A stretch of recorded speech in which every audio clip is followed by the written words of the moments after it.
Hi, everybody. Welcome to the stream today. Hello, hello! Oh, I hope you guys had a fantastic weekend. And enjoyed the new dance video as well. The new dance video came out yesterday. Stream memes? It is Stream Memes Day. It is Monday. 'Tis the day for that. Oh my goodness. I'm trying to get my heart rate monitor on. Hold on.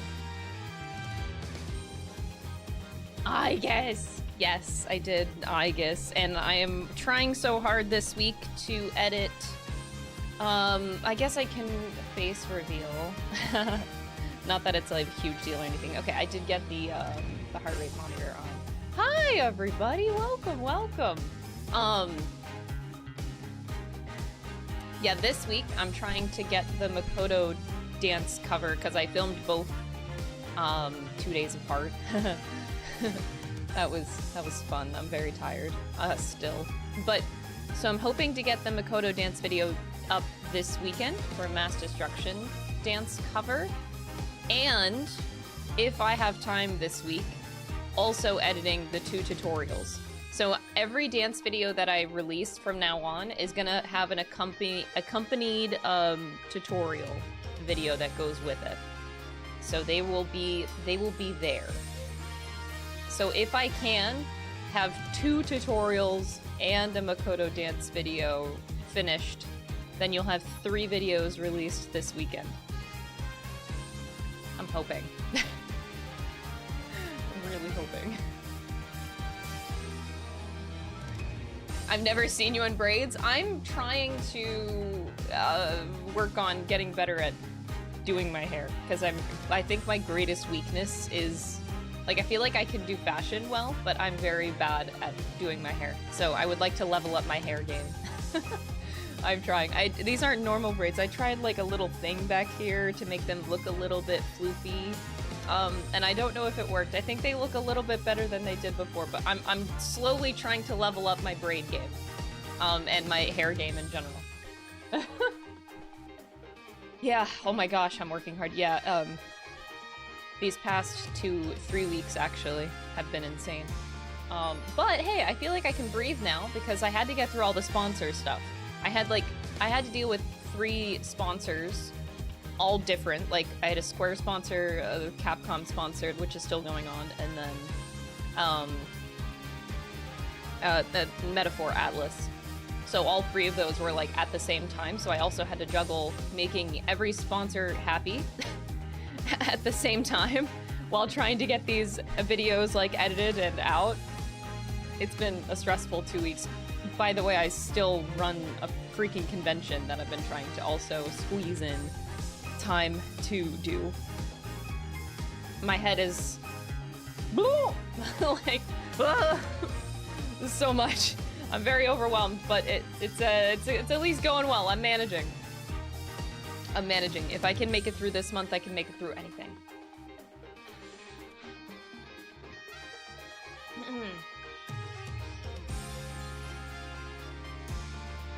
Yes, we are 1 month from Metaphor, which is terrifying because I have to finish this game, I have to finish the 6th game, and I have to finish episode I guess within 1 month. All of these games have to be finished before Metaphor comes out.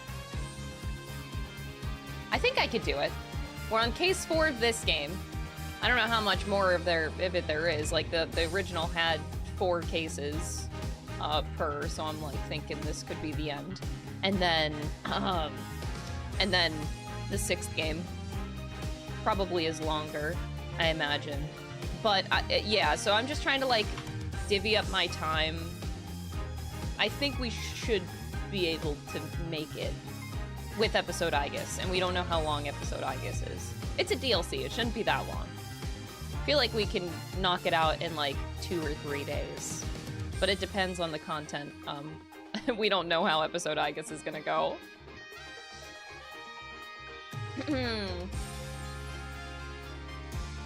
You planned a vacation the week Metaphor comes out?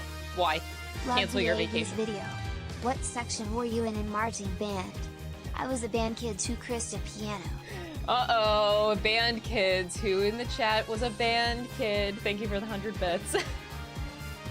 I did a few things, but I was mainly a majorette. I was on the band front.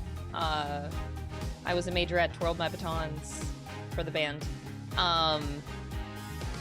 Yeah, like band camp, I only ever twirled. But outside of like football season, where I twirled for that, for like shows, for concerts I would play the alto sax. So I did two things. And like in the football season I was a twirler, I was a majorette, but in the non-football season I played the alto sax.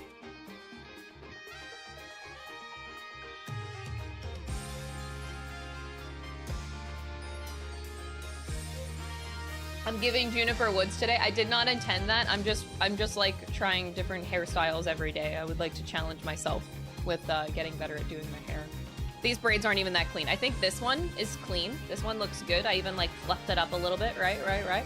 This one looks like a hot mess, so don't judge. I'm working on it. I'm leveling up a little bit every day is my goal. Oh shit, the Nightbot. Sorry, the Nightbot commands is not supposed to still be going on. I mean, I don't know if the link still works. Maybe it does, and you can still support me that way if you want to keep clicking the link, sure. If it works, hey. Wait, why is it still going on? Oh, I thought it was automated. I did turn it off. Okay, okay, never mind, it is off. I was going crazy. Alan duped me. Will the Inspector, thank you so much for the Prime, I appreciate it. You were a choir and a theater kid? I also did chorus as well, yeah. I was a soprano. I always thought that I was better at singing in chorus, and I used to get offended when I wasn't chosen for getting solos for the concerts, because I was like, Mom, I'm hot shit, I can sing. Why am I not getting solos? But my two friends keep getting solos every single year. Well, turns out they were actually good at singing, Crystal. So, like, get good, skill issue. Like, okay, yeah, sorry.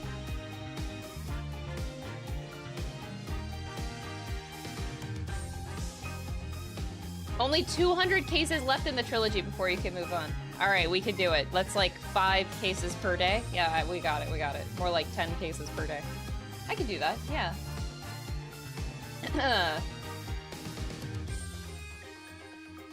I can put flowers on my hair for Juniper. I do have many of flowers I could put in my hair. That just might be a little obnoxious. We got a flutist, a clarinet, alto sax section leader. Hell yeah. I was second seat alto sax. I think? Yeah. No, that would make no sense. No, I was thinking of the other seats, but no, yeah, I was second seat.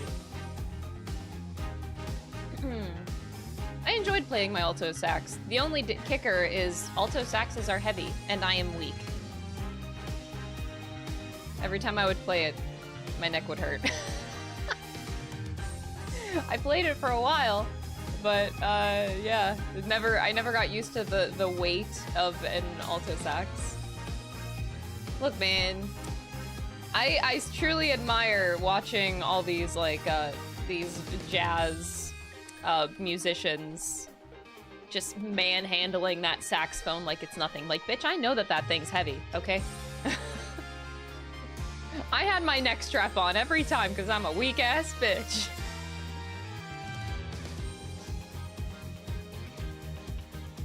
Brass kids are shredded. So true. So true. Especially the bigger saxes, too. Like, goddamn. Not using a neck strap with those.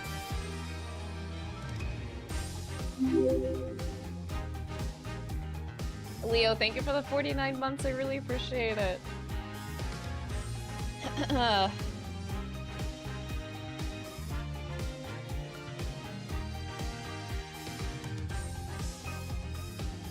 As a former sousaphone player. Oh, sousaphone. Damn. What a giga chat. Oh, jazz festivals are so fun. Ugh. Only went to one ever. I know Dom and I've been meaning to go to the Montreal Jazz Festival for a while. We never have gone. Maybe when we move back there. Fuyoko Yuki, thank you so much for the 3 months. I appreciate it. Tenor saxes are heavy. They are. Alto saxes aren't even that heavy. That's what's sad. That kind of tells you how weak I am.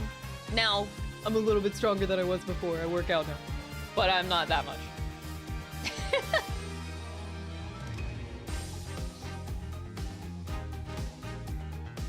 Yes, I've heard good things about the Montreal Jazz Fest. Would love to. One day I will check it out.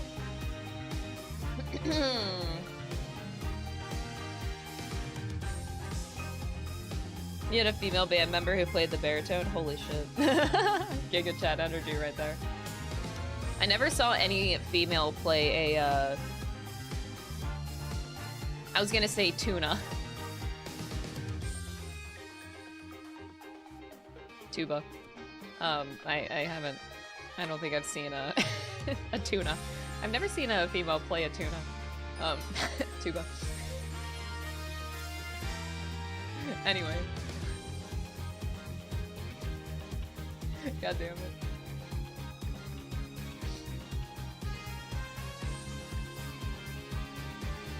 Are those swords on my wall? Trying to see what's in my camera right now. These two are daggers. They are FF14 daggers. How many men have you seen play the tuna? Get out of here.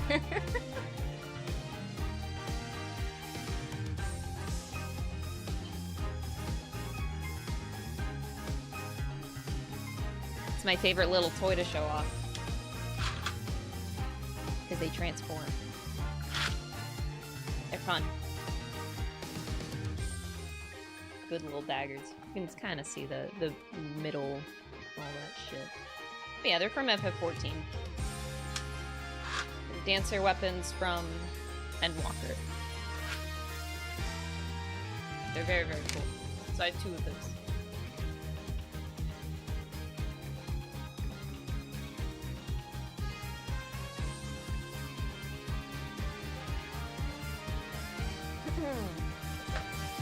So simple and cozy looking. Today's a cozy day. I figured if I'm gonna wear like a plain ass sweater, this is so plain. I might as well do my hair, make it dressed up a little bit. 2 tunas. Get out of here.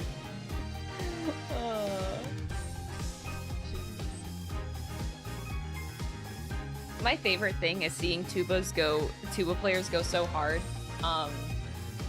In what do they call it? Like the performances. Oh my god. And like halftime for football games. Americano football, by the way. I can't marching band. But like I love seeing tuba players go like so hard when they dance or actually march really well while like manhandling their tuba, like goddamn. It's so fun. It's so fun. Halftime show, yeah.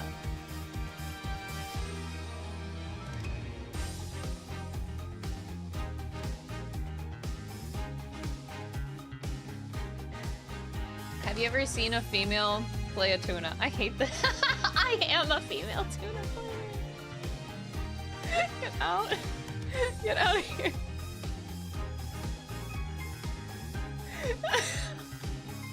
I'm quitting. What the fuck?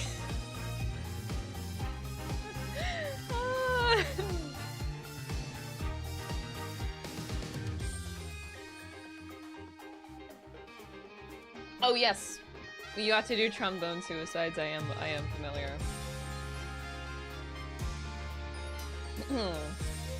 Majima is still wearing the Edgeworth drip. Damn straight he is. Oh my god, my gavel. I need my gavel.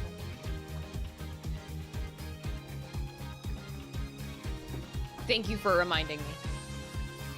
I need my gavel.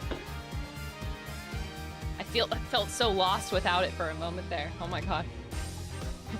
What was I gonna do? Oh, the epic flute guy at the Game Awards. What a legend. I saw his like little he did like a video and he posted it online before the Game Awards last year, and it was so cute. But you could also see in his background his wall full of so many various flutes. Like, holy shit. The amount of flutes, I didn't even know that many different flutes existed. Oh, so many.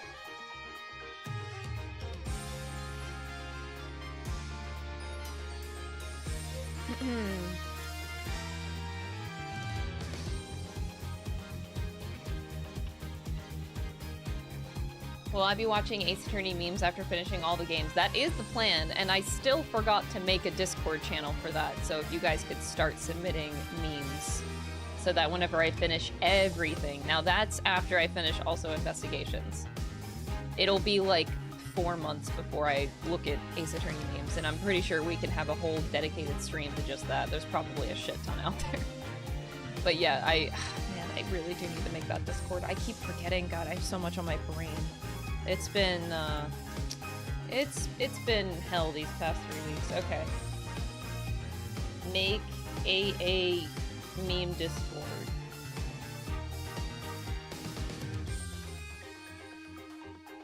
And it'll be open to, obviously, spoilers, since I won't be checking it out until after I'm done playing everything, so everything in there should be fine. There's also something else I needed to write on my to-do list. Fuck, sorry.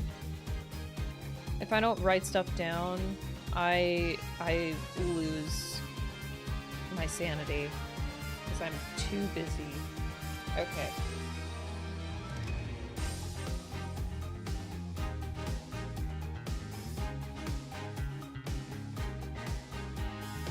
Okay, I got it.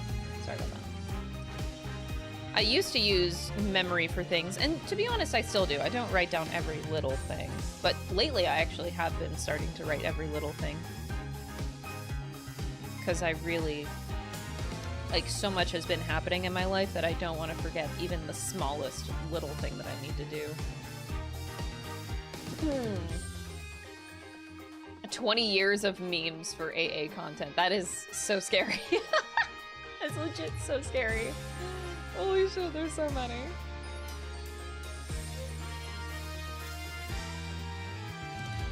You had to speedrun a meme? Okay, it seems like you guys are clearly ready for me to look at the Discord. So, let's do it.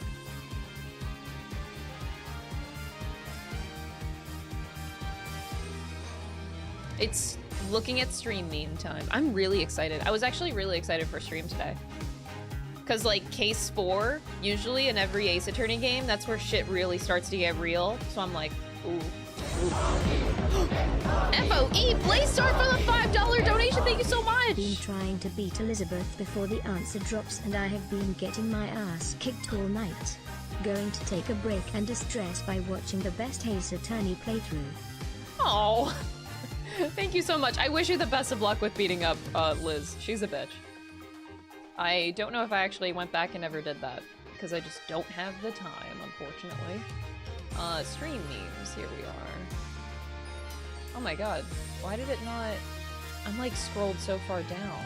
Wait, what? Now I have to scroll up and see where... Oh, okay, there's the red line. Oh my god, y'all. These memes, okay.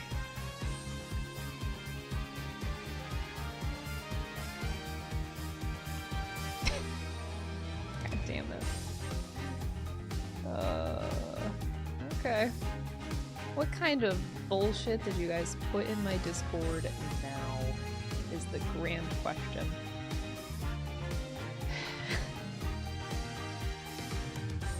Okay, so we'll start with this. Steals $38 domino effect.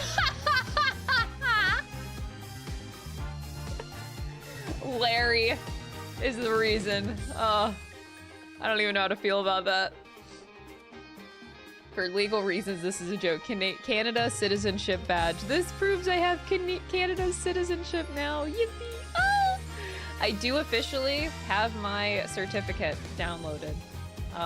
So I have my official proof of citizenship now, which feels crazy to look at that document and they see the coat of arms on it. Like, oh, it's official.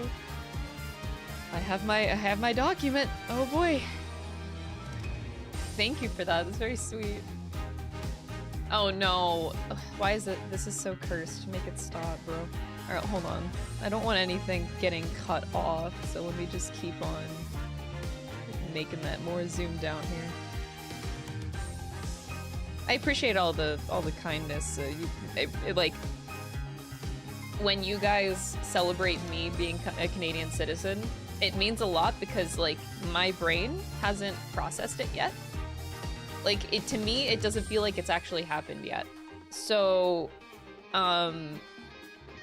you guys celebrating makes it feel more real, if that makes any sense. Like, my brain just hasn't digested that it happened. Like, I'm in, like, this weird mental limbo. Noelle, thank you so much for the $2 super chat. I appreciate it. Ever buy a tuba melt from the deli?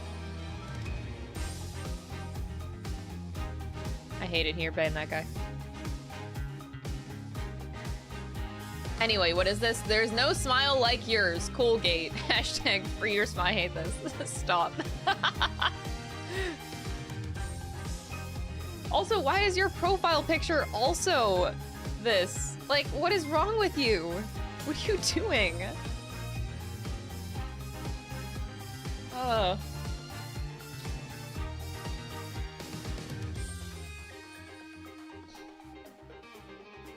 Oh no, Clavier Gavin. Upgrade. Fuck, go back!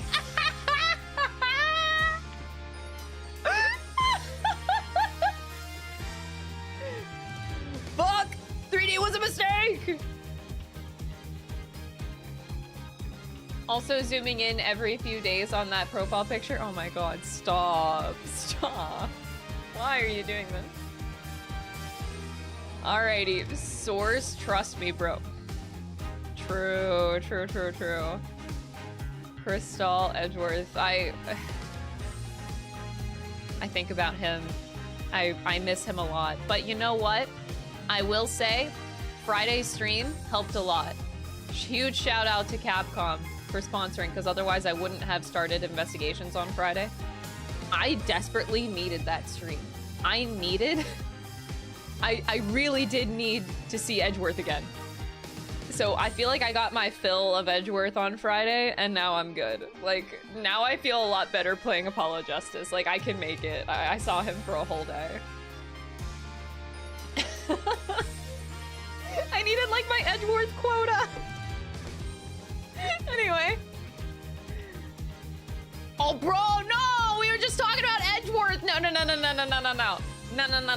I am not ditching my love of Edgeworth for Mr. Simon Blackwell, okay? This is slander. This photo. This is slander, bro. Edgeworth is still #1. Simon Blackwell got nothing, bro. Also, his eyes, especially in this picture, I don't think I've ever seen this picture of him, but they look... I think this is proving my theory that his eyes are burned. Like, I feel like they're burn marks. His face got burned, man. Like, you can't convince me otherwise. Oh no, why is Christoph Gavin here? 7 years in the club making you a fucking...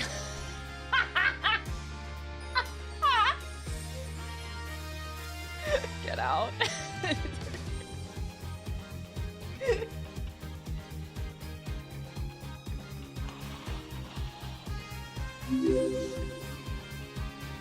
Woo. Woo, Mike, thank you for the 5-month resub. I appreciate it. Enjoy your emotes. 7 years in the club. Wait. Oh, you changed it to David?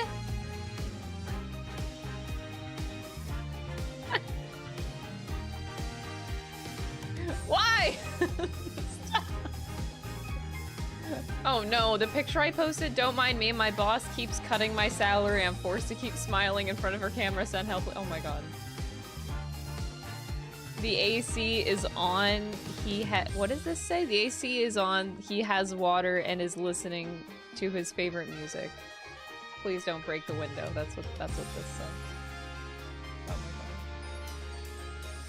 7 years ago? 7 years reference? Oh my god.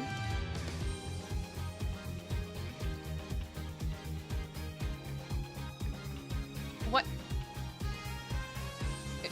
Tion, did you just screen cap this because you wanted it like as an expression, like as an emote? Like, what happened? What is this? Yeah, you wanted it as an emote? I mean, sure, if you want. It is a funny face. I didn't realize I looked that dumb. I mean, how would you react if you found out your name was on a gavel? I still can't believe that shit. Canada. Canada. I have a gavel, bonk, chat. Yeah, I do.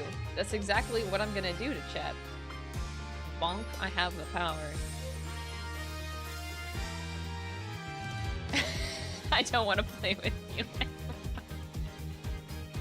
Now, I do have US citizenship still. I am a dual citizen, okay?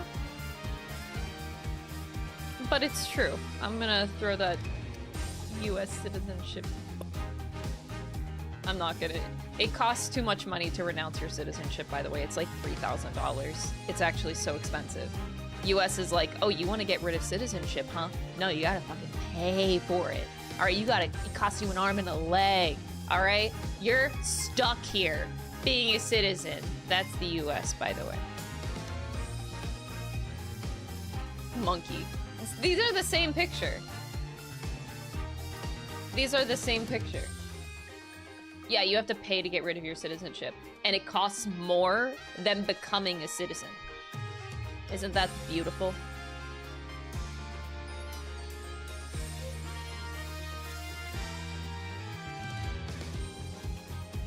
Make it make sense. Average crystal stream. Oh my god, starter pack. Miles Edgeworth in the corner. Accurate. Chat. Alan and Tia!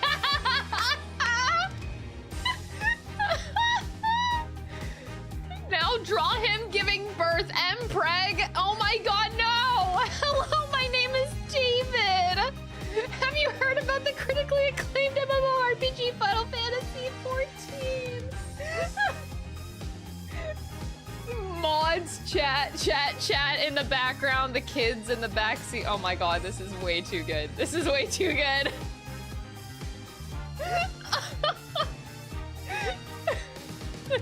This is a great starter pack for if you're new to my streams. Everybody that's new into the chat, we should just send them this PNG. At the beginning of the stream, we'll just put at the top like, hi, are you new here? Insert this image, and then they will quickly understand everything they need to know about the stream. Welcome! Here you go. No! Ah! You better pay attention. Oh my god.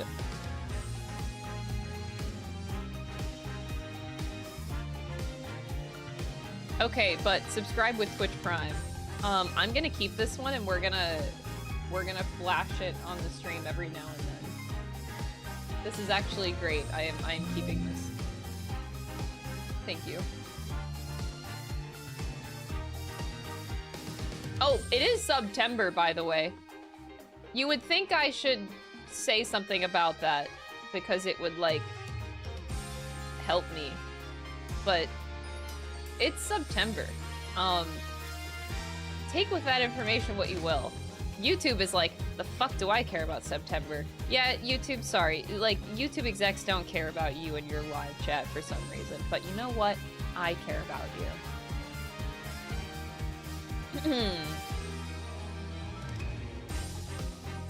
Make gay lawyers Rightworth can. Oh my god. Ass tongue?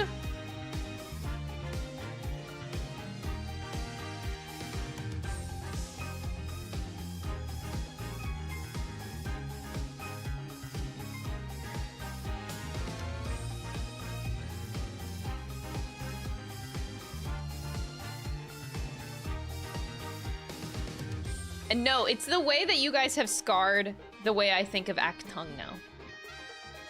Alan. This is Alan. Now every time I see Act Tongue, I'm gonna think of this, and I don't want that.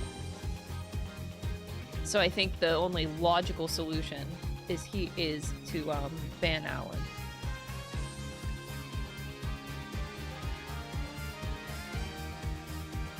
Oh no, SMT5 Vengeance.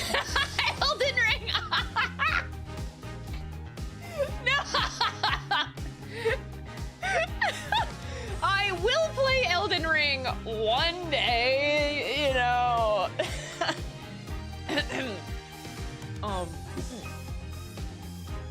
But I'm so happy with Edgeworth. So like, don't worry about it. Hold it! You're gifting a sub to Ass Tongue? Also, why is someone's username that on Twitch? How is Twitch not banned that account?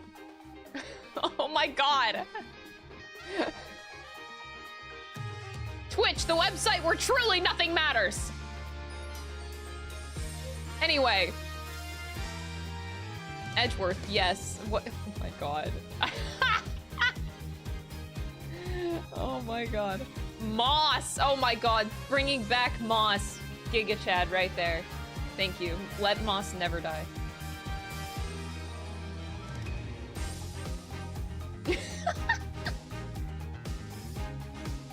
Twitch likes their meme money, apparently. Wait, if this is a spoiler, can I open it? I'm afraid. Is this legal? I just want confirmation before I click on this. Yeah, okay. Live David reaction. Accurate. Look how happy he looks. What the fuck? This is... Where did you get this photo of me? I don't even recognize where this came from. Where did this face come from?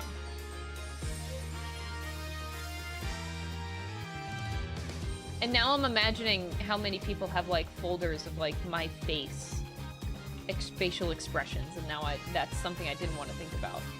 It's from the Edgeworth cosplay video. Oh, okay. Yeah, that's at least recent. Okay, I feel better. Why you should play Ace Attorney Investigations, Miles Edgeworth. How Miles Edgeworth's the hottest prosecutor. We discussed that though.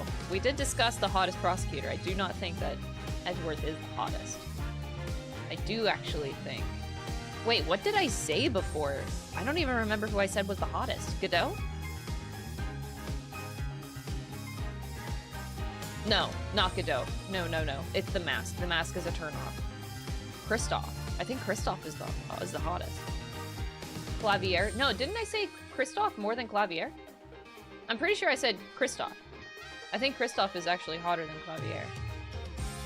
On a hot scale. Oh, Kristoff's not a prosecutor. I forgot. So yeah, Clavier. Anyway. I knew that. I just where Edgeworth is. Oh my god. Anteater! Oh, okay, we're bringing this back. Okay. Got it. Anteater. Yes. This meme template. Man, you guys really ran with it.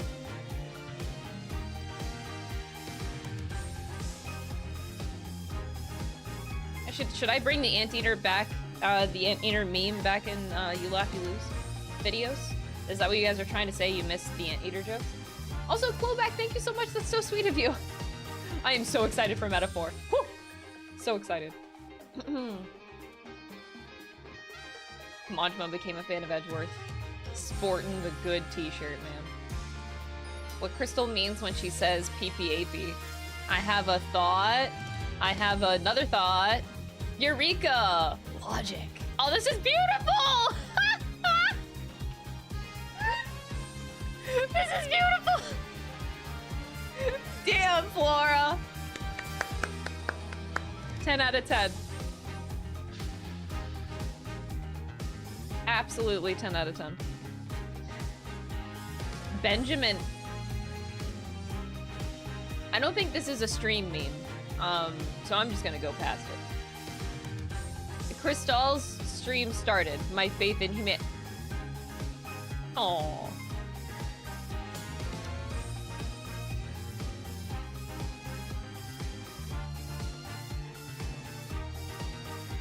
That's cute. That's real? French translation? I know. I get that, but I'm just saying it's not like a stream meme or anything. It's just a thing.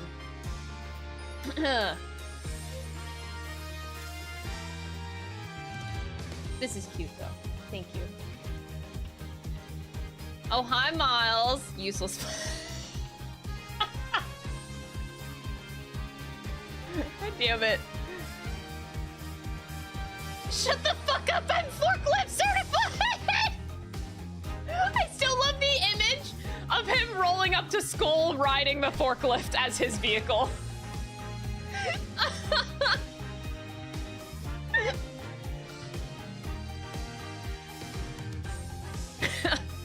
I love that image so much. Just like in my brain.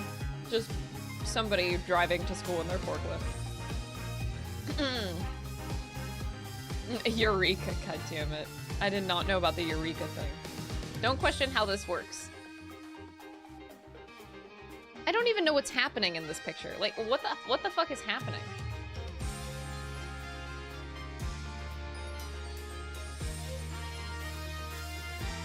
Oh, this is from today!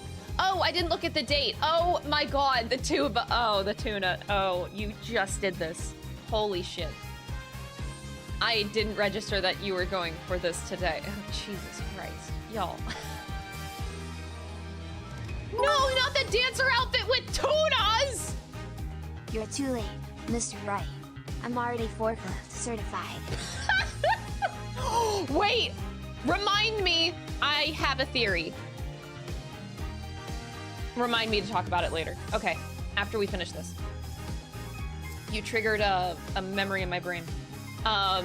Yes, I like that the dancer weapons are tunas. We should have this in the game. Brushel.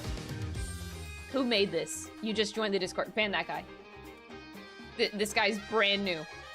Ban this guy. You're done. You're done. You're out of here. The end justified. Stop.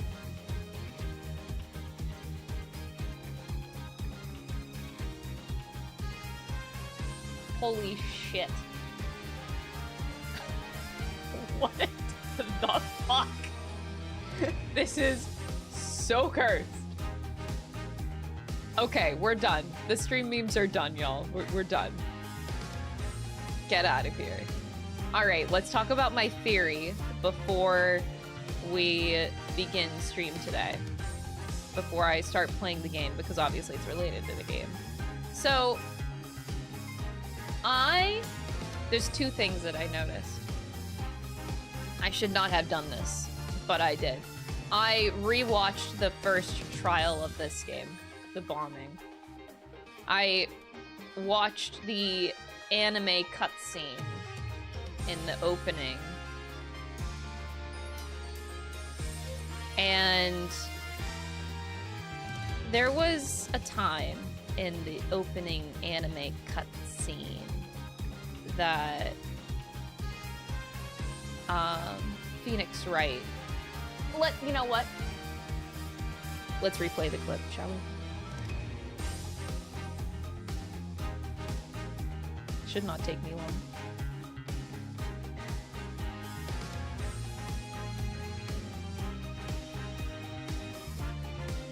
I just want to draw attention to something. Now the question is, how fast can I find it? It should not take me more than like 30 seconds here.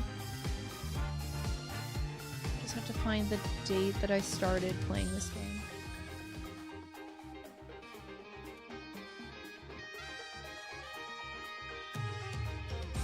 Okay, I almost got it. Okay, the day before.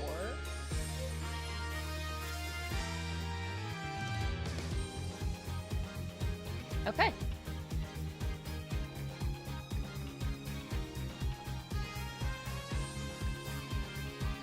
We're just gonna relive. We're actual, yes, you guys are getting an actual flashback. That you are.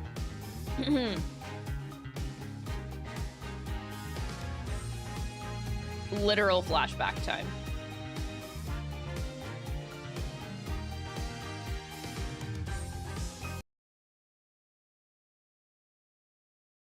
Enjoy your flashback.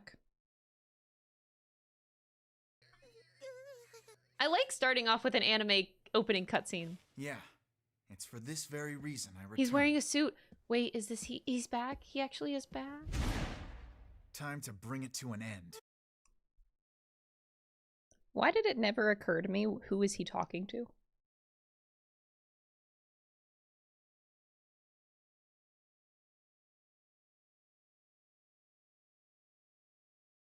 Never occurred to me who was on the other end of that phone.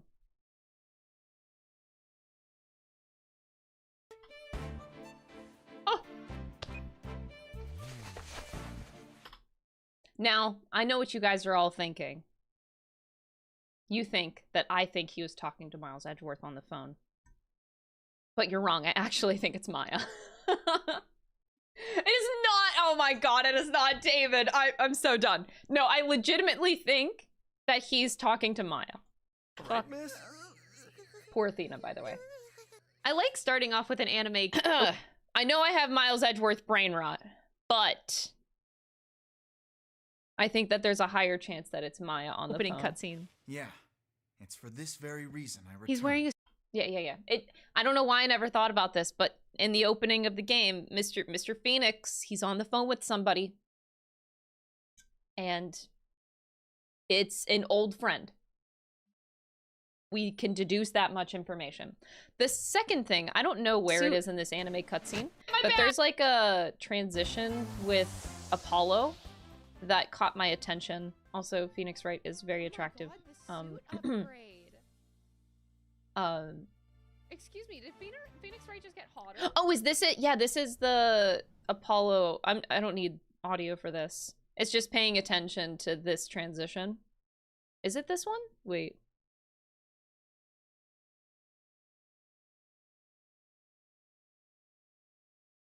Yes, it is that transition. The moon. He said that his best friend liked space. So as soon as I rewatched this, it clicked. I'm like, oh, I think there's a connection there. Because I think his, yeah, he said that his best friend, his old best friend was, liked space or something like that. So I thought that that was cute, now that we know that. I don't know if that's actually meaning anything at all, but it's some sort of symbolism. So that's all. Flashback ended. We can go play vid game now.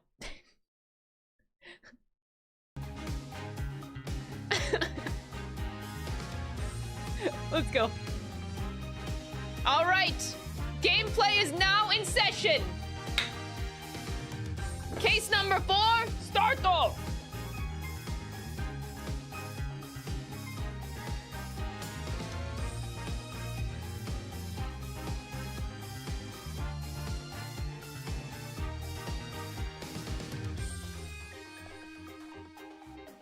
All right.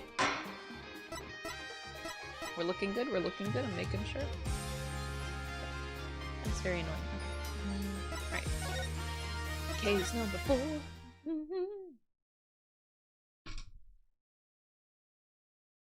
Wait, did I just...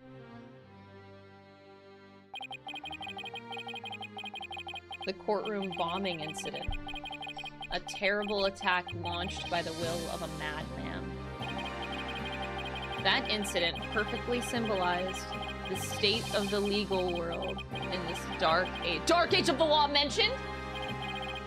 Mr. Wright brought it to a resolution of sorts.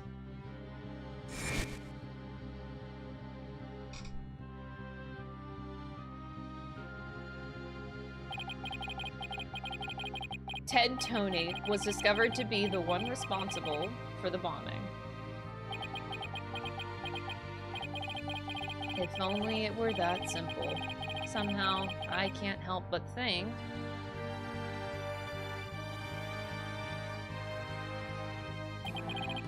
that there's a darker influence at work. One that's lurking in the shadows, waiting.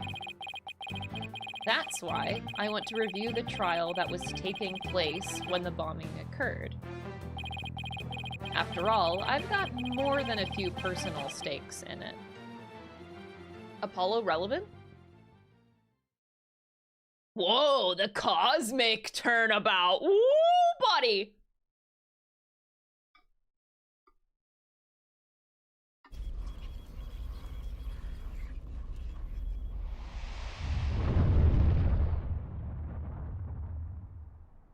Cool. I love all the anime cutscenes. 1 hour remaining until launch. Please begin your final equipment check. Check We're going complete. to space? Everything's a-okay. We're ready here whenever you are.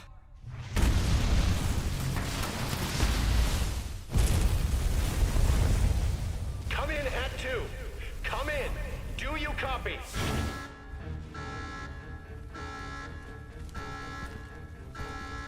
What the fuck?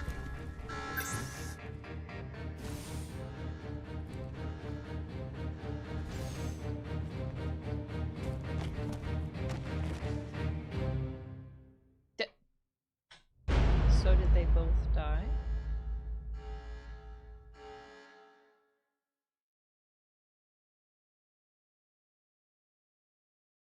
Oh, okay.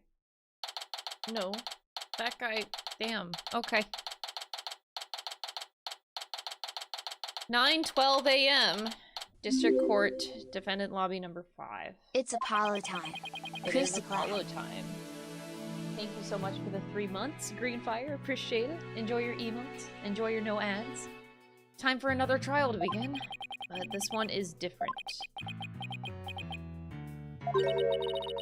Sorry to bother you, but... Oh, Juniper. Are you alright, Apollo? Was I making a scary face just now? Oh, hi, Juniper. Yes, I'm fine. I was just doing my cords of steel exercises. Now I'm all ready to go. Yes, knowing you, I'm sure you'll be just fine.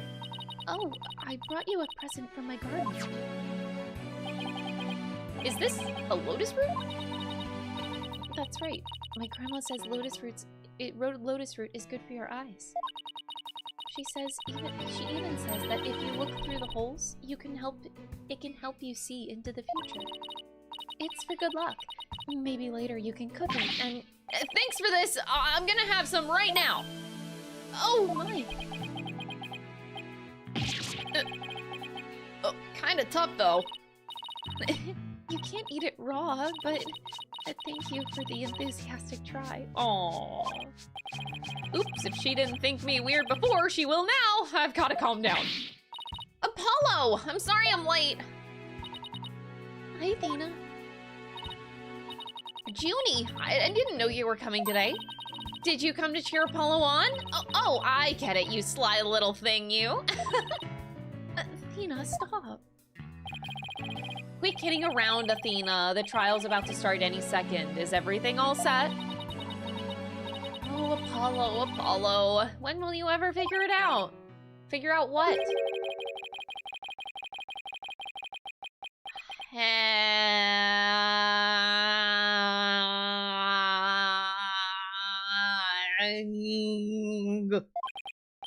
Wow, that was the longest sigh I've ever heard. Oh my god, it looks like Larry Butts. Stop. The game volume is louder than usual. It's the same volume as it's always been. I didn't touch it. Huh? I literally haven't touched it. Okay. Maybe my mic is lower than normal? Okay. This is it. It's all over for me. They're gonna find me guilty. This is our client, one Mr. Solomon Sol Starbuck. He's a very famous astronaut who happens to be an acquaintance of mine. You wouldn't know it right now, but he's usually a very upbeat and driven person. Is he like the Larry Butts for Apollo? The scene of the crime this time happened to be the Cosmos Space Center. But in high school, my best friend and I went there almost a little too much. But that's where we met Mr. Starbuck. We'd ask about space travel, and he'd launch into story after story with so much passion. Oh my god, was his best friend the one that died? Oh, I hope not. Back in those days, the man was 100% my hero. Larry heard that all the ladies left among us. Thank you for the 100 bits, I appreciate it. Are you sure you're okay with being my lawyer, Apollo? Of course I'm sure. I know you, Mr. Starbuck. I know you're not the type to commit murder. Thanks, but...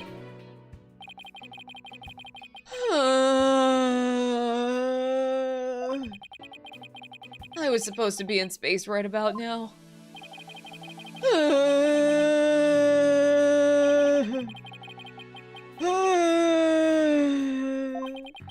He's so depressed, it almost seems like an act. The launch getting called off must have been a huge shock. I'll probably never get the chance to go into space again. Don't say that! Don't stop believing! Besides, you just have to go into space again. Yeah, I don't think I could face Clay in the afterlife if I just rotted away in a cell. Clay Taryn. I can't believe he was murdered. He looks like he could be my brother. I swear to God, he has the same face of as Apollo does. He almost looks like we're fucking related. I don't know. The eyes and the eyebrows, man. Clay Taryn, 23, the victim in this case. He was a Hat 2 crew member and a close friend of mine. Aww, that is the close friend. Oh, his friend died. That's why he got so... Oh, Apollo. Oh. Why is someone covering this up so bad? I don't get it.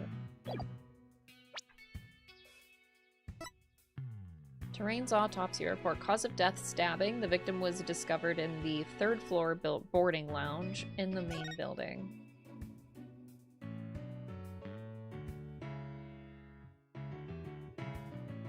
Why is his glove off?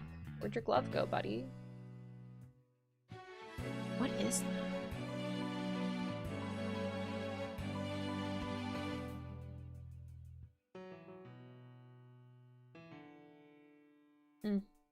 Weird. I mean, he was such a promising astronaut under your command. Yeah, he was a good guy, always there to pick me up when I was down. No one loved life as much as him, that's for sure. He was always so full of energy, telling me, "You're fine, Mr. Starbuck." How could something like this happen to a guy like him, huh?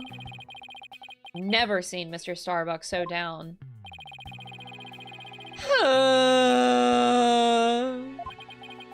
Clay's gone, and I'm going to prison. I wish I could burn up like a shooting star right now. Mr. Starbuck, you'll be fine! Ah! What is it? What's with the yelling? I'll get to the bottom of this, okay? You'll see. And in exchange, I want you to go back into space for you and Clay. Promise? Does that mean you have lots of evidence to prove my innocence? Oh, yeah, I have a lot of evidence.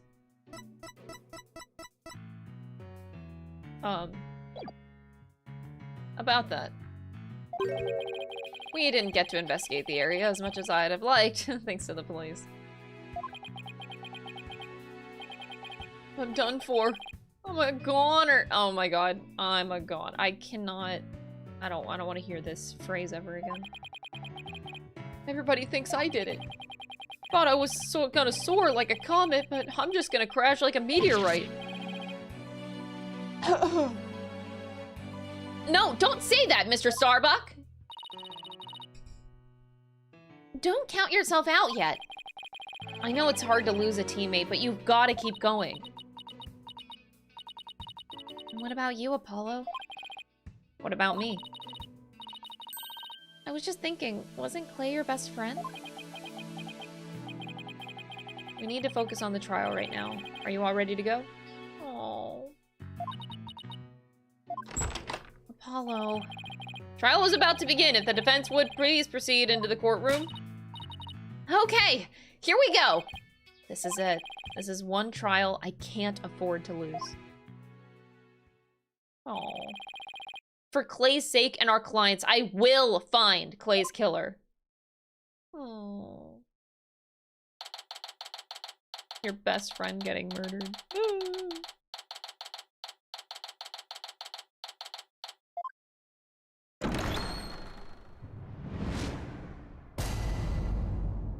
All rise!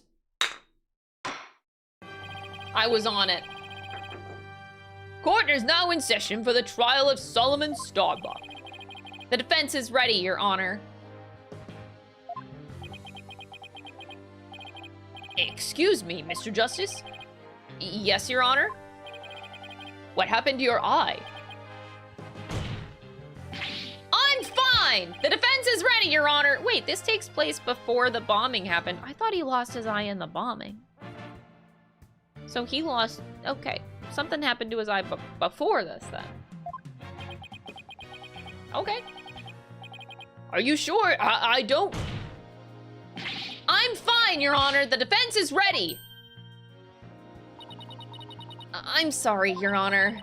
He's been like this since yesterday. He keeps insisting it's just a sty. I suppose it's something he doesn't want to discuss. Maybe he's entering a touchy age. Ritordo! Thank you so much for the prime. I appreciate it. So that's interesting. We had... Are they gonna have Simon as a prosecutor again? Because, like, okay. Would that be connected? Okay, anyway. Very well, and the prosecution? Oh, there he is. Okay, huh. Interesting. The prosecution appears to be ready as well. Silence.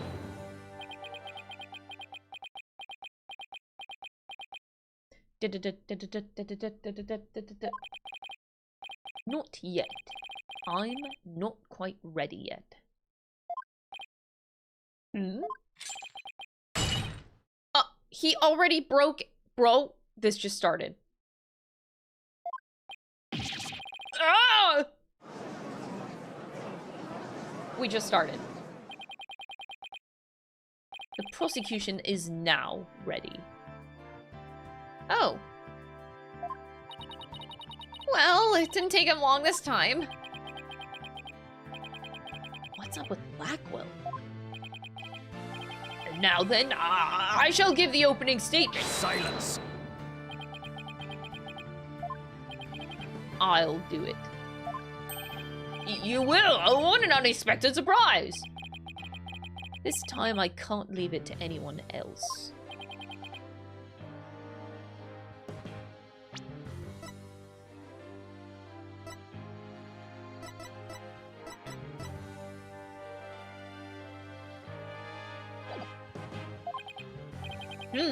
Something is off with the two of you today. What's going on? You both seem different somehow.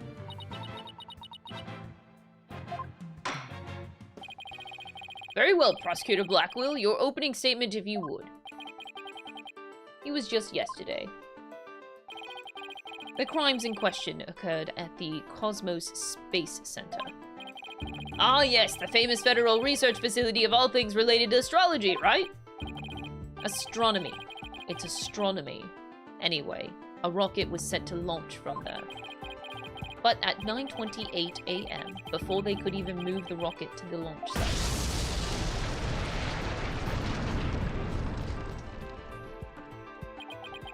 2 explosive devices were detonated, and the launch was cancelled.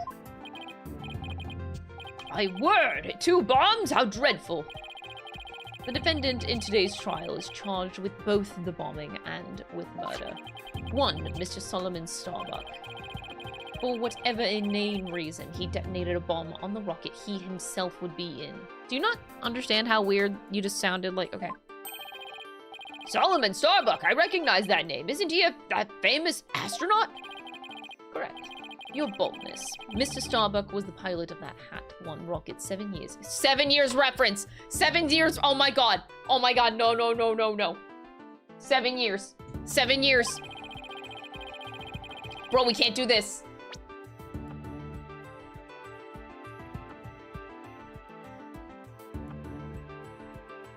Can't do this, we can't do this. As you may recall, despite some interstellar trouble, his mission was a success. Some say it was a miracle he returned alive. I suppose you could say he's a living legend. Oh, I remember now. He's becoming something of an international celebrity.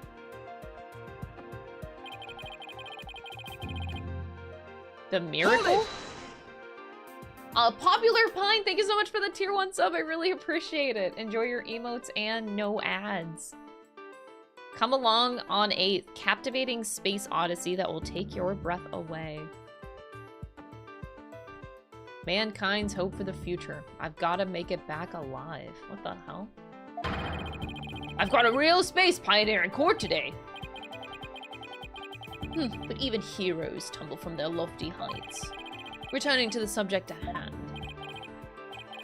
Yes, the victim was one Mr. Clay Terran, a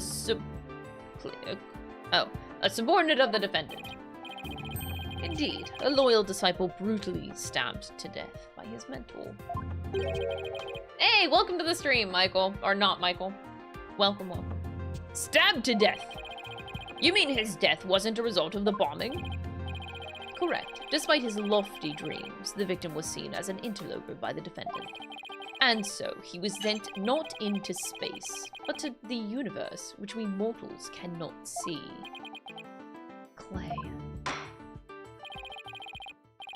I think I've heard enough. The case seems pretty clear-cut at this point. However, there is one thing I'm curious about. That metal box next to the witness stand.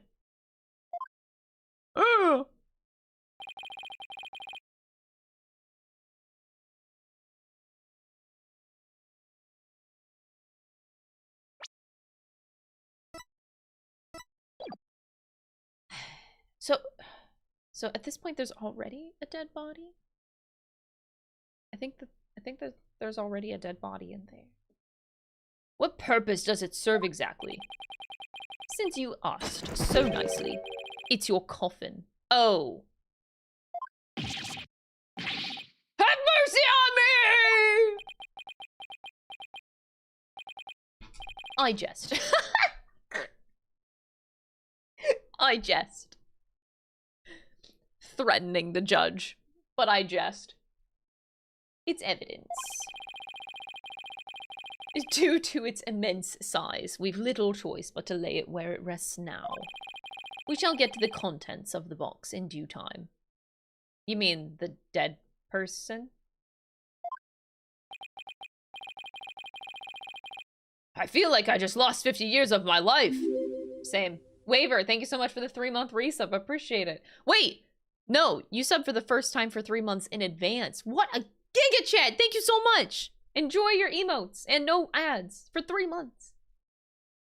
I feel like I just lost 50 years.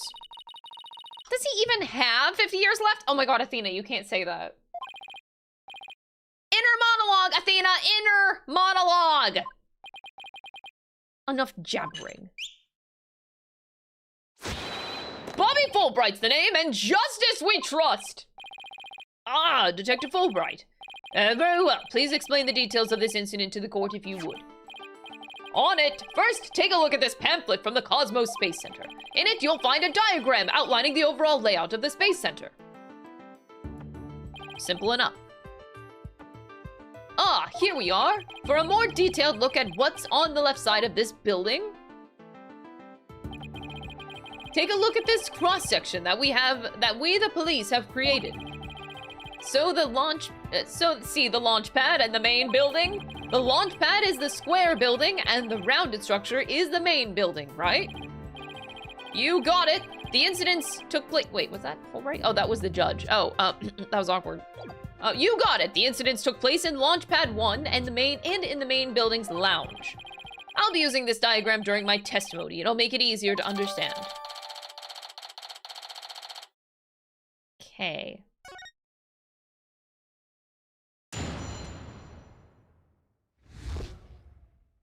Who gave Crystal a gavel? Was that really wise? Just blame Capcom, man. I blame Capcom.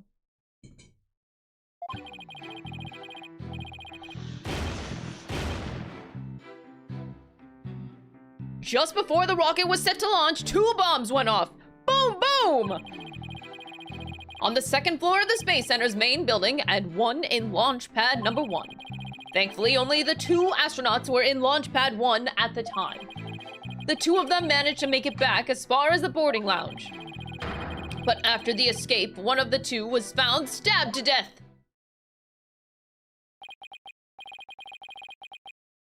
A murder on top of a bombing. Detective, the victim was already dead by the time you arrived at the lounge, correct? Yep, thinking he'd sabotage the bombing, the defendant killed him right there in the rocket. Just look at this tragic photo! Oh my, is that a knife in the victim's chest? It would appear that way. Yeah, yes, Judge. Maybe it's ketchup. Maybe there's like a ketchup packet underneath of the suit. And it's just ketchup. He's not dead. I also am questioning the cause of death by stabbing. I feel like he was, I don't know. Was oxygen a problem? No, I doubt it. I don't know. Just something's weird. Yes, Your Honor. It's the knife that cruelly ended this young man's dreams. We couldn't get any prints off of it, though, because the defendant was in his spacesuit.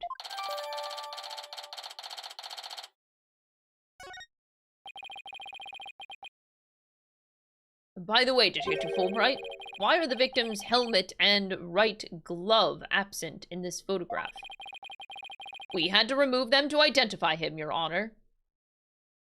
Okay. I personally removed his glove during the investigation. We had to get his fingerprints to confirm his identity, after all. Okay. It would be very difficult to identify him without face and fingerprints. Now, there's just one more thing I'd like to inquire about. What is this round thing next to the victim in this photo? Something so important to the victim, he took it with him as he escaped the launch pad. A capsule that apparently contains asteroid samples. Oh.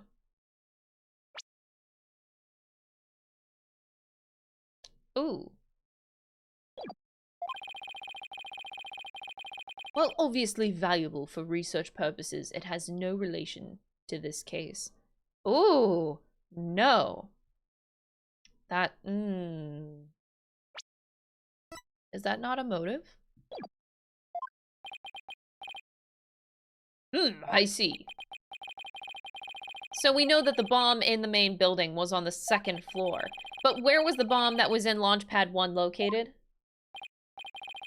That one was on the rocket itself.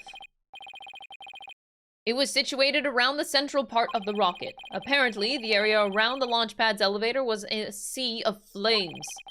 I would like to submit this diagram report into the record. Explosion sparked a fire on the 2nd floor of the main building and the middle level of the launch pad near the...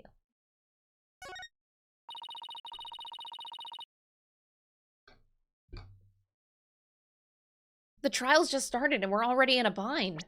Yeah, we are.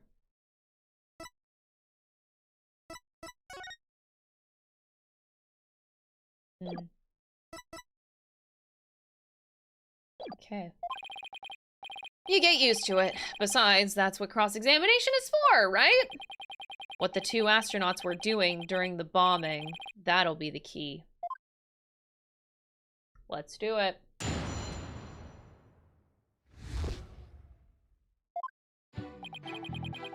Just before the rocket was set to launch, 2 bombs went off. Boom, boom! How powerful were the explosions? Well, the one in the main building wasn't strong enough to bring the place down, but the room it went off in was burned black. There, thankfully, nobody was hurt.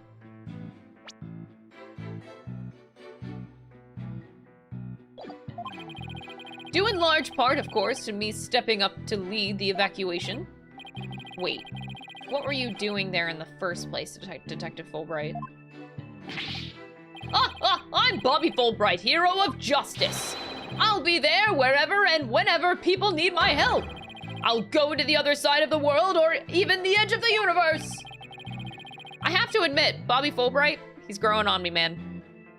He is. I'm not sure he knows how far that actually is. But I guess I'll leave that one alone. Admirable decision, Justice to know. Wait, that was a thought. Wait, what? You just read my thoughts.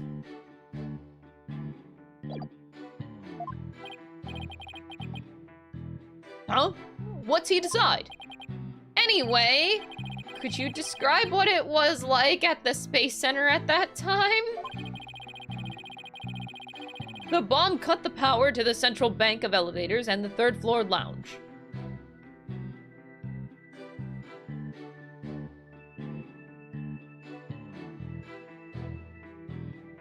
No elevator.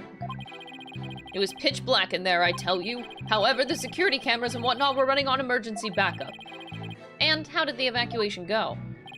I immediately and heroically whisked people down to the Space Center's basement shelter.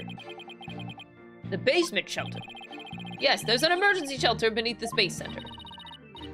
An emergency shelter, huh? Oh, here it is. It's at the bottom of the diagram.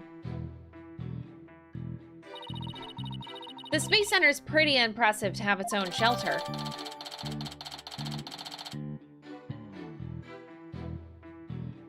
Police officers and riot police who had been standing by gave the evacuation instructions. So it has to be someone in the force.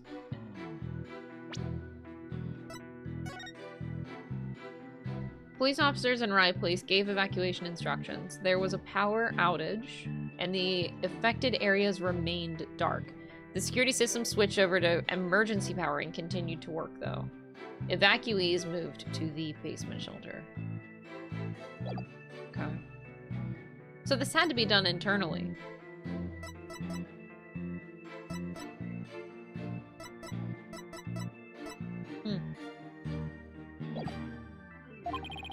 I guess I'll leave that aside for now.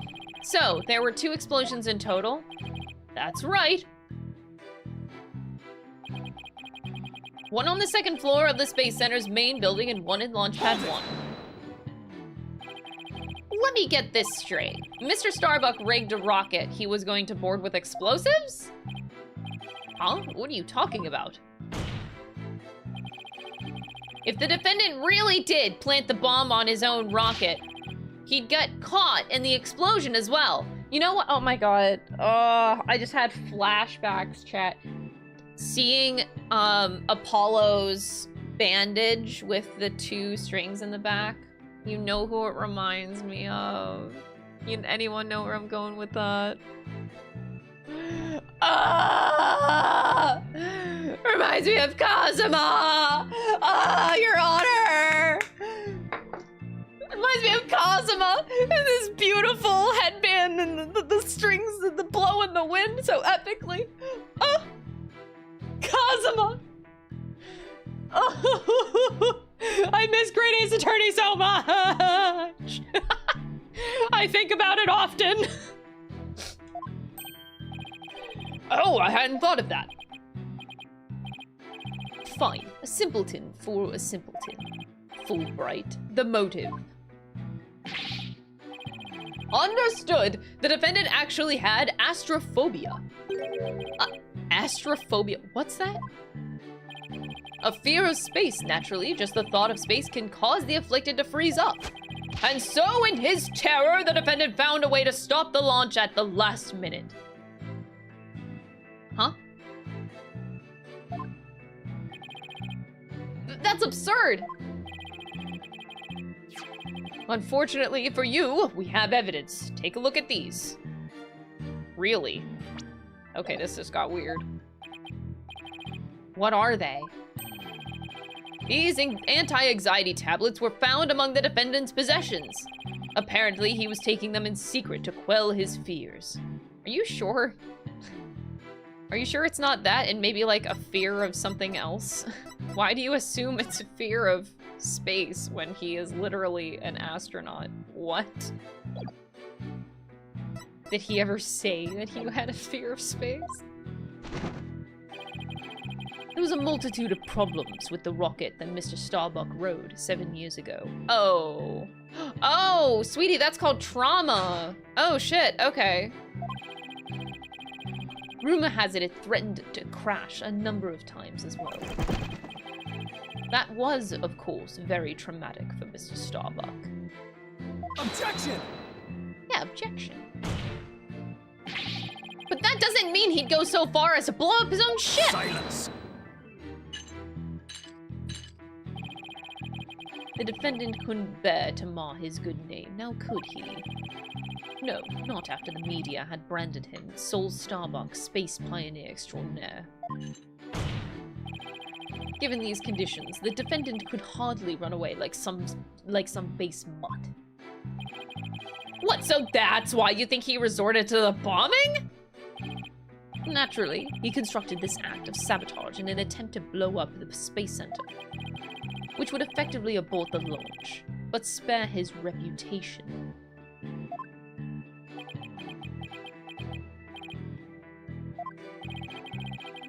Now I'm sure you understand why we have to bring justice down on this atrocious criminal.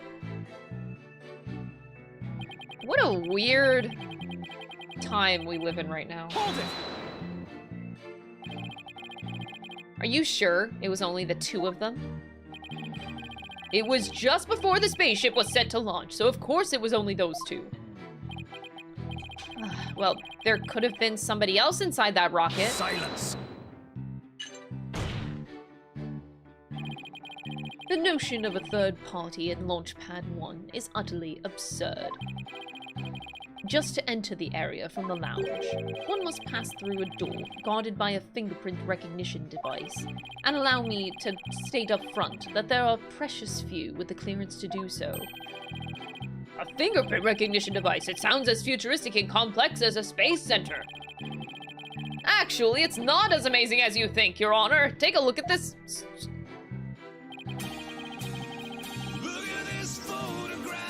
This is the door in the lounge with the fingerprint lock. Only personnel whose fingerprints are registered can pass through. Okay, but if the electricity is out, doesn't the door just unlock? I see. That is very different from what I had in mind. And is there a record of the number of people that passed through the door yesterday? Yes, there were only 3. The defendant, the victim, and the director of the Space Center, Yuri Cosmos. Oh no. Doesn't that mean it's possible that the director is the one who did it? Not a chance. He was in the main building when the bombs exploded at 9:28, doing his job directing the launch. Besides having an alibi, he has no motive for committing these senseless acts. He has a point. I guess the director can't be considered a suspect. Why not?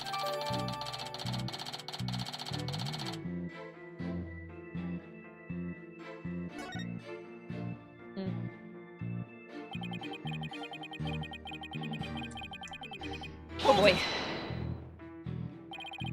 So, while it would appear that the pair barely escaped with their lives, in actuality, one of them had already been murdered inside the rocket. That's the angle the prosecution wants to push? You got it! In fact, that's what I've been trying to say this whole time. If the victim had been alive, he would have for sure tried to stop the bombing. Is there any chance that Mr. Turan could have been killed before he boarded the rocket? They were both alive and well at boarding time and embarked under their own power. Their hearts full of hopes and dreams of space. And then both of their hopes and dreams were dashed. If I may continue my explanation after the evacuation order was given. The defendant made his escape, carrying the victim to make it look like a rescue.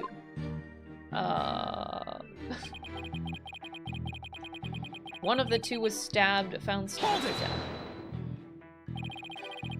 And who was the person first to find the victim? Actually, there were two of them. The Space Center director, Yuri Cosmos, and Detective... Oh, God. I was afraid of that. One of them was a detective. Yep. Detective Arm specializes in bombings, you see. Oh, boy. She and the director were ordering the evacuation following the explosions. They were also worried about the astronauts, so they hurried up to the boarding lounge. That's when they discovered the victim along with the defendant. Two witnesses, and one of them is a detective. And dead. Right now. In this very room. I doubt either one would have anything to say that would help me. I think that pretty much covered the details of the case. Only the victim and the defendant were on the launch pad when the former was killed. If this is the truth, then only Mr. Starbuck could have carried out this crime. Oh wait, no, is she not dead by now? Wait, I think I have it backwards. Ah, Crystal doesn't remember the first case. It's okay. They'll tell me in a second, I'm sure. What little I could get out of him only hurt my case. Justice to know. Foolish is the warrior who rushes headlong into battle. Preparation is an essential element of battle, so I advise you to take a gander at this. A CD, thank you. What is it? Footage from a security camera. As the two astronauts emerged from the bowels of the Launch Pad 1 corridor.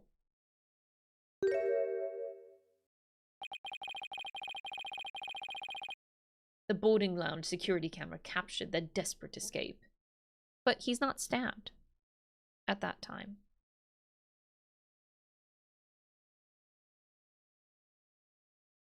I would direct your attention to what the defendant is shouldering. Which you can see is none other than the lifeless body of the victim. Oh, what? In 3D! Order! Order, I say! This lines up exactly with what the prosecution has been asserting. I should have known Blackwell would have something like this ready.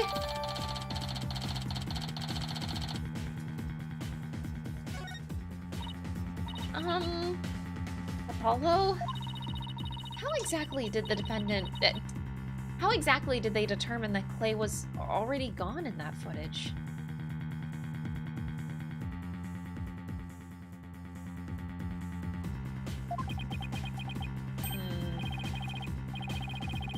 I see what you mean. Whether Clay was still alive at this point is pretty crucial.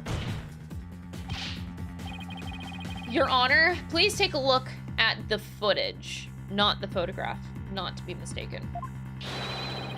Isn't it possible that Mr. Turan was still alive here and that Mr. Starbuck was only helping him? I believe you're right. One man carrying the other to safety. What a beautiful expression of friendship. Silence! No, you silence. You silence! Ah! Perhaps that's what it looks like to a one-eyed hothead and a dotard. But it only makes sense if it's the victim's dead body.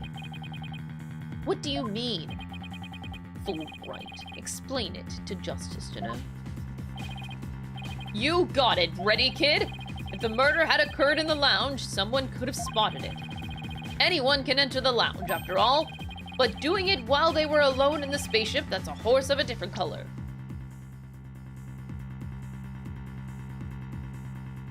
Objection! But you can't deny that there's a possibility that the murder could have happened in the lounge. All that video shows is a man helping his fellow astronaut out. Your assertion is based on emotion. So, emotion isn't all bad. It's based in your belief that Mr. Starbuck would surely help his own disciple. But you have no logical explanation as to why the victim could still be alive. Unfortunately, Mr. Justice, the prosecution is right. Your argument is lacking in sound logic. But it sounded perfectly logical to me.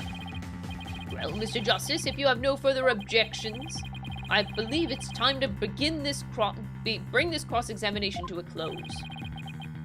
Objections? Well, Hold it! Oh, Athena got it.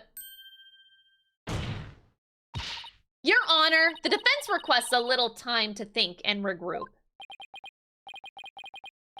Given the facts, I'm not sure I see the need.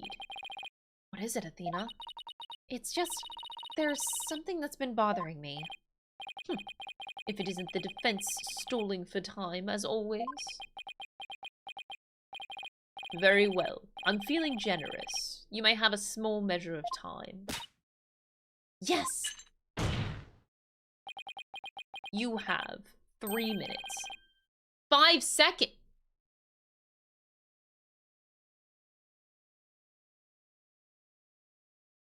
5 seconds?! After that, I declare this cross-examination to be closed, and a verdict to be rendered. Your boldness, raise your gavel high. It's time for a countdown. Oh! Ready? We don't have time! Spit it out! 3 more seconds! Look, I don't think the prosecution's explanation is very complete. Meaning there's something missing, like they conveniently left it unexplained. Something they didn't explain. Something they didn't explain. You're right. I think I know what you're talking about. Your 5 seconds are up, Mr. Justice. Is there anything about the prosecution's argument that you'd like to rebut? Yes, Your Honor. Actually, there is. There is something the prosecution has yet to make clear to this court. Well, if you put it that way, what is it that the prosecution has failed to explain? I mean, why the body was moved seems... I mean, if there was a bombing, you would run away. The motive. The prosecution hasn't explained the defendant's motive yet, have they? They kind of did. I don't get the other one, though. That Mr. Turan was a threat to the success of the bombing, so he had to be disposed of? No, wait, time out, Your Honor. Time out, Mr. Justice. This is hardly a sporting event. That didn't score me any points. Time to put my game face on. I don't get the other one. Why the body was moved. But if there was a bombing in the rocket...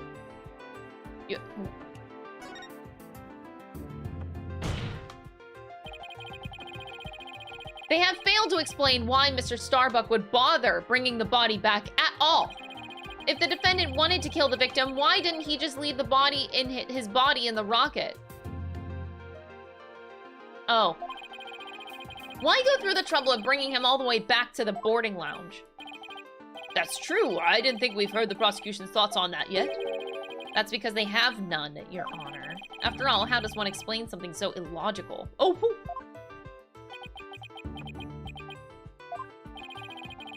The prosecution is claiming that the defendant moved the victim's dead body. But what if the entire premise of that argument is wrong? Let's hear your theory, Mr. Justice. The defense proposes that the defendant didn't kill the victim. He was helping him. Oh, God. Fulbright. Explained it for our sad friend here, before I nod off to his monotone monologue. Inform him exactly why Spaceboy moved the victim. They've gotta be joking. I love this face. It's simple. Mr. Starbuck did what he did to direct suspicion away from himself. He wanted to create the impression that he heroically risked his life to save his partner. This is bullshit. That's why he made sure to make it to the security camera so that there'd be a record.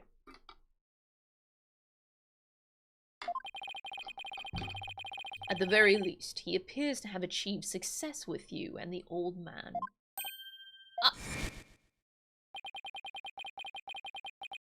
One man carrying the other to safety. What a beautiful expression of friendship. The average person wearing a spacesuit weighs easily over 200 pounds.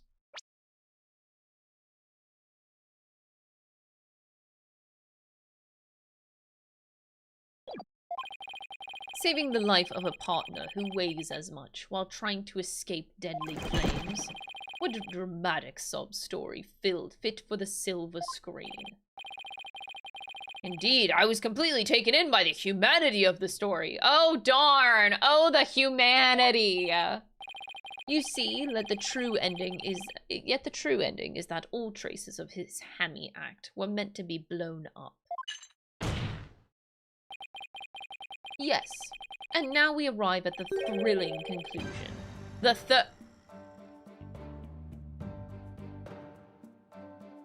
There's a third explosion.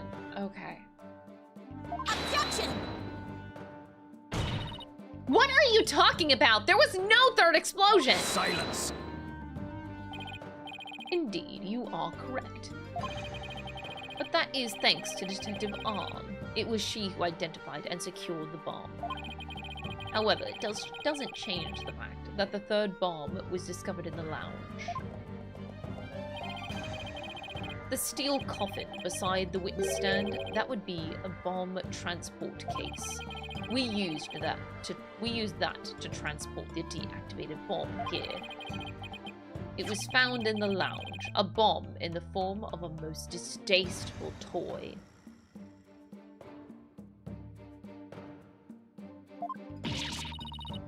What? One on the second floor of the main building, one on the launch pad, and one in the lounge. The defendant planned to set off 3 firework displays. Fortunately, the third was discovered before it could be detonated, for had it not, the victim's body and other vital evidence would surely have been immolated. Objection!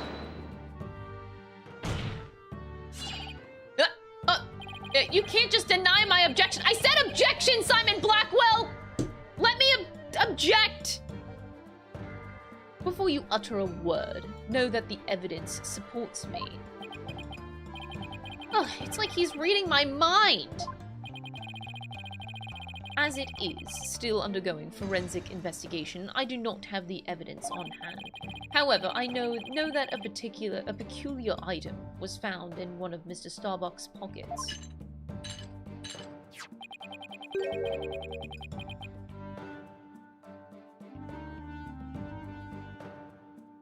It's not the same one. From the first case, we had a remote one.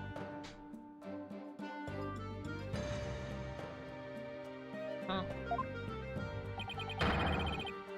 You found what? In 3D! I suspect the defendant had no time to destroy such damning evidence. When the Space Center director and Detective Arms stumbled across the murder, so he thought to hide it in his pocket. Feeble-brained idiot that he is. No! Mr. Starbuck would never do anything like that! Oh god. Oh jeez.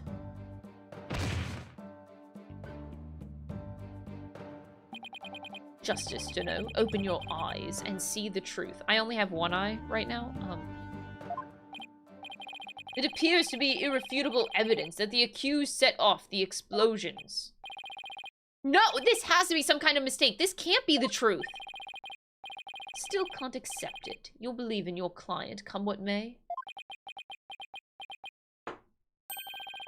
Why don't you cross-examine the defendant himself? Great idea. I'll just go do that. This has got to be a trap. It's like Blackwell's controlling the entire game. Why do I think that that's breaking the fourth wall?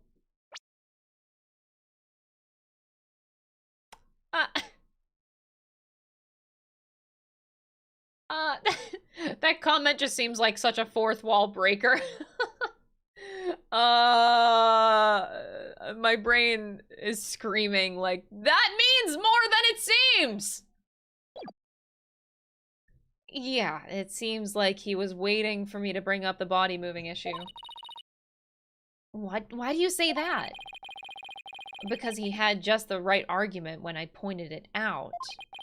And to really rub it in, he had a decisive piece of evidence up his sleeve, too. He was trying to shake my faith in Mr. Starbuck and break me down. Then making you cross-examine Mr. Starbuck at this point was part of his plan, too? Is everything okay over there? Okay.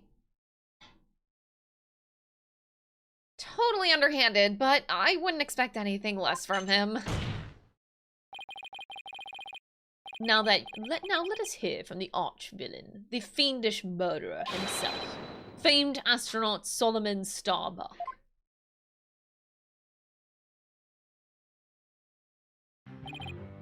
Witness, your name and occupation. Solomon Starbuck, astronaut. How did this happen? Mr. Starbuck, you aren't looking very well. Will you be able to give testimony? No.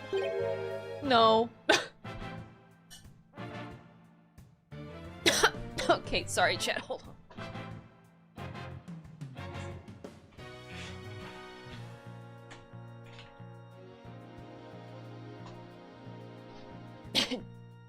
Casually dying.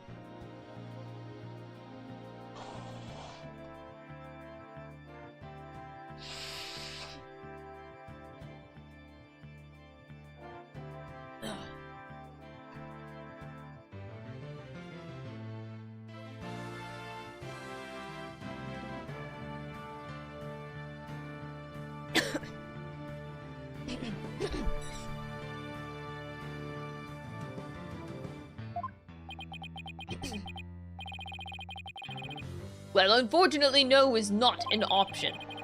You are being accused of the Space Center bombing and the murder of Clay Terran. Please testify to these allegations.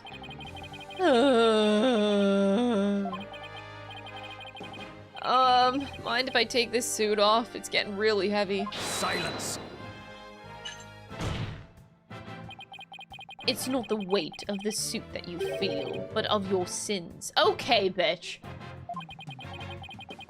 Prepare to carry that weight for the rest of your life. Wow. Banish me to the moon, I don't care anymore. Wow, that was super negative. Is he gonna be alright up there? He'll be fine, I think.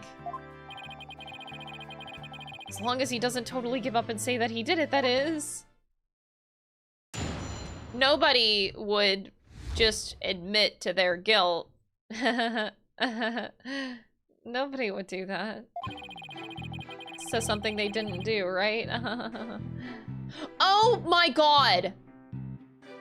I just noticed that his hair is a rocket. It just occurred to me that the tip is red, the sides are white, and the fins at the bottom. Oh my god, it's a rocket. Oh my god. I didn't see that before, but now I see the hair rocket.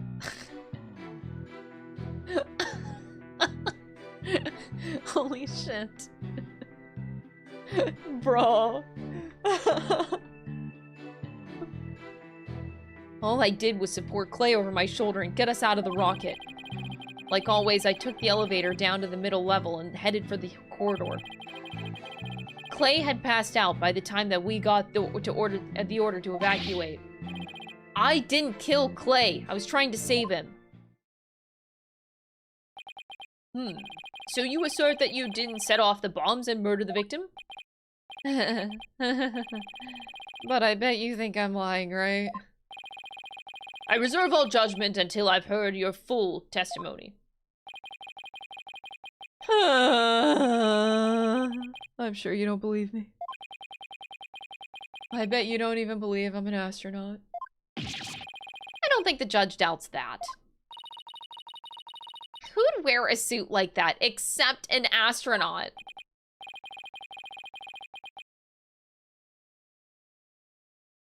I will say that when I saw you in that movie, you appeared quite courageous, though I suppose reality never quite lives up to fantasy. Wow.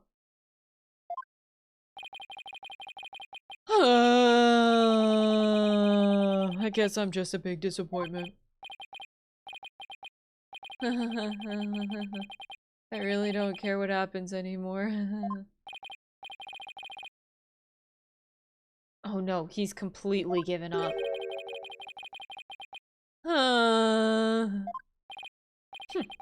What a depressing fellow. If you were to join me in the clink, I imagine that annoying sighing of yours would rub off on the other inmates. Another episode? Like how it rubbed off on Prosecutor Blackwell a second ago? Wait, that was him? That was Blackwell sighing?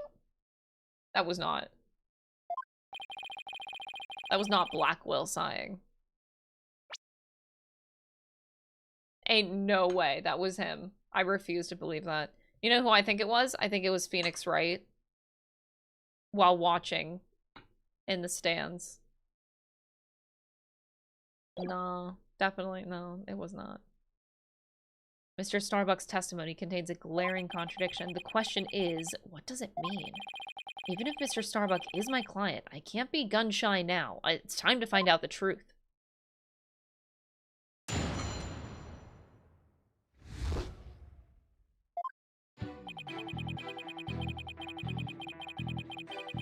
Hold it! So what you're saying is that the victim was still alive at the time? Of course! He was alive and well! Silence! Shut up, Simon. You silent. If so, then you admit that you took a man who was alive and well and silenced him permanently with this. What? No! Black hole confirmed! Dead ahead! It's no good, Captain! I'm getting sucked in! Objection!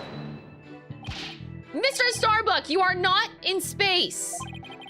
Please give your testimony seriously. It was just nerves, but maybe I shouldn't have said he was alive and well. It was more like he was slumped over. Those are complete opposite ends of the spectrum! Courtesy of YouTube chat, Simon Blackwell like sigh. Oh, that's cute. No. No, I don't buy it. Hold it! Is that the elevator inside the launch pad area?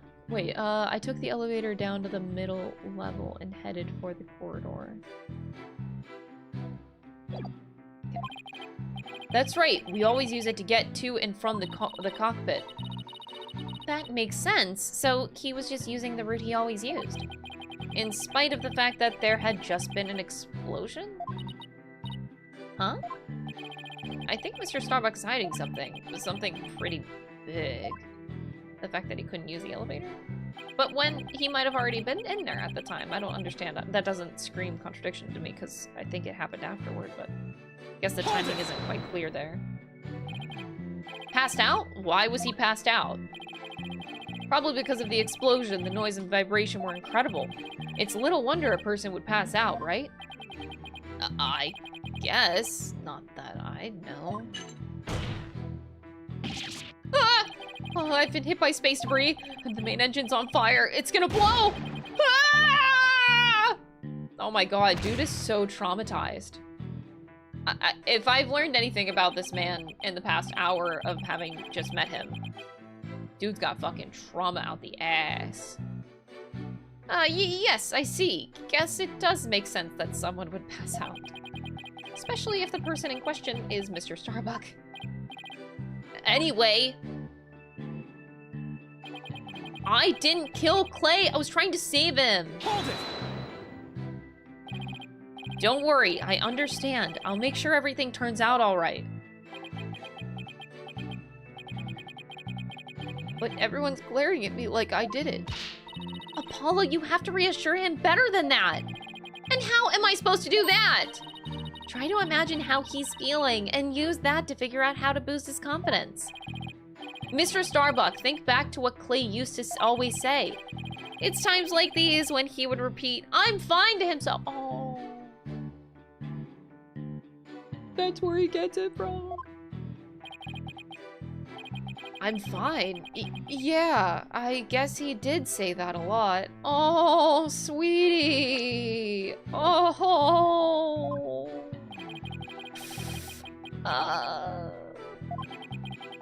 Even if I shout it, Clay will still be dead. What's the use?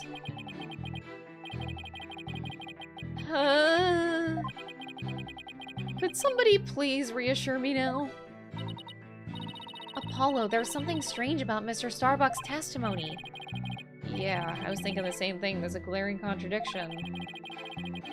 I just wonder why it's there and what it means for our case. Doesn't look like he's lying, at least. Guess I'll have to show some evidence. I'm Apollo Justice, and I'm not fine.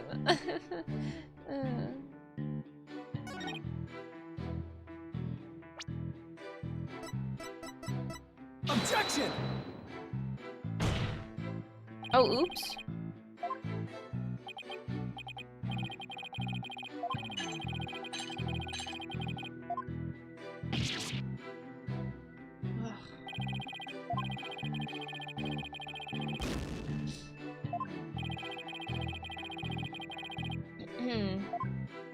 Apollo Justice is always suffering. I think it just runs in like the pro tag line, you know, suffering. Everyone suffers, though. Every prosecutor does too. Everybody. Everybody.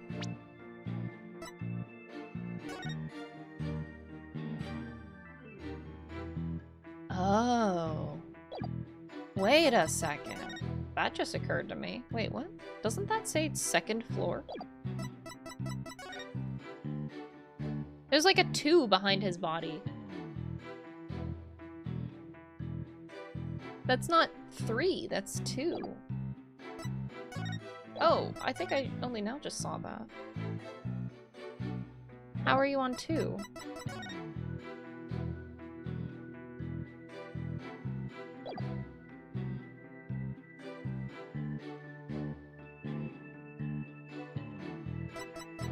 Objection!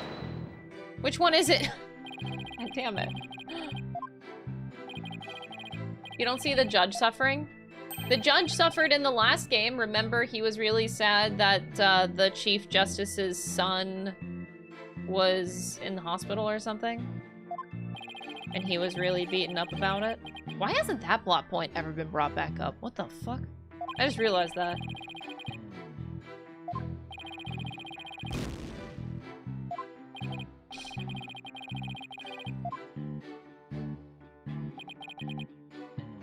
I took the elevator down to the middle level and... Hold it! Oh no! Fuck. Wrong button. Sorry.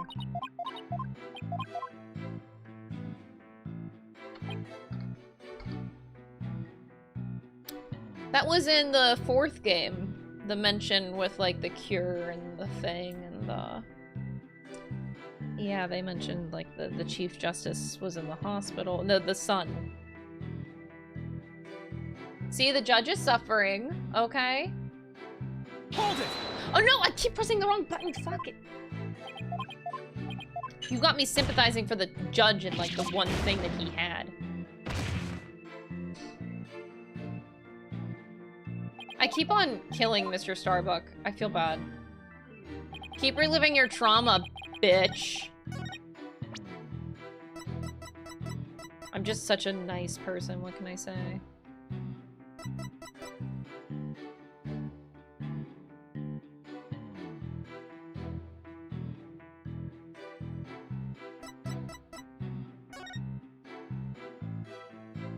Oh, it's a fucking ladder. It's not an elevator. Oh, that's what they're doing. Objection! Wait, what? I thought I finally understood it.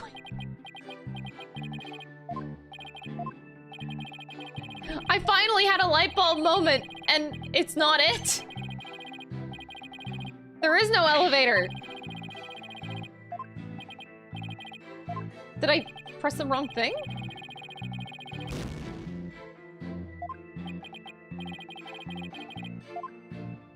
Am I on the wrong statement? Like, how?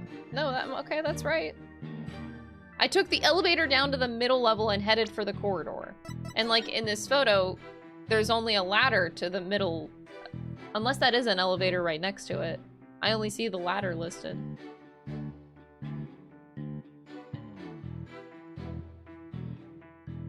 So confused. I took the elevator down to the middle level and headed for the corridor. I don't understand.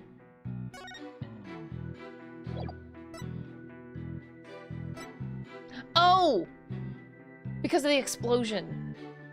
Oh. Objection! Oh, there we go. There we go. Mr. Starbuck, I need your testimony to be as accurate as possible. Was I not being accurate? No, because it's impossible for you to have taken the elevator down to the middle level. What makes you say that, Mr. Justice? Please recall where the bomb went off in Launchpad 1. Also recall that after the explosion, the middle level elevator was engulfed in flames. Oh, you're right, which means... Exactly, the Launchpad's elevator wouldn't have been usable. In other words... Mr. Starbuck, your statement is decidedly inconsistent with the facts. Don't put on your helmet. What's with the helmet? Mission Command, do you read me? Come in, please! This is Mission Command. I order you to pay attention! Stop this nonsense and answer my questions, Mr. Starbuck. My helmet! My oxygen tank! Oxygen concentration and body temperature declining, requesting medical assistance. Ah!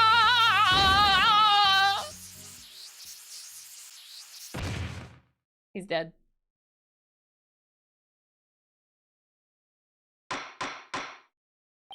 Mr. Starbuck, we're not in space. Please stop pretending you have lost consciousness and stand back up. Trauma. I apologize, Your Honor. I forgot I was still on Earth. I feel like we all just got a real glimpse of Solomon Starbuck, the astronaut. Yeah, he seems more like an astronaut now than when he was doing all that sighing. Mr. Starbuck, could you please explain the inconsistency in your statement? About how you used the middle level elevator? I was nervous and I said the wrong thing. Sorry. I actually took a different route, I think. Did you drop the body down the ladder? Ow. I hope you're able to deliver a straight story this time. I'll get it right this time, maybe. No, I mean, probably. Probably. It's understandable to be nervous, but let me remind you, accuracy is paramount in court.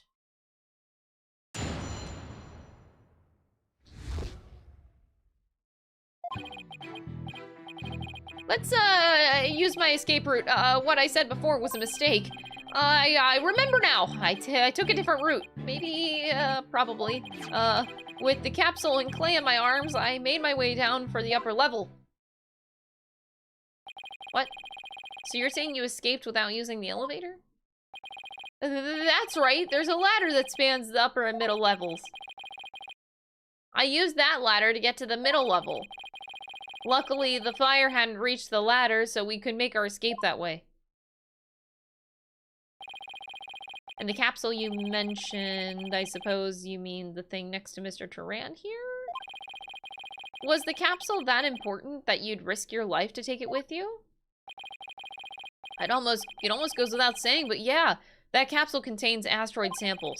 Therefore, it's invaluable as research material. With his spacesuit, Clay weighed a ton, but securing the capsule was also important. I need you to answer to the best of your ability. Mr. Starbuck, please remember that your verdict is riding on your testimony.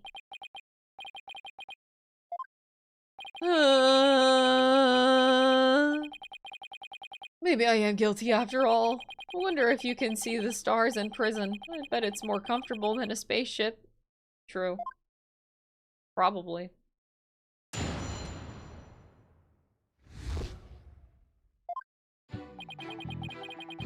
My escape route, what I said before, was a mistake. Hold it! How could you mistake such a basic fact? Hey, everybody makes mistakes, but try thinking about the vastness of space instead.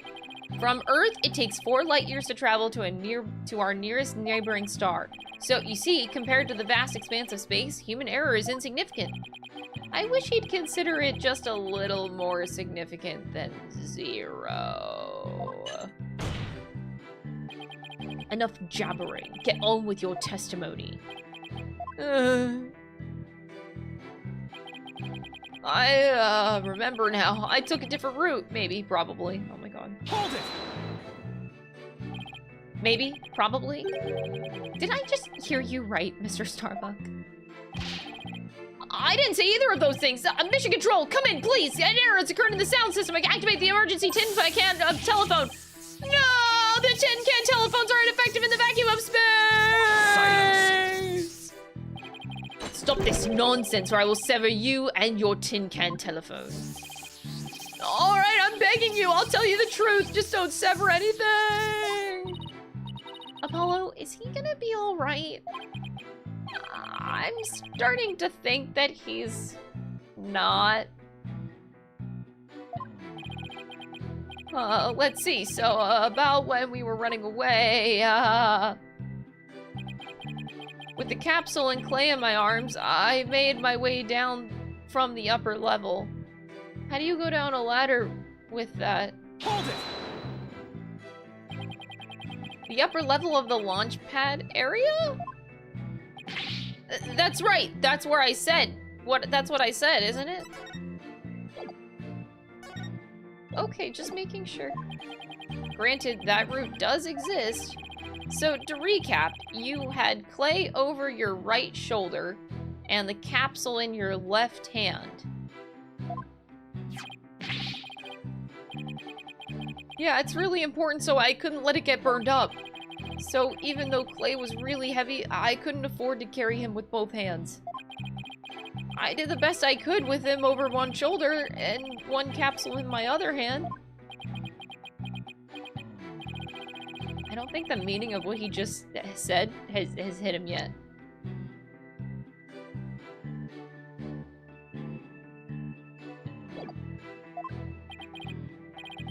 You know what you have to do with that statement. Justice, don't know. Maybe I don't have to. Yes, I know! Well, I've come this far, no turning back now. It's time to present some evidence. Oh god, can we not? So, Mr. Starbuck escaped with clay in the capsule, which means it's just like in the footage. I can see why he couldn't run, though.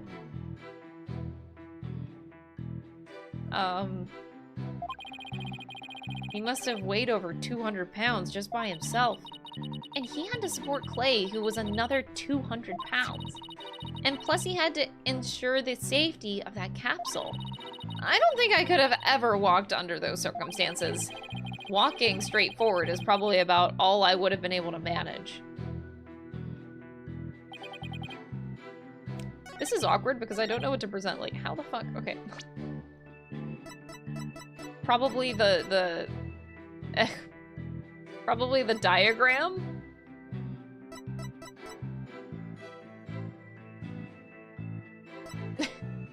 This is really awkward.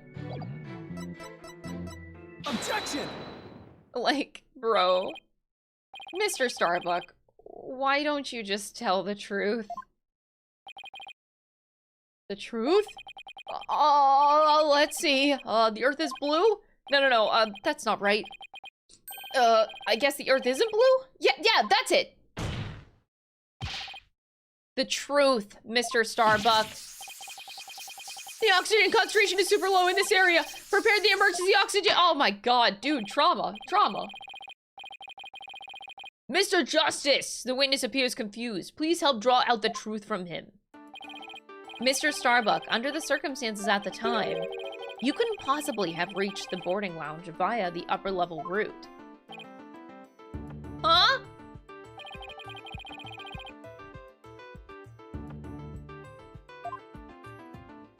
Sorry, wait, what?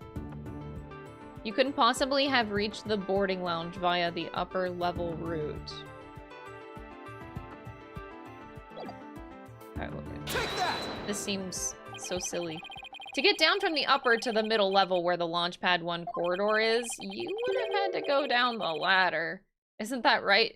Dude just like chucks Clay's body down. He just like shoves it down. Anyway. Of course, that was the only way we could escape! Objection! How would that work? At the time, you were supporting Mr. Turan over your shoulder. Were you not? And remember, he was in full space gear as well, putting him at over 200 pounds. Well, it's easy on the moon. Gravity is only 1/6 of what it is on Earth. Objection! But the Space Center is located on Earth! Short of being an octopus, climbing a ladder with an adult male in space gear in one arm while carrying the capsule in your other is impossible. Wouldn't you say? So, Mr. Starbuck, how exactly did you climb down the ladder with your arms full? Mr. Starbuck, come clean and tell us the truth now. Engineer, where's that engineer? Oxygen leak detected due to oh my. What the? He's flying the coop! Help, I'm caught on the ceiling! Help, anyone? Bailiff, prepare the cherry picker. We must launch our rescue mission at once. Well, this was one way to take off while being questioned. I'd rather prove his innocence so he can go to space again someday for real.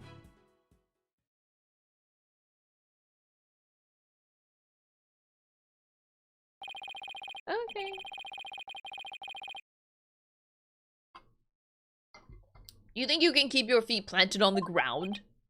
Yeah, I apologize for losing control. Are you ready to tell us the truth? And not that! Anything but that! What is going on? This isn't the Mr. Starbuck I know! It appears that Space Boy is prone to deception. Witness. Yikes! Yes? I thought your story odd, but perhaps the inconsistencies can be explained as the result of a medical side effect? Oh god. Prosecutor Blackwell, please don't talk about that! What are you talking about, Prosecutor Blackwell?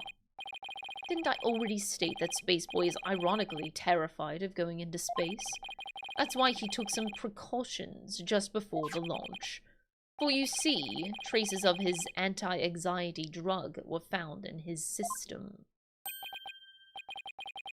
I sense that things are about to nosedive. Things are gonna go great! Yeah, this is great. You've got it all wrong. I told him during the investigation, too. I don't know anything about any drugs. I never took any medication, I swear. It was found in his system, but he doesn't remember taking it? How could that be? Somebody must have slipped them. But I guess maybe that's why I don't remember, because of the side effects. Yeah, that's why I don't remember much about what really happened. What?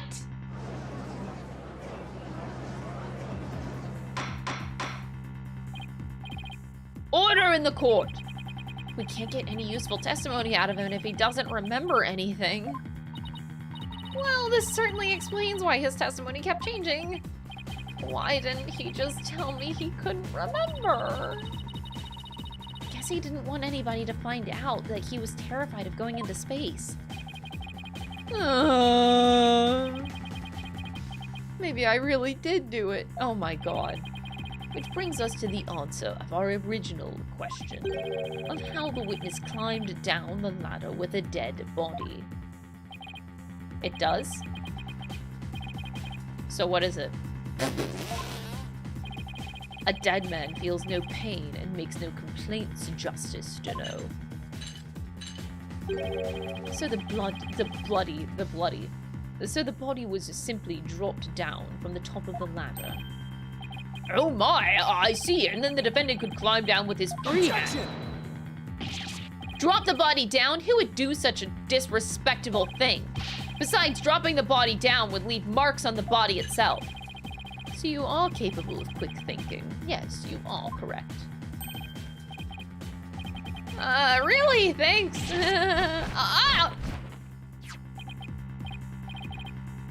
What's this? It's the oxygen tank from the victim's spacesuit. It's ruptured, and I'm sure you can figure out why. You can't be implying it ruptured when the defendant dropped the victim's body. I am, for they fracture easily when struck. Objection! I don't believe this. Imagine if that's true, the tank's explosion and shrapnel would leave its mark on the body. Yet, according to the autopsy report, only the knife wound was found on the body. You're clearly grasping at straws with this line of reasoning. Dude, at this moment, right now, Miles Edgeworth is gonna kick down the door and he's gonna be like, "Updated autopsy report, bitch!" Silence. I'm waiting for it. A spacesuit isn't heavy for the sake of being heavy, Justice to know. It includes the latest technological devices and is made of the fabric of tomorrow. This fabric is made to protect astronauts from the dangers of space. So falling a few Earth yards would hardly leave a mark on the wearer.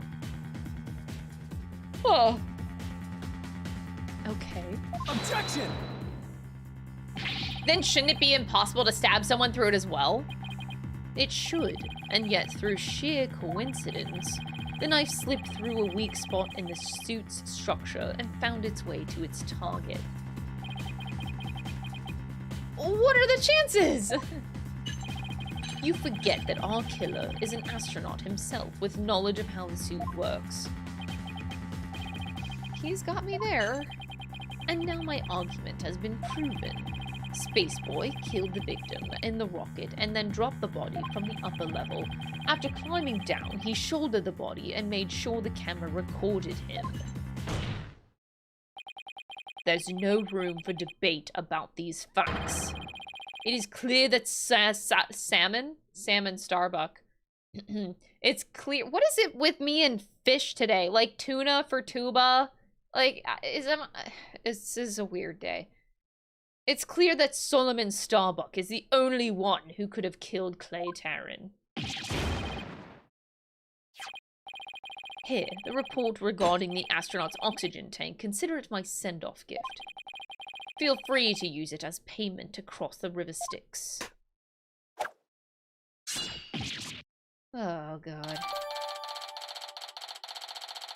The victim's tank was ruptured with 0% left. The defendant had 80%. Remaining oxygen is displayed on the left shoulder. Doesn't that... Wait. There's a 50. 50. 80? 80 to 50?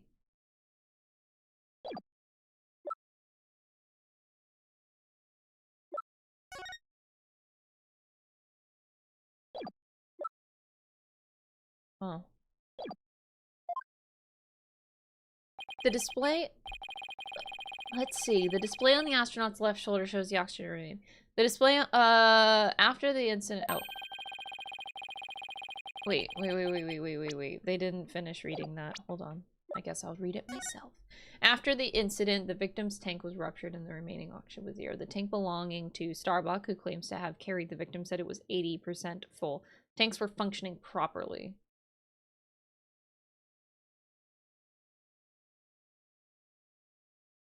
That's what I was wondering about. If he died via the stabbing. I think that was after. Where's the picture there? Okay. Okay. I think this also has something to do with the fact that this is level 2. I don't know what the 2 is though. What does the 2 mean? Is there another launch pad? Launch pad 2, launch pad 1. I don't... Are we in the wrong place? I guess that means these glowing cyan digits represent the amount of oxygen in the tank.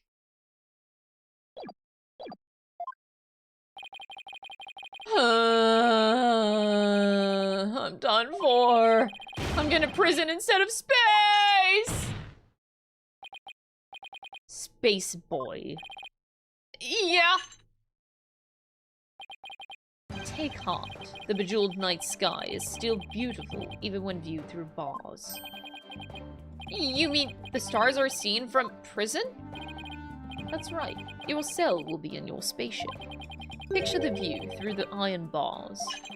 It's like being an astronaut in your own craft for all time.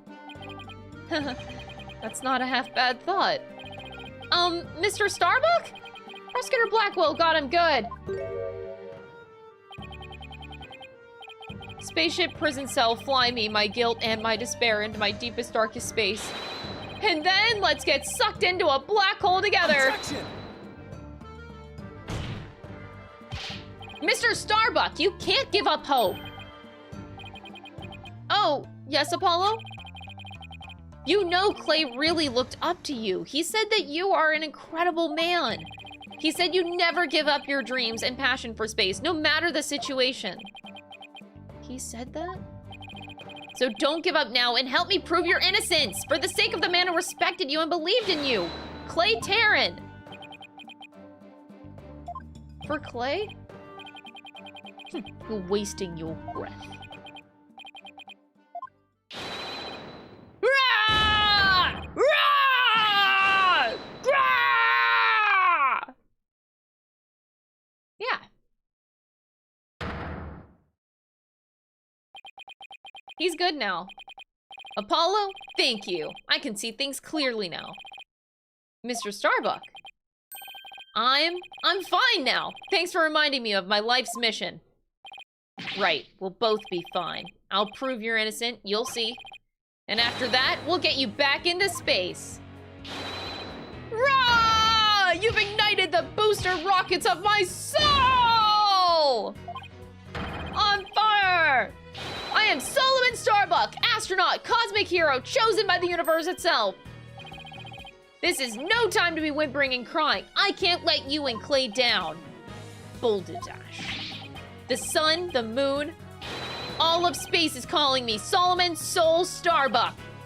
Ready for launch. Begin the countdown. 5, 4, 3, 2, 1. He's so stupid. He's so dumb. What is happening? Whoa, I feel like I've witnessed an actual rocket launch. Apollo, you did it! You broke Prosecutor Blackwell's grip over Starbuck. I can't take the credit, it was all Mr. Starbuck. He pulled himself through. If you simpletons are done massaging one another's egos. No matter how positive your mood, my advantage remains unshakable. I have but to wait for the final guilty verdict. Isn't that right, your boldness? I can't let up now. I have to stop Blackwell. I have to see this through. Mr. Starbuck just has to make it back into space. Oh no! I won't allow Clay's dream to remain unfulfilled. I've got to destroy Blackwell's argument somehow. Think, Justice, think. If the only people at Launchpad 1 were Clay and Mr. Starbuck, and if Clay was already dead by the time this footage was taken, then the only person who could have killed him is Mr. Starbuck. So the only way to counter Blackwell's argument is if I can prove that Clay was still alive when they arrived at the boarding lounge. And in which case, he should be able to find some contradiction in the evidence itself. Now let's see, about the data that we just received. This supposedly proves that Mr. Starbuck dropped Clay's body in Launchpad 1. But if I'm going to prove that false, then there must be something I can use here. Enough of this farce, your boldness. Let's have a verdict. Objection! Verdict. Let's have a verdict. Prosecutor Blackwell, you seem to be in quite a hurry to rush the verdict. But about this oxygen tank data you submitted just now, it says that Mr. Starbuck's tank had 80% remaining when Mr. Tarrant had 0.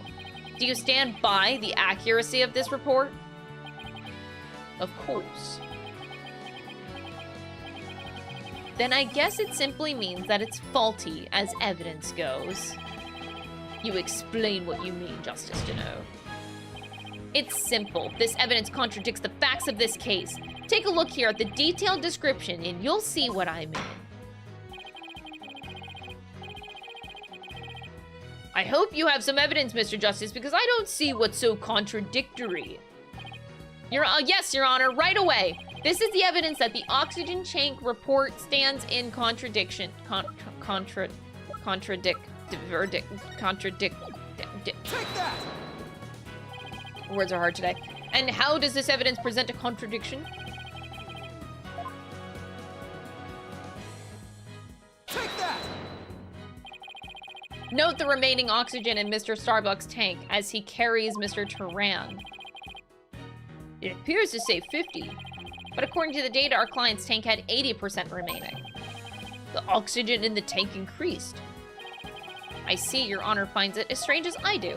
It's bad enough that there is a contradiction, but the increase in oxygen is beyond illogical.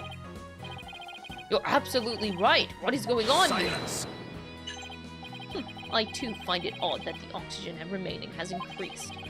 It would be as odd as if my rations were to increase. But what does that prove? It doesn't change the fact that it is the defendant carrying the victim's corpse. Heh, I'm gonna bet you don't get more rations because you don't abide by the rule. Oh, shit!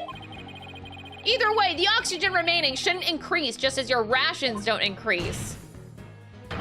Therefore, this new information is critical. We can't overlook it. Also, why is my camera so off? Silence. In that case, do you have an answer to this riddle of the mysteriously increasing oxygen? You'd better not disappoint, or I'll declare the inconsistency as mere equipment malfunction. Prosecutor Blackwell has a point. I suppose it could be a simple malfunction. Mr. Justice, if you cannot provide an adequate counter-argument to this point, I'm afraid I must bring this trial to an end. Do you think you can explain why the remaining oxygen level increased?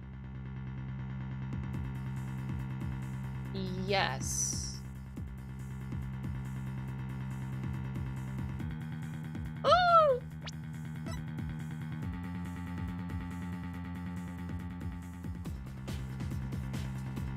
No.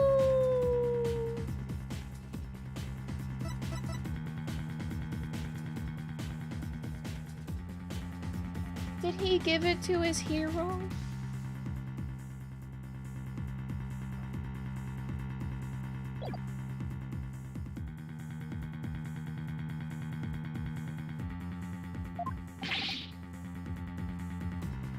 I hope not. Mr. Starbuck has no memory of it, but he claims to have carried Clay, so this man with the 50 on his tank ought to be Mr. Starbuck. But if anything, the display on his oxygen tank should have been shown at 80. This is a clear contradiction between the report and the security footage. So what I should be asking is not, why did the oxygen level increase, but what had to have happened to make it look like it increased? Huh? Okay, never mind. I was worried that he gave up his life for him, knowing that he was going to die anyway or something like that.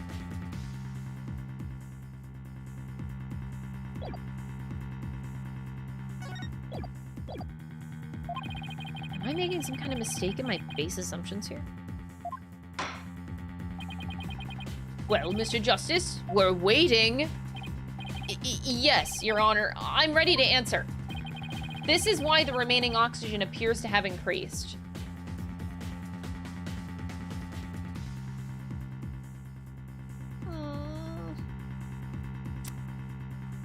Victim was carrying the defendant.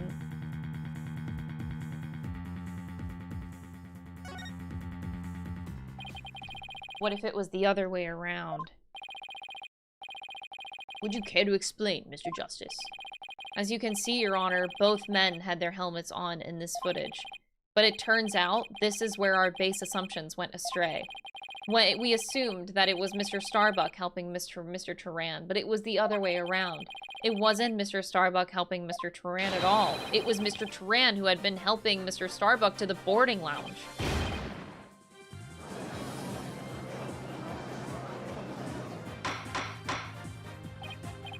Order! Mr. Justice, you mean to tell me that the person on the right in this image is the victim, Clay Tarrant?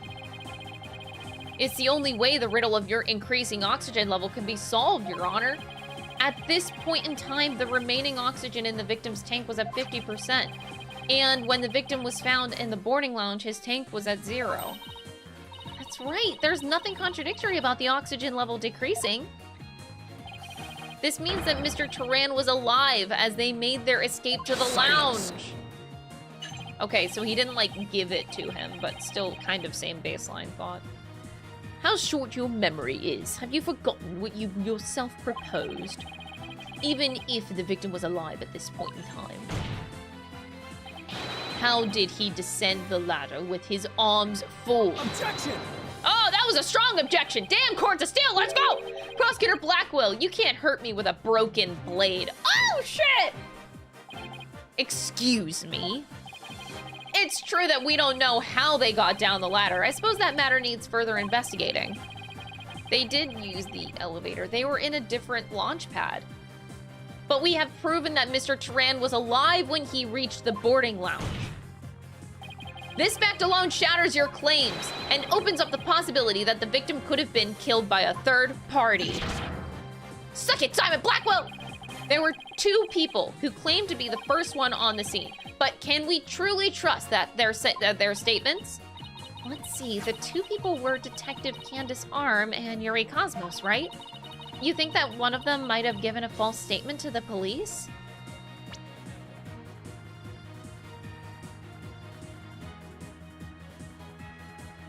Ooh. It's certainly possible. We might have to do a little bit more digging.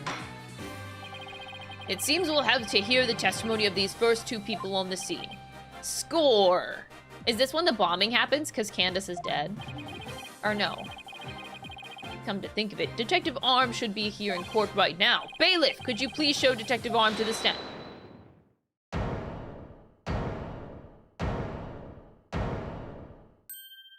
Oh god, here we go. I have an announcement, everyone! What's the meaning of this? We're in the middle of a trial! Please remain calm and listen carefully. Someone has reactivated the bomb. The bomb was defused, but it's about to explode. Explode? Ah! In 3D! A bomb now! Everybody run! Ah, I don't want to die! Oh no, everybody's panicking! Well? Silence. Headless chickens with a death wish, the Lord of you. Calm yourselves at all else. Come on, Apollo, let's get out of here! But what about Mr. Starbuck's dream, and who will carry out Clay's final wish? I don't care what happens to me. I'm not letting some bomb blow the truth up forever. I refuse to let things end here. Apollo, this is no time to be dramatic. If we don't get out of here, we're gonna die. Come on, this way. Ouch, let me go. Juniper, she hasn't evacuated yet? Juniper, are you all right? Apollo, no, not that way!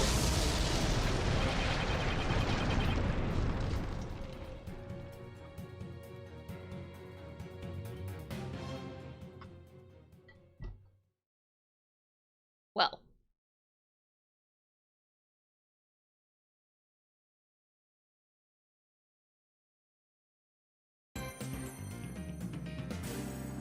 This is so strange. So Candace disarmed the second floor bomb.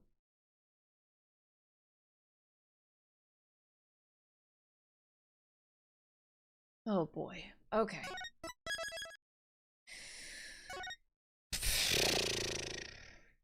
Next chapter. I did a whole chapter. Oh my god. All right.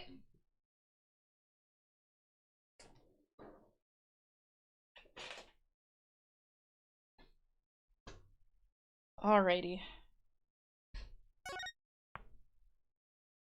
Didn't expect to get a whole chapter done today. It was a short one. In the middle of the Space Center bombing trial, we had another bombing incident.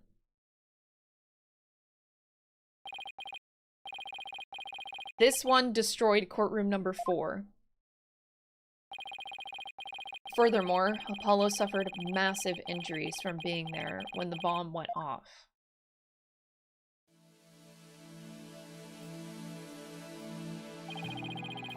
Unfortunately, Juniper Woods was fingered as the courtroom bomber. They really gotta stop with the wording.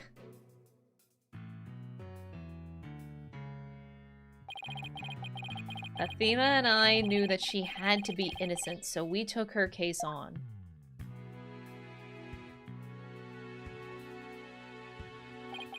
We managed to clear Miss Wood's name.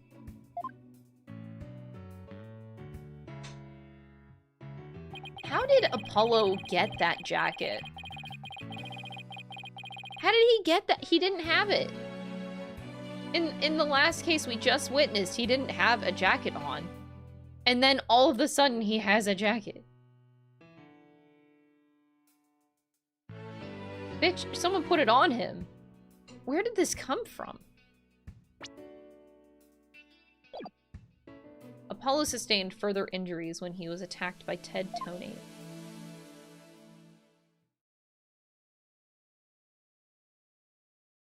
He wasn't wearing it. Who put it on him? It was only... Yeah, because, like, when we started the game, I was like, oh my god, Apollo's wearing this, like, SMT-4-looking jacket.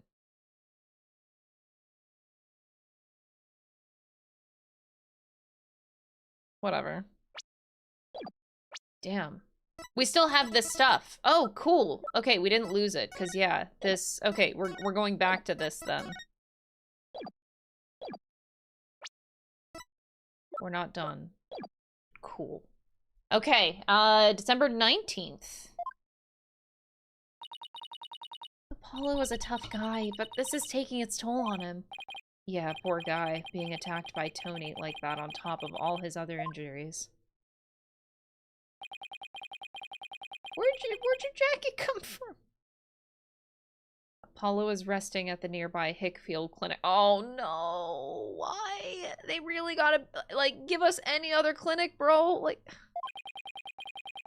I've had some experience with that place myself. What an awful turn of events. I never thought he'd land in a hospital of all places.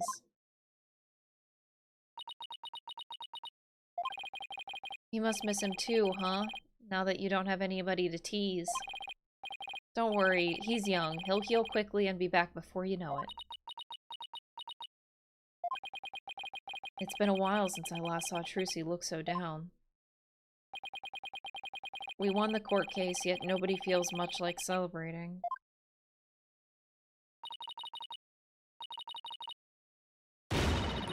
All right, enough of these people! This is no time to be moping around. Now dry those eyes, both of you. You're the only one who's crying, Athena. Technicalities! Look, we have work to do and we have to take over! Take over what, exactly? Apollo Space Center case, of course! As no verdict's been reached, there's still a chance.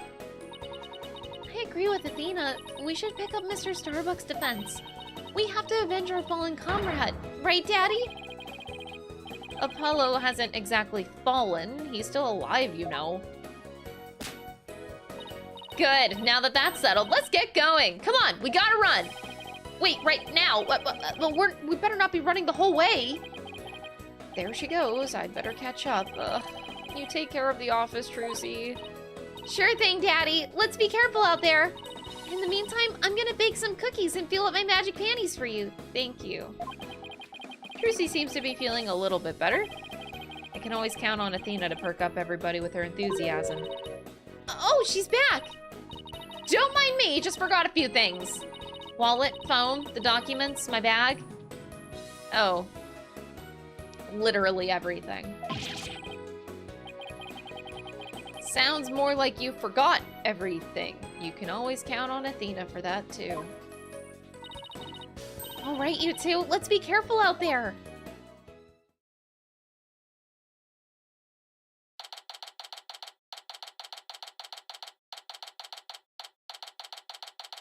All right.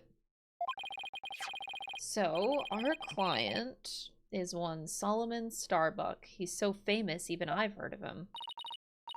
That's right, he's a super famous astronaut who works at the Cosmos Space Center.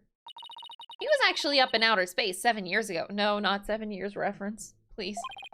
You seem to know quite a bit about him. Now I'm all excited to meet the man.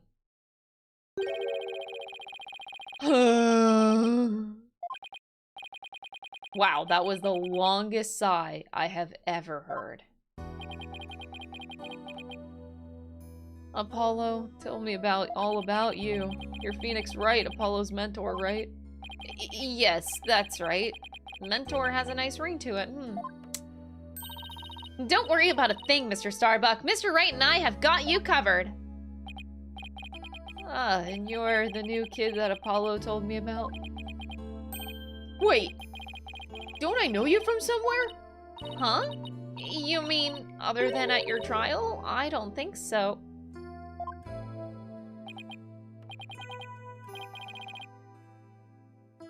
Seven years reference! 7 years reference! 7 years reference!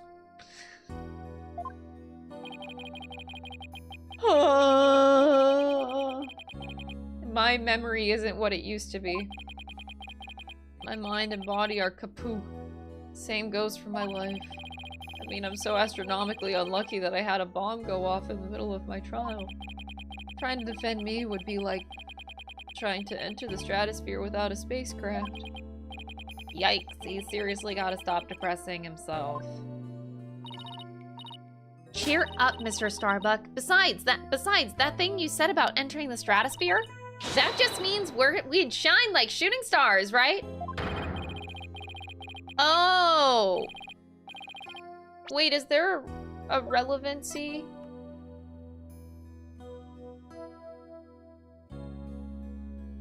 Wait, that's suspicious. Wait.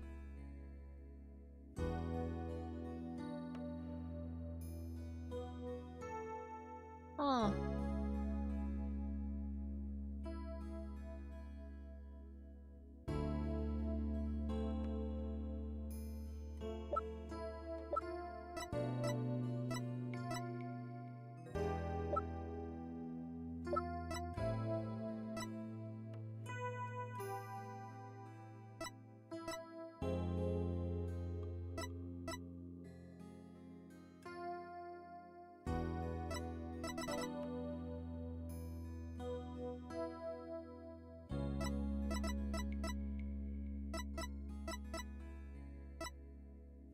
Athena, her moon earring just striked me, because, like, they said that Solomon is the, or sun, soul, sun and moon.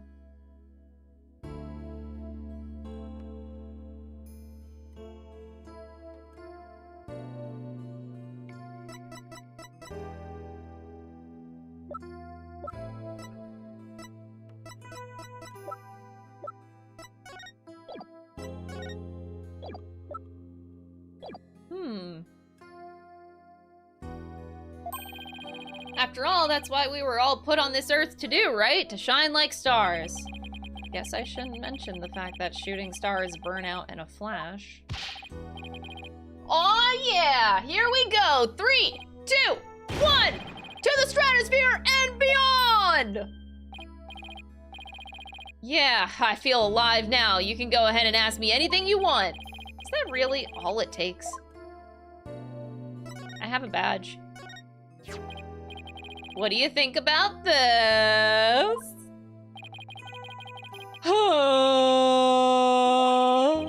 The evidence is gonna get me convicted. Why is everything... So, like, even with the Apollo and Lemoir thing, they used, like, the stars and the cosmos there, too. Why is everything... Anyway. The evidence is gonna get me convicted. Man, wait! Even in the third case, with, like, the illuminating stars, they really like the space theme. What the fuck? Wait, this carries over to, like, the whole... Wait.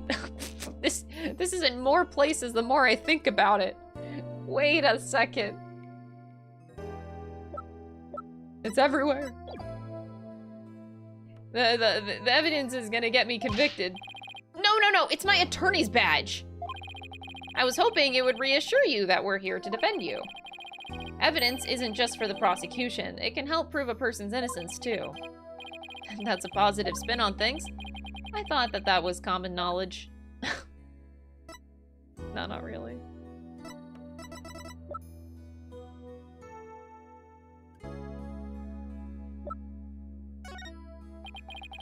Clay always used to cheerfully greet me in a loud voice. And he did vocal exercises every morning sometimes until he was hoarse, right? Exactly. You could always hear him even through the wall. Hey, wait a minute. Did you know Clay? No, but like attracts like, as they say.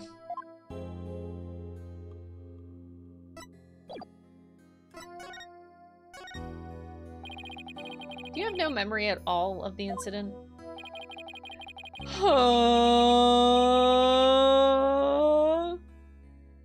I'm so ashamed. My memory of the time is as black and clouded as a dark nebula.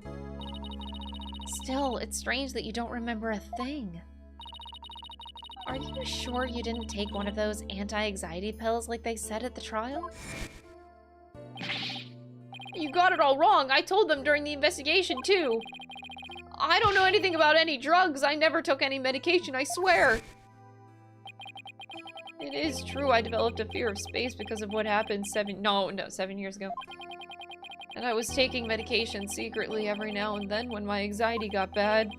Having a fear of space is not something an astronaut can brag about, you know. The so-called Hat 1 miracle. That must have been a terrifying experience. I'm still an astronaut at heart, come what may. I would never take drugs that might impede my performance just before a launch. That launch meant everything to me. That's more certain than the theory of relativity. He seems like a completely different person now. This is the face of the astronaut I know. But the tranquilizers were found in your system.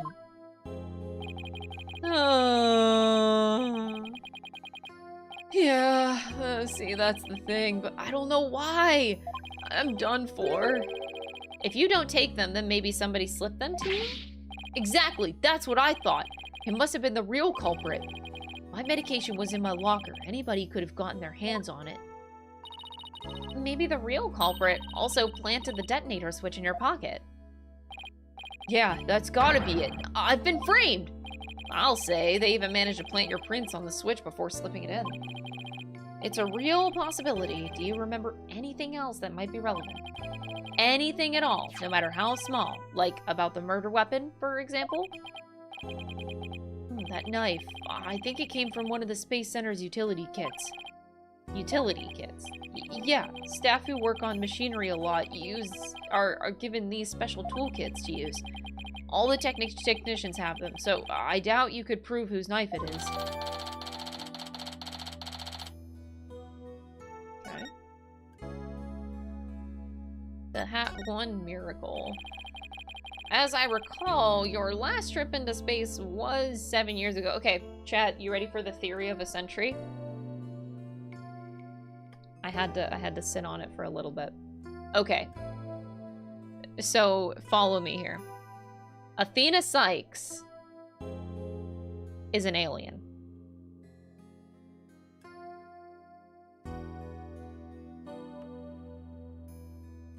And you're like, Crystal, that sounds fucking crazy. Okay, but like she's 18 years old and can kind of speak like 4 languages. It's... Got you. Like, I got him. So 7 years ago, whenever they launched or whatever, they brought back a child that they found in space. She was 11 years old, an alien just floating in space. And they found her and they brought her back.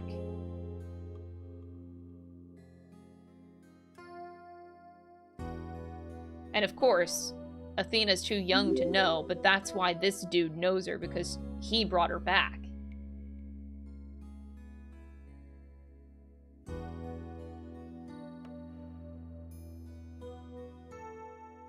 Guru, thank you for the 11-month resub. I appreciate it. So, exactly. Thank you. I was just gonna say that, but yes, the emotion thing is her trying to understand humanity. Exactly, because she's an alien. So she learned psychology to understand human emotion as a non-human.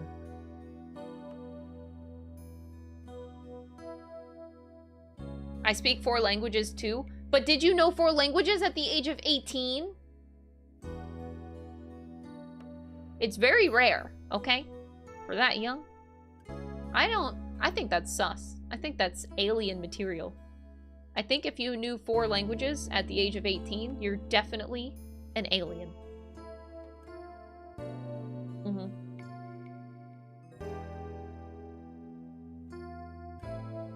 I knew someone who knew 6 languages at 18. See, your friend is absolutely a fucking alien. Anyway, that's just one piece of evidence, chat. But my theory still stands. Athena Sykes is an alien that was found in their space trip 7 years ago and brought back to Earth, and she wanted to understand humans, so she started studying psychology in Germany under Miles Edgeworth tutelage, and then she comes back here at the behest of Phoenix, and he takes her in, and that's just it. So she is related to all of this. But then you ask yourself, well, how does Simon Blackwell fit into all of this story, right? Because there's something between Simon and Athena as well. There's a connection there. Well, I can give you a very logical explanation for that. So, Simon, in this case of 7 years ago, this miracle, there was a fire. Oh, so Simon worked at this space center. He was, Simon worked at this space center. He was a... What did they call this knife? It came from the Space Center techs. Simon Blackwell used to be a Space Center tech 7 years ago. And he was falsely accused of...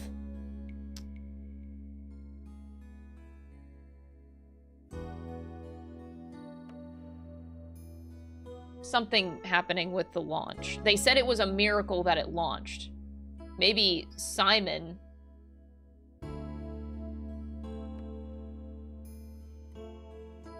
Oh, there was like a fire or something, and that's where the eye thing came from. So his eyes, they got burned. Those are definitely burn marks. So yeah, he worked at the Space Center as a technician. There was a rocket that malfunctioned, and he was hurt as a result of it, but then he got blamed for it, and he's been in jail ever since, but it wasn't his fault. He's falsely accused and in jail this whole time. I still stand by that. And that's how he somehow knows about Athena, because when they came back from that trip and they brought back the alien Athena in the rocket ship, Simon was somehow there and the first person to witness 11-year-old child coming back, and he was like, I'm gonna study prosecution while in jail for some reason. I'm still putting pieces together of the story, okay? The theory is not fully cooked. There's more, okay? But this is the start of the theory. I have to think about Simon a little bit more. But I like the theory that he used to be a Space Center tech. So let me cook on this part first. We'll come back to it. But part 1 of theory is there. Athena is an alien. Part 2 of the theory with how Simon draws into all of this, it's coming soon. Just let me think about it. Okay, your last trip into space was 7 years ago, right? That's right. It was a pretty rough experience. During that mission, we had all kinds of problems with the craft. You did? What kind of problems? Power failure, oxygen leakage, busted radio, cracked windows, loose control column. Oh shit. The heart shield came off as we were entering the atmosphere. I thought I was a goner. But I managed to make it somehow with the popsicles and the ice packs from the freezer. No wonder they dubbed it the Hat One Miracle. It's a miracle you made it back. Yeah, it's a miracle he made it back, and with you.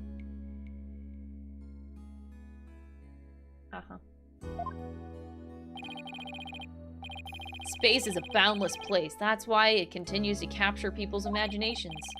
But the vastness of space shows us how insignificant we are in the scheme of things.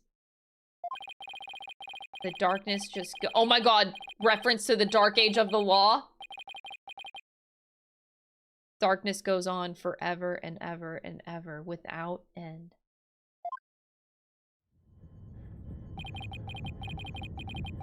There was nobody else there. I saw a bug and I hope I tried to kill him. Okay. There was nobody else there. Nobody was gonna come save me. I was all alone. All alone, with nothing to listen to but the sound of my own breathing and heartbeat. I kept scrambling to make repairs, but I couldn't keep my hands from shaking.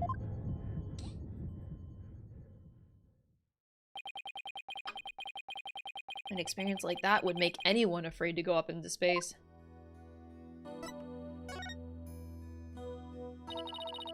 With the experience you had, weren't you dreading this mission? What? No way.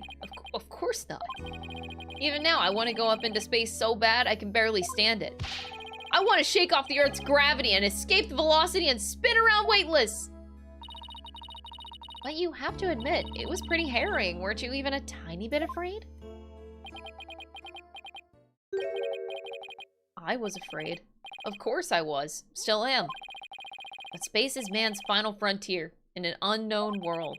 The cosmic truth is out there waiting for us somewhere. It's right here. Athena, she's the cosmic alien truth. Cosmic truth, huh? I guess there are people looking for the truth in every walk of life. No matter how afraid I am, I'm sure I can manage. If I give in to my fear, I'll never find the truth. As long as I don't give up, I can keep up the fight. One thing's for sure, Mr. Starbuck's passion for space is undeniably the real deal. The victim, Clay Tarrant, he was kind of like your protege, wasn't he? Well, it wasn't a big exaggerated deal like that, master and apprentice or anything like that. But Clay did think of me as his mentor. The mentor and the protege. What a combination they must have been.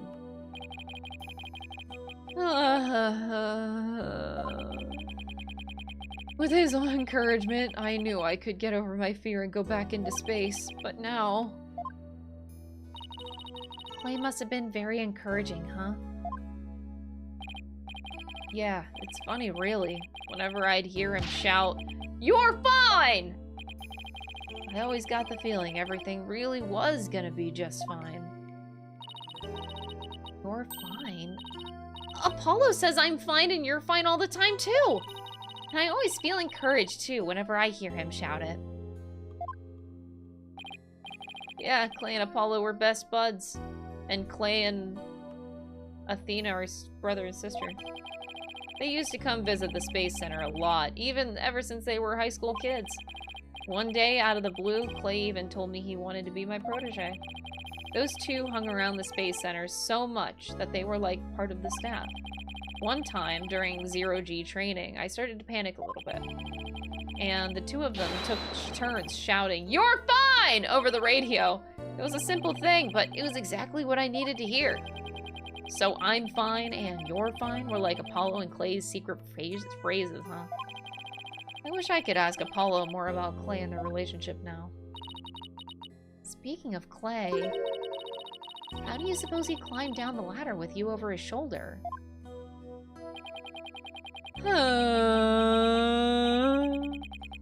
Sorry, but I can't even begin to imagine. But he actually did climb down that ladder, so a way has to exist. Thank you so much for the 2 months. I appreciate it. From the freedom of space to the walls of a cell. Oop, sorry. But that prosecutor said the dark night sky isn't half bad through barred windows. You're fine! Solomon Soul Starbuck is fine. Everything is going to be alright. And Athena Sykes is fine! Come on, Mr. Wright, you too! Do I really have to? Phoenix Wright is fine. I'm not okay.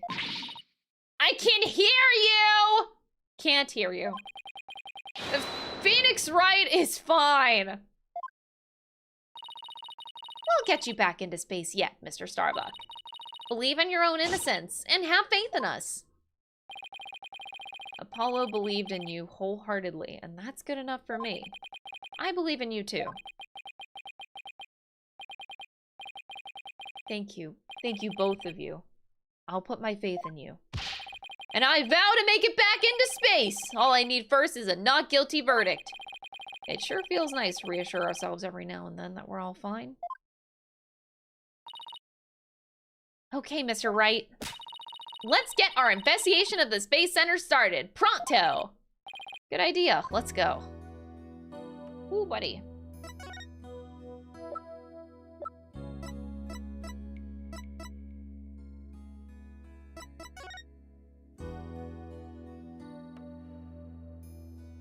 I still think there's a launch pad too.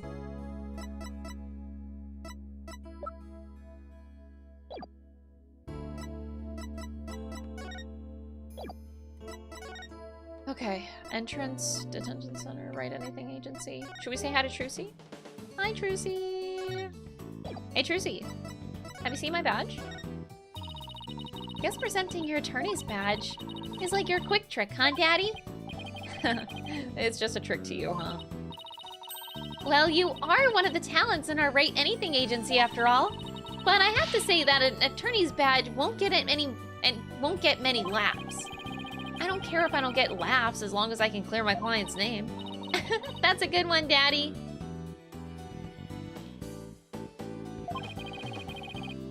I'm no match for you, though, Trucy.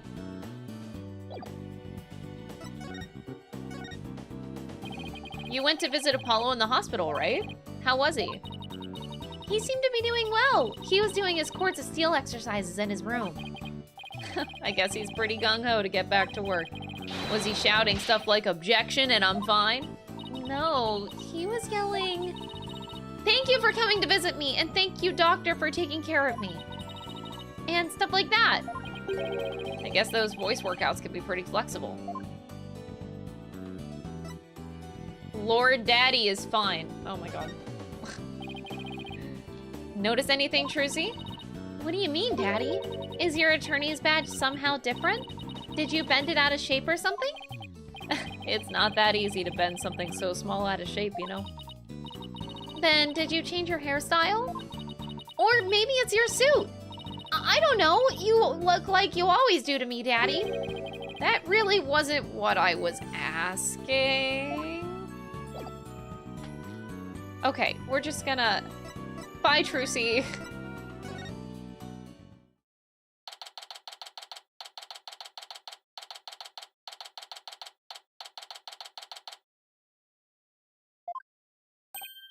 Wow, I was wondering what kind of place this space center would be.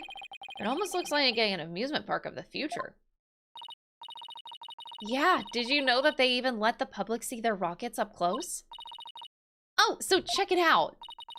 Look at how brightly the Gyaxa logo shines in the sunlight shines in the sunlight above the entranceway.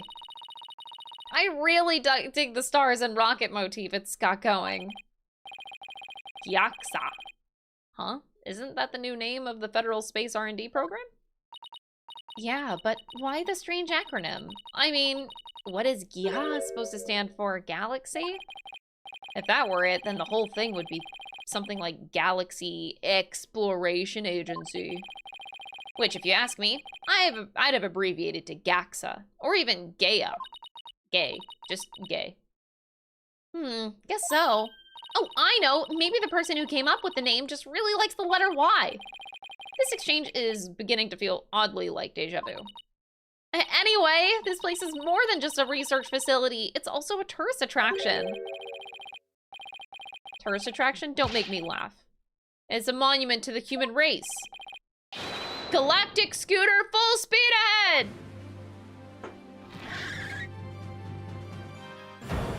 I was expecting Hugh O'Connor for a second, actually. Is that the director, Yuri Cosmos or whatever?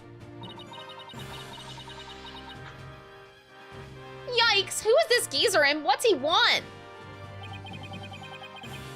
Look upon me and look well. Behold the great power of space science. Wait, that jacket.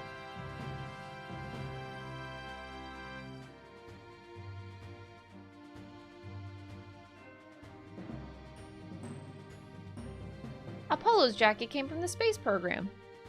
What? It had 1 star on it. It's the same jacket. Just his is obviously more higher authority. He's got more stars. Where did Apollo get that jacket? Pardon me, but you are... My glorious name is Yuri Cosmos. Oh, it is him. I'm the director of the Cosmos Space Center, the center of the cosmos! Boss, that was a pretty groan-inducing... That was pretty groan-inducing. If this person is the Space Center director, then that means... So, you were one of the first to discover Clay's body, weren't you? Oh, God.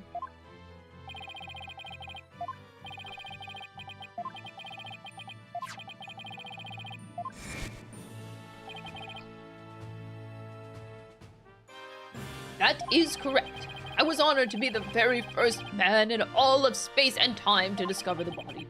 But this time of the incident, are you by any chance the space police? Yes, I am the space police. You can't tack the word space onto just any old thing, you know.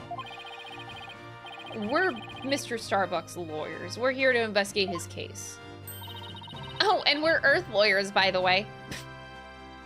Thank you, Athena. I see. Yes, I've heard about you. In that case, by my esteemed privilege, I grant you permission to investigate. I trust you are appropriately grateful. Now go ahead, have at it.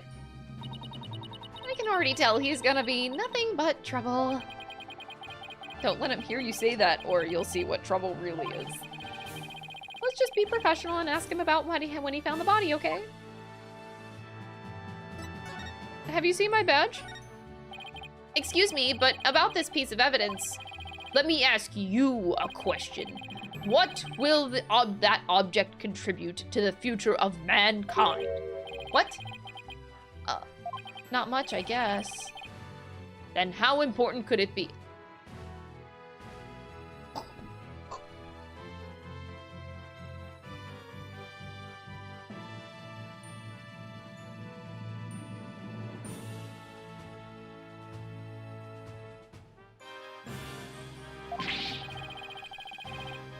quite unlike the great historical figure Yuri Cosmos. If he is any more self-absorbed, he'll turn into his very own black hole. Huh! That was a good one, Phoenix. So, as director, what do you do here at the Space Center specifically? Defend peace across the galaxy and promote space development in this country. No matter what obstacles stand in my way, we keep going for the sake of mankind. I believe I used the word specifically in my question. Attention all personnel to your break stations. Prepare for break. Oh, I get it. You just wander around and tell people what to do in a self-important manner. That is exactly right, because I am an important man, my manner is important. Mr. Wright, this man doesn't get sarcasm. Well, there are bound to be some people like that here in the boundlessness of space. What's that? You want to know what it is that makes me more important specifically? Very well, I will tell you. I was the central figure of the Hat 1 project. You may proceed to be appropriately impressed. Now go ahead, have at it. I might be more impressed if I knew what he did for it, specifically.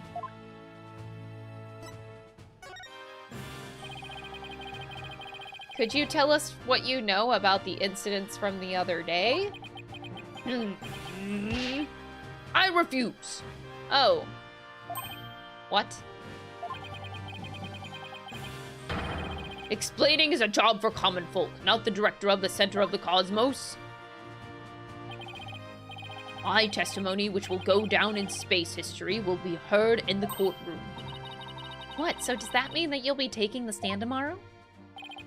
That is correct. I will be the most glorious witness in the history of mankind. Not sure if he really understands what being a witness is all about. Looks like Director Cosmos is the type that only talks about what he wants to talk about. Then let's at least try to ask him about things that he might be willing to open up about.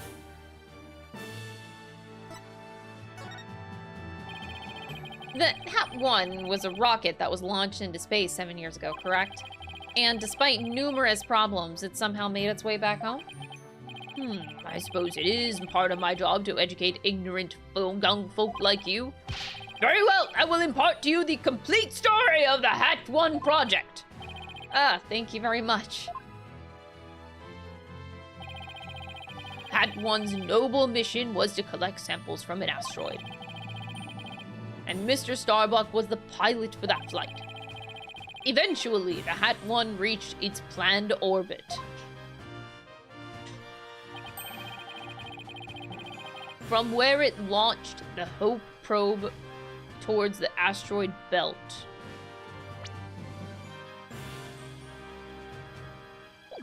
Okay.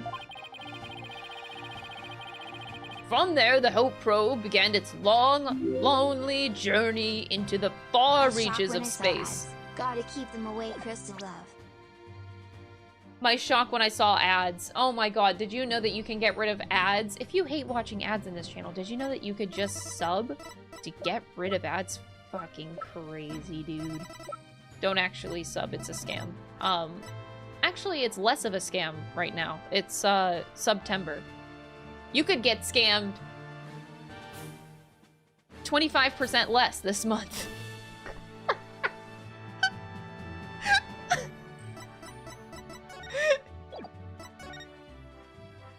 Damn. Okay.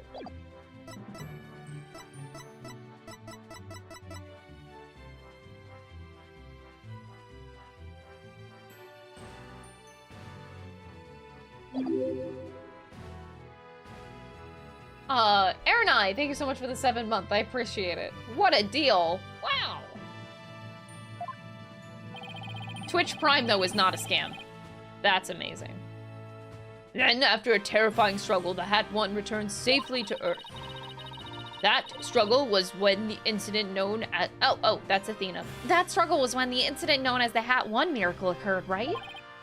Correct! And it truly was a miracle. But of course, they had just to turn the ordeal into a movie. As for the Hope probe, it did eventually arrive safely at its destination. It obtained few samples from the asteroid and returned to Earth but a few days ago. So what kind of samples are they? What's in them? The samples are scheduled for analysis in the near future. We haven't had time since they just came back the day before Taryn's murder. The day before? Regrettably, we've had no time to inspect the samples due to everything that has occurred. But this puts our space development program ahead of our countries by several years. Several, would you say 7 years? That's quite impressive. I guess this guy isn't just a loudmouth braggart after all. In the golden age of space development, our predecessors were successful in bringing a moon rack back. Moon rack? Oh, a moon rock, not a moon rack. That is the greatest achievement in the history of this space center.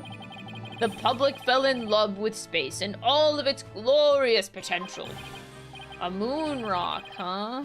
I remember that being big. Our endeavors with the moon rock live on in our work with those asteroid samples. Hello. I want to bestow new hopes and dreams for the future upon mankind once again. That is my mission as the man who stands at the center of the cosmos.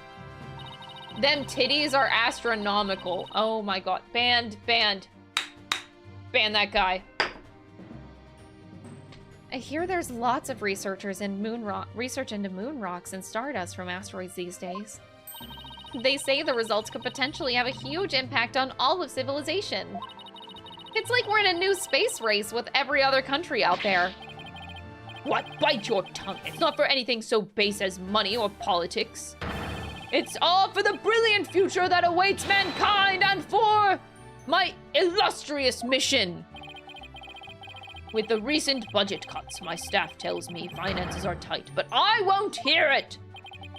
I guess even a space program has to watch its budget. By the way, you seem awfully knowledgeable about this kind of thing, Athena.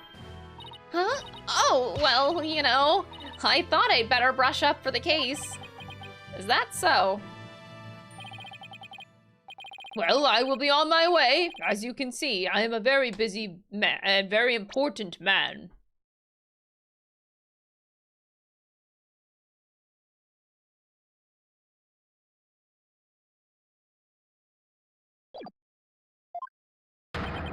Galactic Scooter, fire up the main engine! Max battle speed! And engage! That thing is surprisingly fast. I guess we better get going too. You bet! Let's make it so! Oh no, not the birds. The birds are back. Athena Sykes is fine! What was that all about? I thought I'd better get fired up twice as much to make up for Apollo being gone. For starters, I thought I'd imitate him. So you were doing a voice workout. Yep, you have to push your voice up from the pit of your stomach. Hold it! There's a contradiction in the witness's statement. You're really serious about this. Objection! You are lying! The true culprit is the judge. What? Then who's gonna hand down the verdict? Oh, I didn't think about that. So, what do you think that we should do next? Oh, that's right! What is it, Athena? I just remembered I forgot to go running today. I was so taken up with what happened to Apollo, it slipped my mind. That wasn't what I was asking. Have you seen my badge? My badge is starting to look pretty good on me, don't you think? It suits you well. I'm starting to feel like it gives me more dignity and presence, too. I think she might be expecting a little too much from one tiny little badge. Teeny tiny little badge. Alright, let's see. I'm getting the sense that you are perplexed by this piece of evidence. Well, I guess that's true. You see, even the simple act of presenting evidence reveals your underlying emotions. I guess I'd better be careful when I present evidence. Okay. Wait, I don't want her to detect my thoughts about Edgeworth constantly. Oh my god, what if she knows? What if she knows? That'd be terrifying.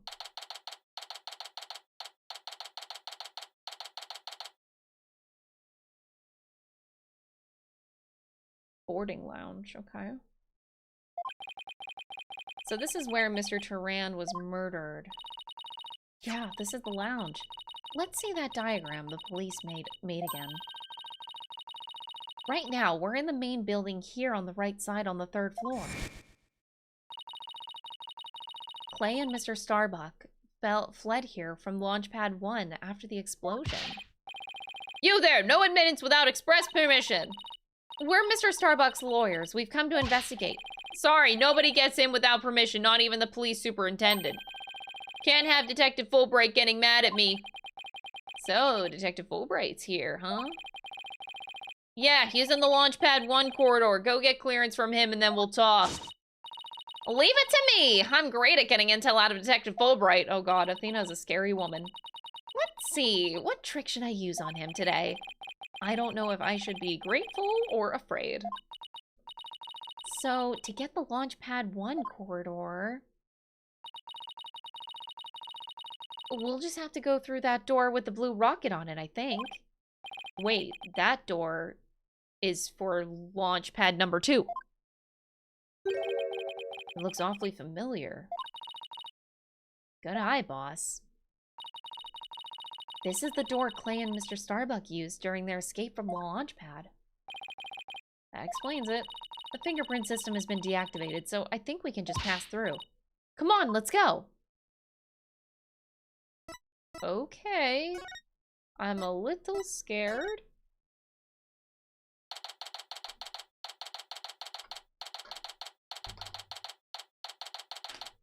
Even in space, safety first. So, this is it, huh?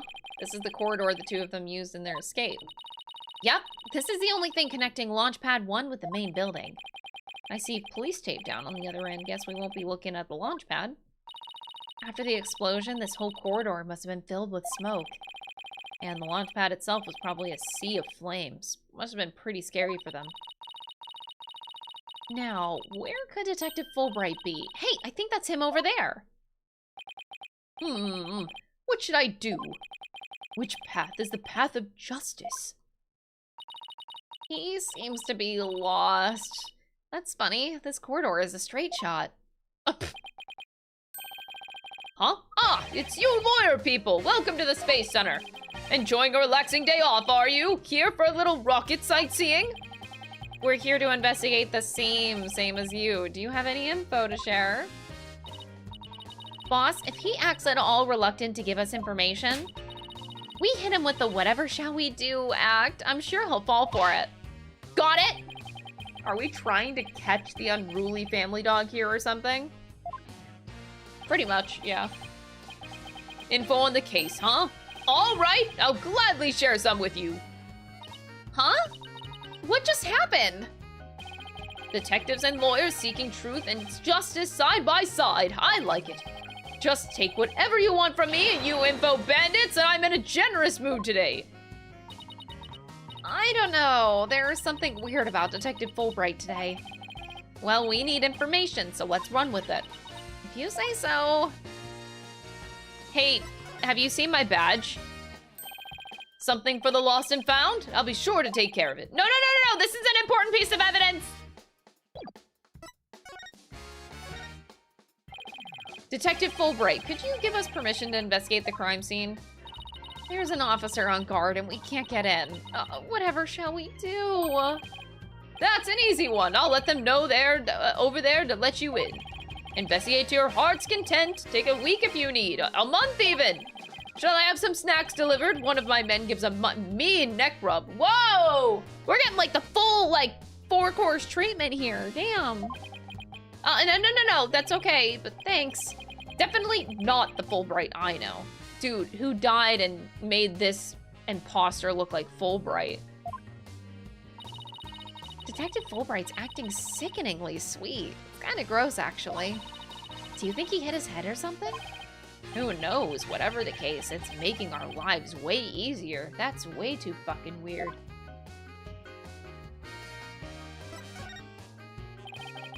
You were here at the Space Center at the time of the incidents, weren't you, Detective? That's right! I was here on a security assignment. The police are required to secure rocket launches now. I didn't know that. Yes. Well, you know, to serve and protect. The explosions occurred while I was here on duty, so I started leading the evacuation. He's leaving out a lot of details, but okay. Could you tell us more about what happened? Of course, a bomb went off on the second floor of the main building. Right after that, the one over in Launch Pad 1 also blew up sky high. So I immediately instructed the employees to evacuate the shelter. That's right! There's an evacuation shelter in the basement of the Space Center. It's there for accidents and emergencies and the like. So where were you when the first bomb went off? I was on duty on the 4th floor. It was quite the madhouse, I tell you. The elevator wasn't working on account of the explosion, and the stairs on the 2nd floor were destroyed, so we couldn't go that way. Then wasn't it impossible to get down to the basement shelter? No, we lowered an emergency ladder from the 4th floor window and escaped that way. It was a folding ladder, so it wasn't very stable, but at least it reached the ground. After I secured the ladder, I left to take another look around for any other survivors. Once everyone else got out safely, I made my way down to and headed to the shelter. Wow, what an ordeal. But climbing down an emergency ladder kind of sounds like fun. Athena, not the time. Thank you for your answers, Detective. They were very helpful. Just a moment, I have some more information to share with you. But don't tell Prosecutor Blackwell, okay? Woo! Okay, oh, we getting some tea. Wow, and Prosecutor Blackwell usually has you on a short leash, too. Never mind that. I thought you should know that there was a witness. Never mind that. He just brushed that aside. What's happened? What happened?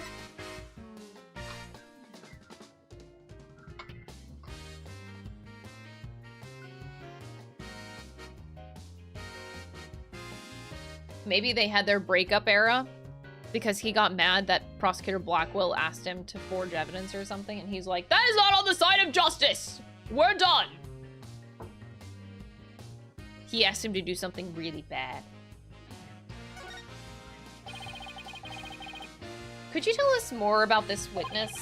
Sure thing. The witness was a Space Center employee who was on the 4th floor.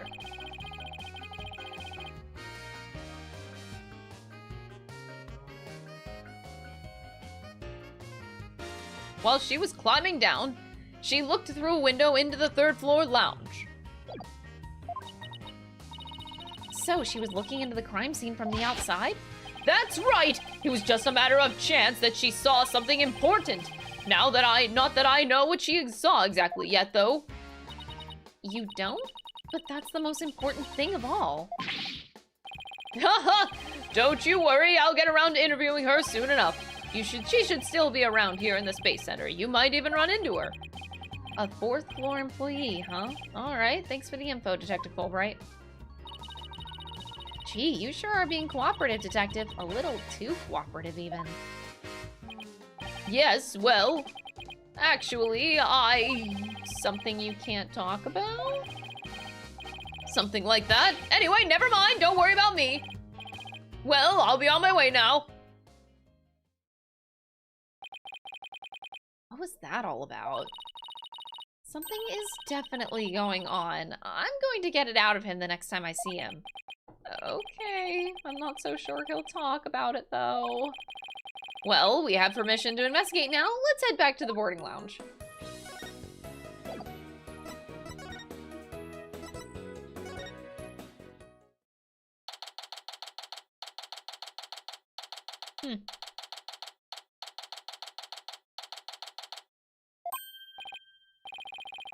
Ah, you two. Detective Fulbright has granted you full permission to investigate. He also said I should bring you some snacks and give you a neck rub if you'd like.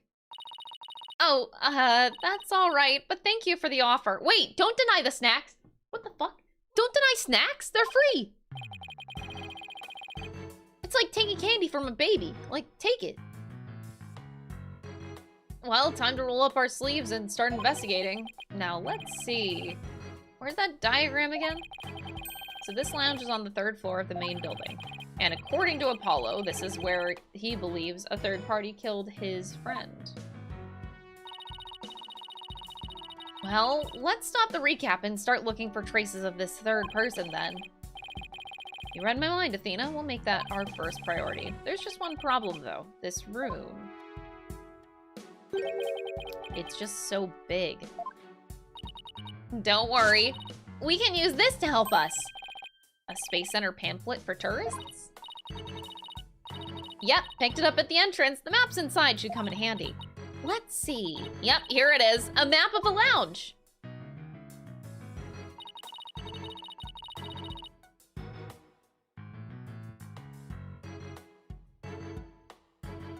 Why is there a 2? Oh, I'm so confused.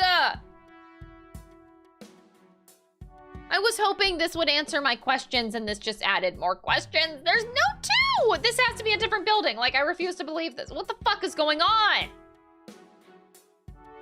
Ugh! This is the door we went through to talk to Detective Fulbright. Oh yeah, that's the door with the fingerprint and recognition lock. Well, I guess this map will make things a little easier. I hate this. Ugh. Yeah, no more excuses. Let's track down the third person. Wait, there's just one thing. What's that strange creature moving around the outside of the window? Oh, boss, it's just a holographic image. Oh, yeah, I knew that. That's a relief. There should be a button somewhere in this room to turn the image on and off. That's what it says in the pamphlet anyway. The only reason you're so eager to start is so that you can push that button, isn't it?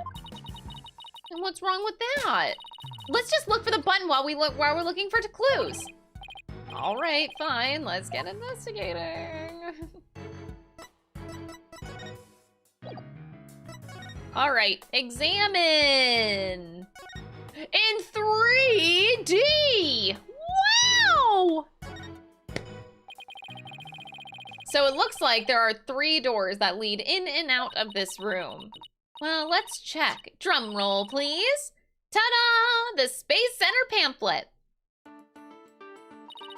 We're here at this place that says Boarding Lounge 1. Here are 3 doors. Let's call them Lefty, Righty, and Downy. People usually say West, East, and South in a case like this, you know. Details, details. Anyway, take a look at the West door. That door with the rocket icon leads to Launchpad 1. I know because it says here on the map, Launchpad 1 corridor. So that's where we were with the detective. It was filled with smoke after the explosion. Right, next up, the right-hand side of the map, or east in your world. East in your world. That's the door with the satellite dish icon to signify communication, aka the control room. It's definitely saying the control room. Looks like it has another door on the opposite side. They communicate and exchange information with rockets and probes in space from there. So it's the center of the Space Center. The Space Center, if you will. Does everybody start to talk like Director Cosmos after they've been here a while? But it seems like they've built a new command center on the 6th floor. That's what they used for the Hat 2 mission, so this control room was empty at the time. I've always wanted to see the inside of a mission control room, and since we're here, I'd love to do that too, but it doesn't look like we're able to. They want to keep curious kids like you out. So the door is protected with a fingerprint recognition. Only the director can go through. Wait.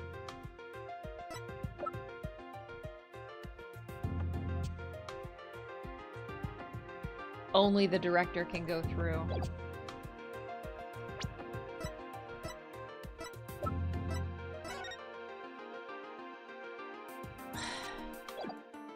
going nuts. I'm going nuts. This is bothering me so much. With that much security, I'm definitely not the one that they're looking to keep out, Athena. So apparently the lock is also hooked up to a backup generator in case of emergencies. Oh boy. Okay, wait. The door lock to the east. It can only be operated by the director. Backup power lets it function even when the power goes out. It had to be the director! Okay, what about the last door? Wait, maybe not, maybe not. So in a scenario, okay, I guess I haven't voiced the thoughts in my head. In my little world, in my little head. Also, let me just say, I feel like I need to say it often. Don't confirm nor deny my theories. Just let me be wrong if I'm wrong, okay? So on the other side of this control room is boarding lounge number 2, which leads to launchpad 2 corridor. I think this happened in the other side.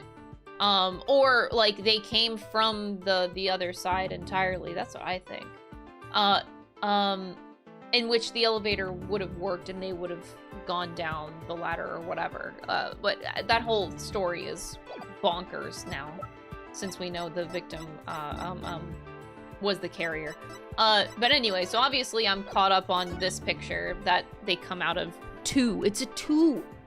So that launchpad number 2, not number 1. But the only way to go from 2 to 1 is to go across the control room that only the director can unlock.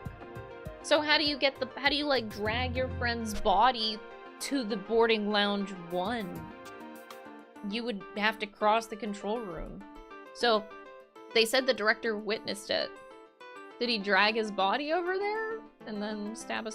Like, if he's the only one that has access, that's pretty sus. But I'm suspecting that they were in another launch pad. They were in launch pad 2, not 1. And that would just immediately say that Yuri Cosmos had to do it, or at least had to be like an accomplice of some sort. Also, God, I hate these designs. The designs are driving me fucking nuts. Don't pay attention to it anyway. Okay, what about that last door? This lower door. Oh, excuse me. I mean south door. It leads to the elevators. This is the door we came through when we entered this room, right? Yep, and of course, there was no fingerprint recognition device, so it's open to anyone. But the elevators weren't working at the time due to the explosion. Well, that's about it for the 3 musketeers of the boarding lounge. Thanks, understanding the layout of the lounge should help us understand the case. That's why I thought we'd better have a good grasp of where all the doors go. Oh boy. What the fuck is this? The fuck? Helmet use required. Please use the moon walk apparatus responsibly. Oh. Here's another amazing piece of equipment. Walk on the surface of the moon, it says. Oh boy, I want to try it. Gravity is weak on the moon, so I bet I could do mid-air somersaults. We're still on Earth, remember? Besides, it's connected to the ceiling. Well, at least I could jump really high. There's a sign on the wall that very clearly says, don't jump too high. Then what good is this thing? Didn't I say in the beginning, walk on the surface of the moon? Trash. Trash! Uh-oh. What's this, a trap door? It's a trash chute. The cleaning robots throw the garbage out from here.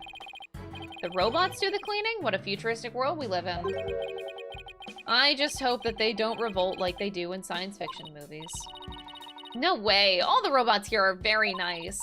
Actually, wasn't there one in the Launchpad 1 corridor? We can go say hi to it if you want. Yes, I would love to go say hi.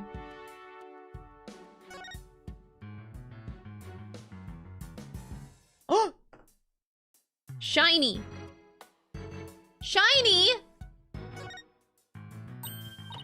Hey, I see something shiny. Let's take this cover off. Ah!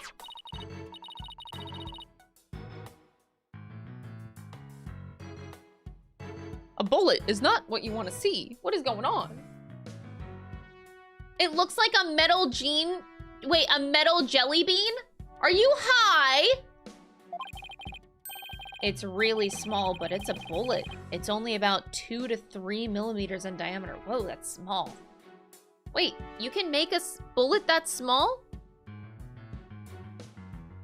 Bro, what? I know what 2 millimeters looks like. Holy shit. I didn't even know that was physically possible to have a bullet that fucking... That can't be possible. Huh? My brain can't fathom that. My brain can't fathom that small. That is insanely small. It's really small, but it's a bullet. Let's see. That would make the caliber 10? Oh, .10? I don't know guns. Caliber refers to the diameter of the gun's barrel, right? Yeah, sure, I know that. I don't know what, no, I don't know. Yes, but I've never heard of a .10 caliber gun before. This bullet must be for a special kind of gun. I bet if you tried firing a bullet this small with a regular sized gun, it would just fall right out. Yeah, it must have been a really, really small gun. I wonder how the bullet ended up here. We're in the bottom left, on the south side door of the room, according to this map. That's pretty far from where where Clay's body was. Maybe the police didn't think to look here. Leave it to Detective Fulbright to accidentally hand us just the card that we need.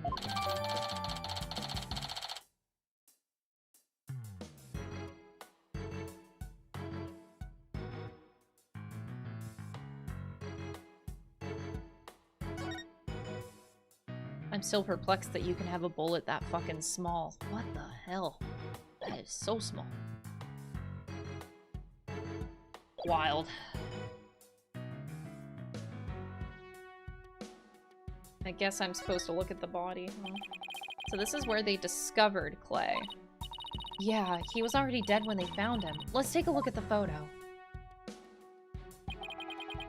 They definitely moved his body. Like they had to. So, he was stretched out like this, and... Huh? What's that thing that looks like the thermos? That's the thing that Prosecutor Blackwell mentioned when I was in court with Apollo. He said that it contains asteroid samples. Oh, right. Director Cosmos mentioned something about that too, didn't he? That they were brought only 5 days ago by the probe that the Hat 1 launched. I wonder what they look like. Do you think they'll let us see? Let's think about that after we've solved the case, okay? There's a spider web. That's very... Oh, okay. Focus crystal. So, this is the fingerprint recognition device. I guess you put your hand on this hand mark. Why guess when you can try? Now to line my hand up with the outline. Don't, Athena! This thing is related to the case! Get your prints all over that, and the next thing you know, you'll be named a suspect. How can you be so cruel to a little girl like me? I'm not buying those tears, Missy. Let's see, this door. Where's that pamphlet? Here we are. It's the door to the corridor that leads to Launchpad 1. When we went through it earlier when we went to talk to Detective Fulbright. So I guess the security lock must be disengaged now, right? They say that the corridor was filled with smoke at the time of the bombing. This thing besides the door, this must be the fingerprint recognition device. Which reminds me, I think Prosecutor Blackwell talked about it at the trial.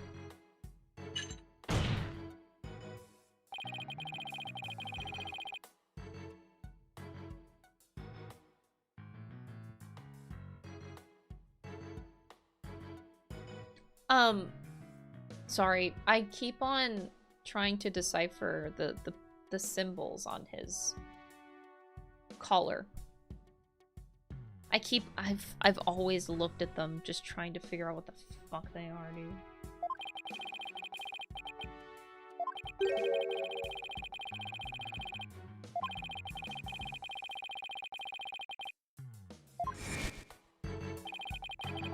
Does that mean that the bomber's prints were verified by the system? But the number of authorized personnel was supposed to be really small. Voila! Fingerprint powder! I brought it just in case something like this came up. I found it at the office. I've just been itching for a chance to use it. You're not, Emma Sky. Wow, way to think ahead. Let's dust the fingerprint recognition device and see what we can find. You got it. Now to sprinkle some here and a little over there, and... Do I get to do it? No, they don't let you play the minigame.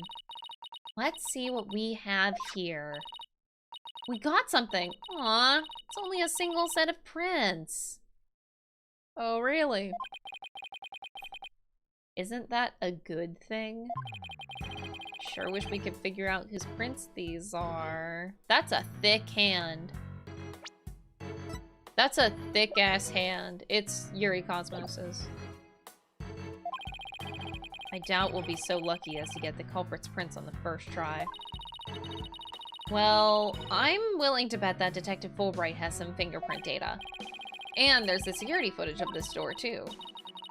It's not the same door! Stop! This is a different area! Ugh! It came up in the court the other day. I wish we could see the part of the footage just after this bit. Oh, because that would be right before the murder, wouldn't it? Let's ask the detective. With the Moody's in, he'll probably show it to us right away. Yeah, he's in almost too good of a mood today. Let's go see if we can find him again once we're done with this room. I'm losing my goddamn mind. I wonder what this big knob is for. It looks like the knob on a stove. Well, it's the same shape, but I think that's where the similarities end. I mean, it's behind a glass pane. What kind of stove would require a knob security like this? Oh my god. It's Phoenix. Well, the knob is straight up and down, so if it was for a stove, the burner would be off. Why? Why are they doing this? Right, if it was for a stove, still, I wonder what it's really for. Something turned on by a knob that's not a stove? How about a rocket engine? If you had to start the engine here, the rocket would take off before you could get in. Then I guess all we can say for now is that it's a mystery knob. Oh my god. They're dumb, Your Honor. They're absolutely dumb fucks. And I love them. I love them so much. Why do I always love dumb fucks?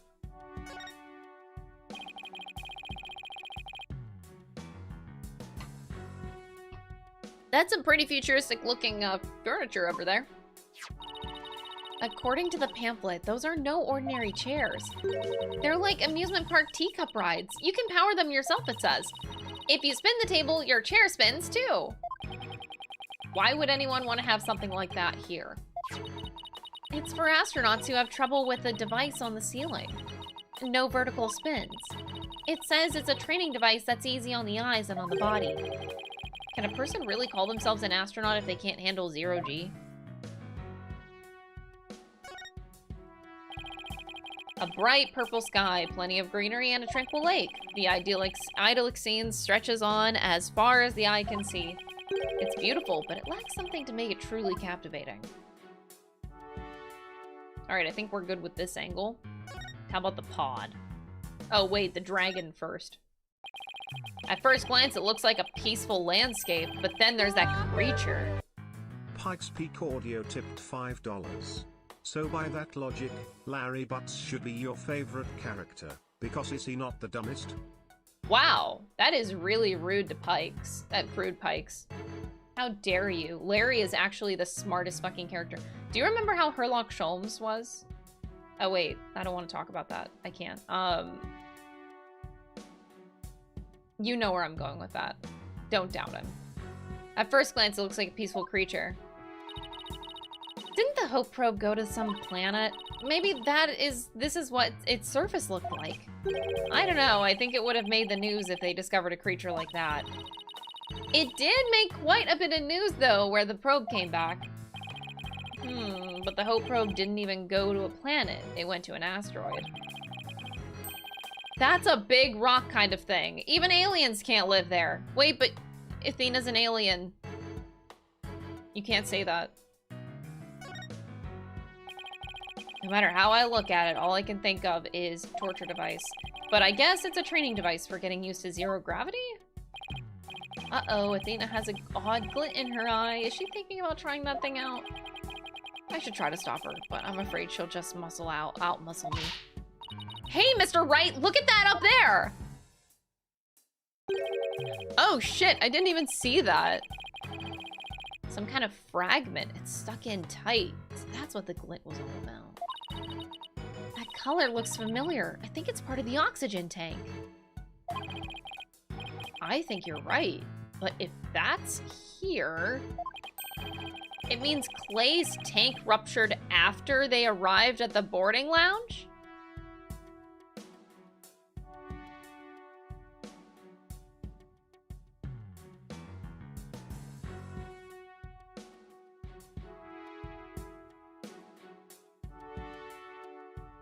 Huh. So the tank gets shot with the bullet, it ruptures, explodes into pieces. Interesting. Pikes Peak Audio tipped $5. Larry is the smartest effing character. So Larry is smarter than Miles Edgeworth, confirmed by Crystal. Write IT down. Don't put words into my mouth. I never said Larry is smarter than Miles Edgeworth. Wow, the audacity. Ban that guy. Clay's tank ruptured after they arrived at the boarding lounge. So Prosecutor Blackwell's theory that Mr. Starbuck dropped Clay down the ladder must be wrong. This proves that both of the astronauts were alive when they reached the boarding lounge. Apollo was right. The scene of the murder wasn't the launch pad. Way to go, Apollo! I didn't even notice that. That's embarrassing. You said he's the smartest? No, he's not. It's Miles Edgeworth. I never said that. A window, and it's right next to the holographic image, too. I bet it's here to help people see the stark contrast between reality and virtual reality. Way off. It says emergency ventilation, you know, to clear smoke from a fire. See, it's pointing out the virtual insanity of reality! Athena. You're killing me. All right, last angle we have here is the pod. These are apparently oxygen capsules. They're for recovery after a training session. I wonder if they can change your voice. Testing? Testing? 1, 2, 3. Huh? It didn't do anything. It's not helium, Athena. It's oxygen. Oh my god. I haven't done that since I was a kid, too. There's some kind of panel with 2 buttons on it here. Just push it! That's the invariable principle of buttons! There are such thing as buttons left unpushed. That's it, we did it.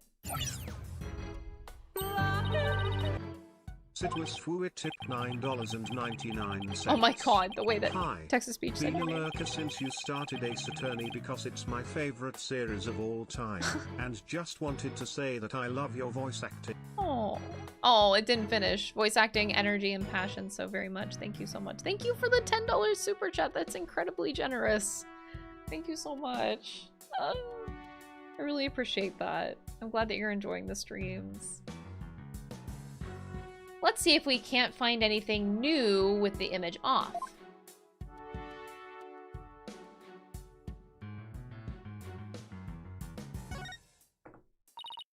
Oh, a mirror! How thoughtful of them to put one here. Thoughtful. So, the ladies can fix their makeup. One's appearance is just as important in space as it is on Earth, you know? You never know when you're gonna run into some other life form after all. I doubt anybody who thinks like that would ever become an astronaut in the first place. Alright, so now we look at the screen. With the holographic image off, the screen is completely black, which for some reason makes me think of losing an argument to Professor Blackwell in court. At least it's got my brain revved up. Great on you, Phoenix Wright. Great on you. I come up with my best ideas at times like these.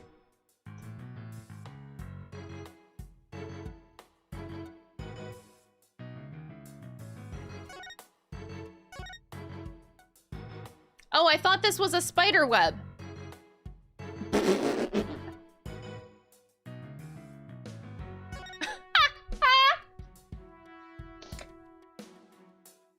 Wow, look at that spider web. That's crazy.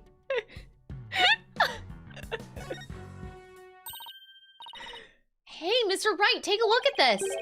It looks like a bullet hole. Great find, Athena. It's pretty big. Whoever fired the shot must have been using a pretty large gun. You think so? Based on my experience, I'd say that this was fired from a regular pistol. It's a spider. I hate you, Chad. Whatever size it was, somebody fired a gun in here, right? Apparently, this is an important fact. Do you see a bullet around here somewhere? No, the police might have taken it, though. What do you mean? Of course we got the bullet. A single bullet hole was found in the boarding lounge. The bullet itself is missing. What?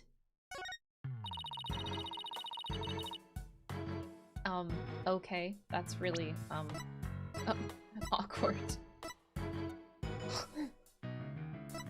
The bullet itself is missing. But there's a bullet right here. Let's ask Detective Fulbright about this bullet hole later. Maybe it's another bullet, I guess, but there may— Oh, God! You're a widget! Oh my God, further proof that Athena is an alien! Widget! Is alien technology.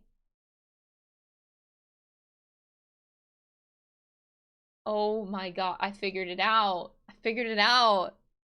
Welcome to the Space Center, guests. Welcome. Yike, what in the world?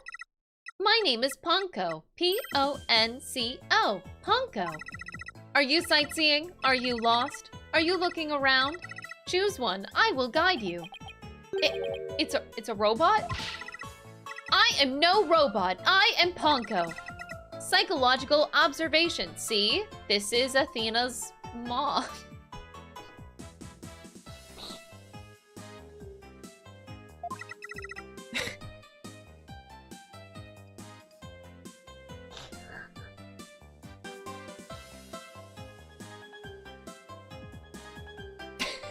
Navigation companion. P-O-N-C-O. Ponko. Well, I'm glad we got that cleared up. Oh, Ponko, how I've missed you. Oh, see, they know each other. They know each other. More evidence. Do you know this thing, Athena? Oh, she showed us around the last time when I was here with Apollo. You're such a good girl, Ponko. That's a good girl. Oh, thank you, thank you. I'm so happy, so very happy.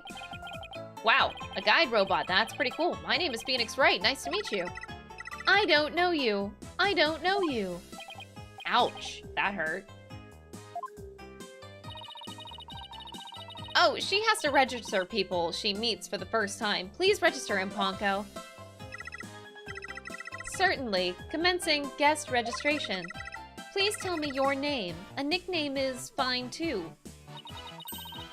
His name is Phoenix. A bit overly familiar, but I'll allow it.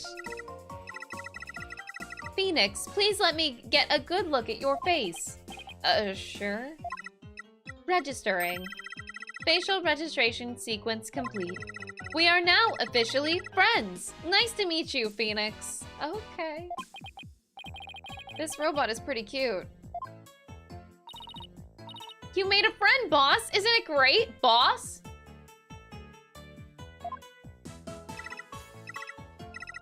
Phoenix, Athena, allow me to guide you. Right this way. Oh, goody. Let's go, boss. Go where?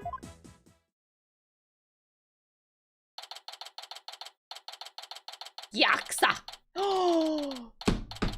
The jacket! The jacket! The jacket! The jacket! The jacket! Your Honor, the jacket! The jacket! It's right there. He got it. He got it. That's where Apollo got the jacket. That's it. I found the source of the jacket. I got it.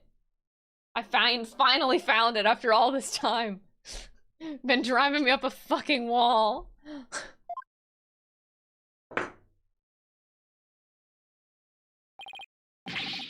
Whoa, that is weird. Oh, wow, what is this place? Is that rocket real? Welcome, welcome. The Space Museum is open to the public every day of the year, not from 9 a.m. to 7 p.m. Learn about the history of our nation's space development and the Hat 1 project. The rocket is just a replica, but it's the same size as the real one.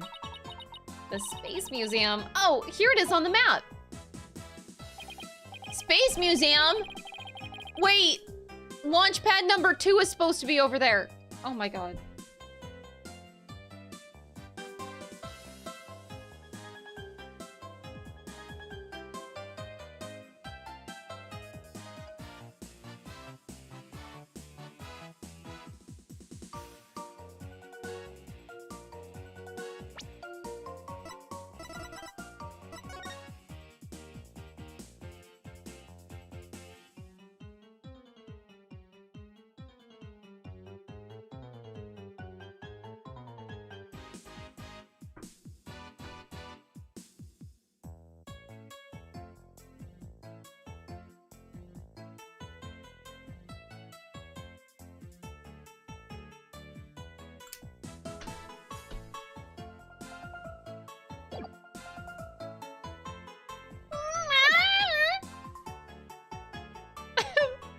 I'm gonna cry myself to sleep. Okay, wait, but... Okay, what if you look at the map from the top down, and in the back end, on the other side of the control room, there's actually a third door? Yeah, it doesn't show the north side of the control room, okay? The north side of the control room has another door and goes out to launch pad number 2 on the back end. Because you only see the 2D in this way, but you don't see what's behind the building.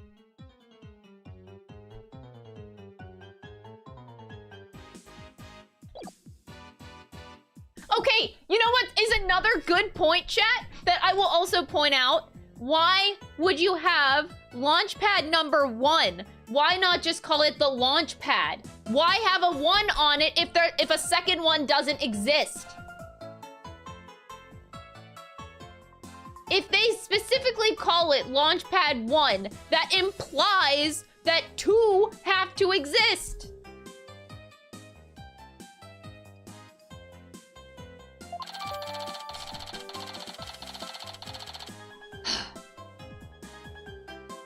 It includes a diagram of...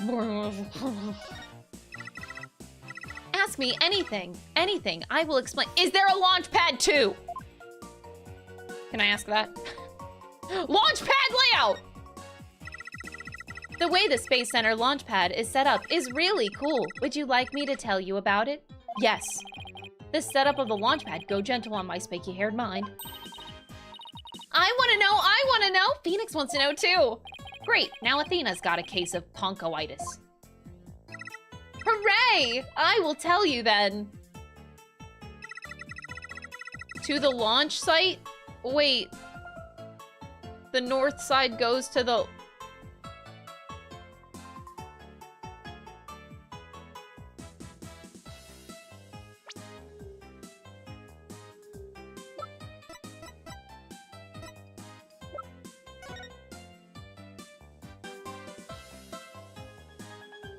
Fine.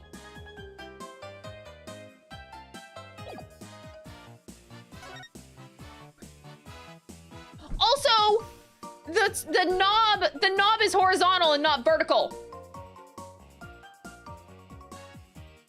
So someone turn the stove on. Yeah. Wait, someone turned the stove on. That's what bombs are. You turned on the stove. They set the bomb going off. That's a bomb detonator. Also, okay, hope is not all lost. Okay? Because the 2 could stand for boarding lounge 2.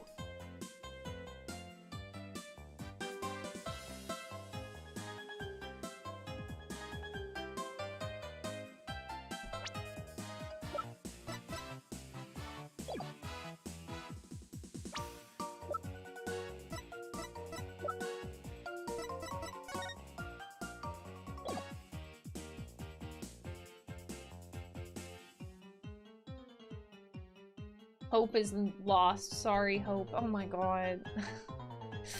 I'm onto something! The rocket is built right inside the launch pad structure. When the rocket is complete, it's moved along with the launch pad over the rails.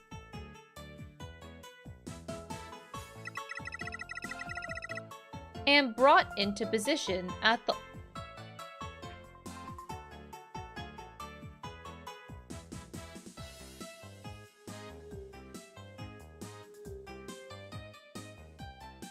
Oh, shit.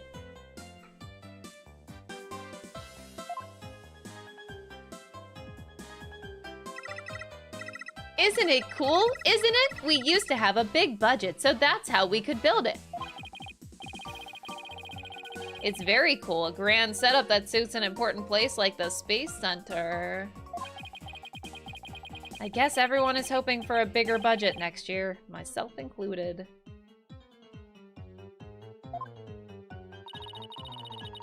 I'm guessing the whole thing is operated from the control room, huh? That it is, but it can also be operated from the new command center too. Either way, the safety lock in the boarding lounge has to first be disengaged.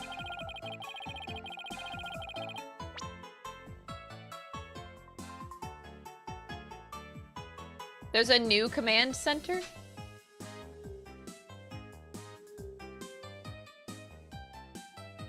The safety lock has to be first disengaged. And it wasn't, even with the lights going out. What? I guess before a big move like that can be carried out, there are all kinds of procedures. I would love to see the next launch pad being moved. When's the next one scheduled for? Searching data. All future plans have been put on hold. Because of the bombing and the murder? I'll bet. Which is perfectly understandable. Well, when was the last time it was moved? Searching data. I'm sorry, that answer isn't in my answer database. I guess Ponko can only answer certain questions. This is quite the place! I can't believe that we get to see a rocket this up close! This is a replica of the Hat 1 that was launched 7 years ago. 7 years ago reference? It's exactly like the real Hat 1 inside and out. Its little brother, the Hat 2, was supposed to launch the other day. I wonder if Ponko knows why the launch was canceled. Over there is an exhibit about the launch 7 years ago. Check it out! Check it out! Spacesuits, photos, newspaper articles. I'd like to come here again on a day off. What's this photo of?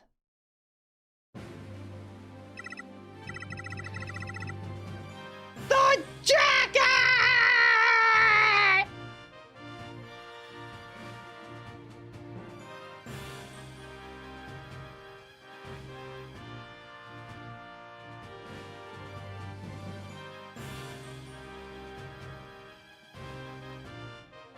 He's wearing his dead best friend's jacket! Ah!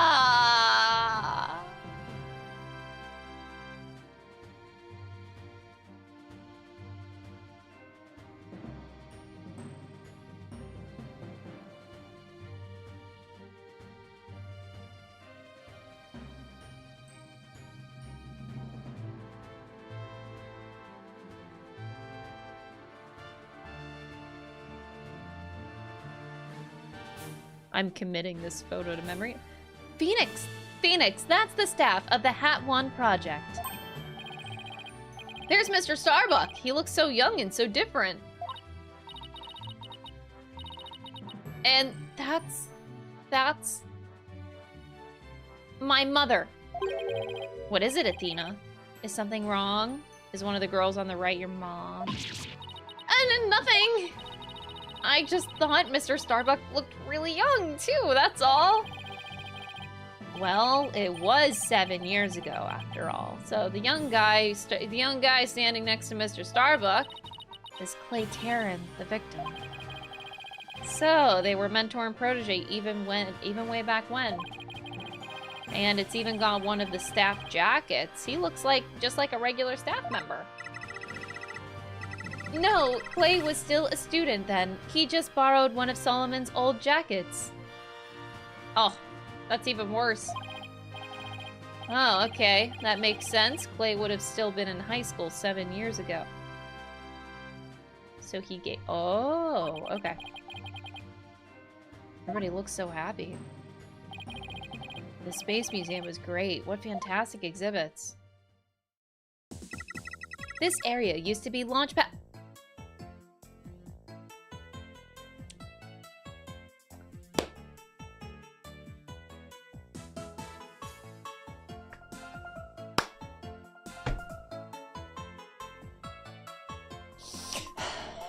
I'm gonna kill you all!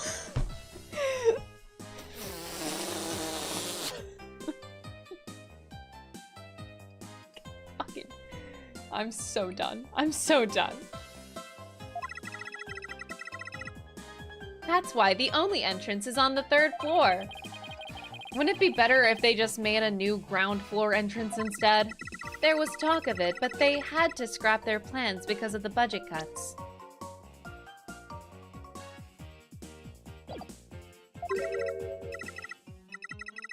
Budget cuts, budget cuts. We need more money, money! Who would record that kind of information into a guide robot? While it was in space, the Hat 1 launched a probe called Hope. The Hope probe collected some samples from an asteroid and returned 5 days ago. That's what Director Cosmo said too. He told us it came back the day before Clay was killed. And here it is, the Hope space probe. I think I've seen that logo somewhere before. The capsule. I think it had the same logo. I think it can be seen in the photo attached to the autopsy report. Maybe she'll give me more info if I show it to her.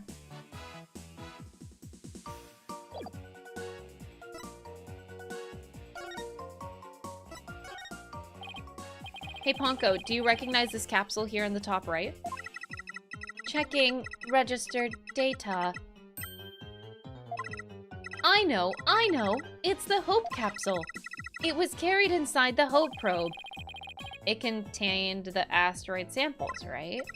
Yes, it was designed to store the samples gathered by the Hope probe. It's been stored in the safe Launchpad 1 ever since it returned to Earth. It must not be removed! It must not be removed!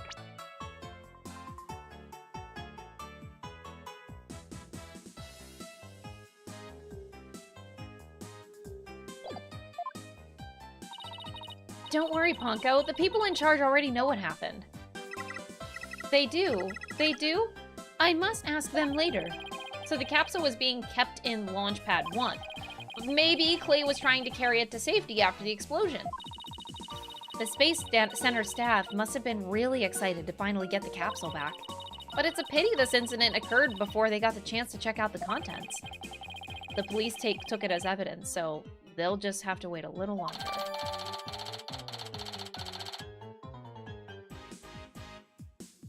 Seven-year reference!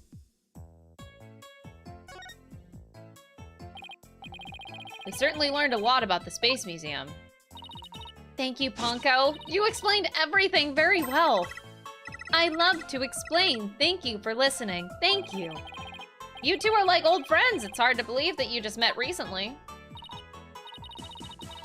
It's because Ponko is so friendly. Why does Athena feel the need to hide this? Like... Well, what should we investigate next? Let's go find Detective Fulbright. We have things to ask him. Let's see the security footage and the fingerprint data. Okay, then let's go back to Launchpad 1 corridor. Bye, Ponko. See you later. Come again, and don't forget to visit the gift shop. Poor Ponko. What a Dickensian life we are all forced to live. Wait, but I didn't show my, my badge. I'm sorry. I'm afraid I don't know anything about that. Oh, not a problem. Okay. I wasn't helpful. I'm so sorry. I'll try to do better in the future. Please don't hate me. The poor thing. Now I feel bad for asking.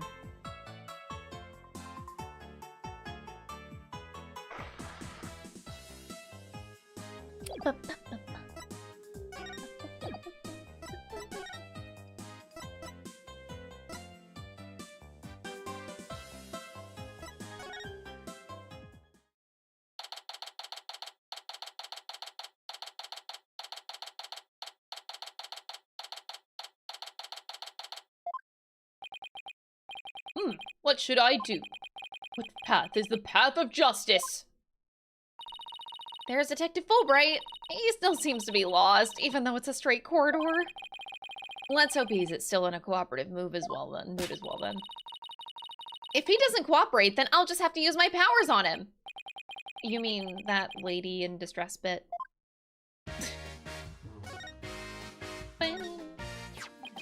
We found a bullet hole in the wall at the crime scene. You did! Our team found that too. It was Detective Arm who fired that bullet. Oh, fucking hell. Detective Arm. That's right! A warning shot for the defendant! Was it really such a high-threat situation that she needed to do that? I'm afraid I don't know the details, what with Detective Arm gone and all. But I thought there were two people who discovered this crime scene together. We already know Director Cosmos will testify, so tomorrow will be about what he knows. Hey, you're pretty smart. That's exactly what we're planning to serve as the main course. I hope it goes down easy. Never does. Never does. Detective, we'd like to run a comparison on some prints that we found in the boarding lounge. Ah, yes. I just happen to have compiled the print data of everyone related to the case. I can always make another copy for myself, so it's all yours. Consider it a gift. This is quite a bit of data. Well, when I said everyone, I meant it. Prosecutor Blackwell said to dig deep, so that's what I did. It sure took a while, though. Whoa, he got Apollo's and my prints. He even got prints for all of the robots. What? I guess when Blackwell said to dig deep, Fulbright didn't bother to ask how deep. Clay's fingerprints are here too!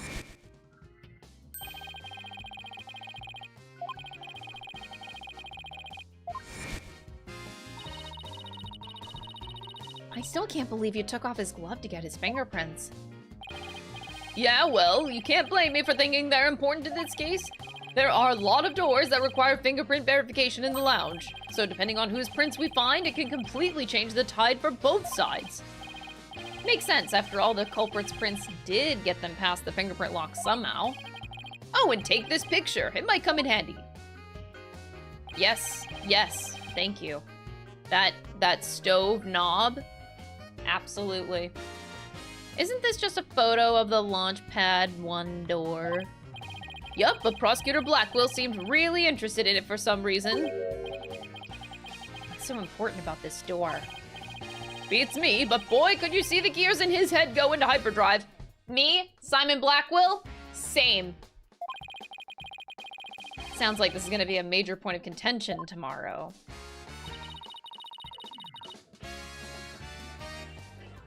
Looking at you, chat, for clowning on me. The same thing Simon Blackwell even did, okay?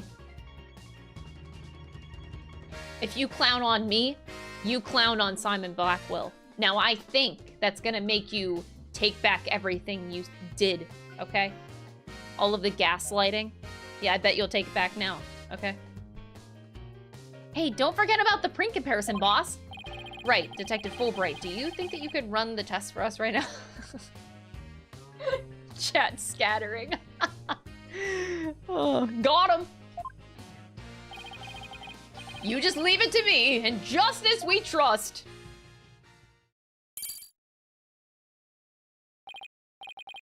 Okay, here we go. Whoa, what do I want to say? Whose fingerprints are on the door? My guess it's gonna be...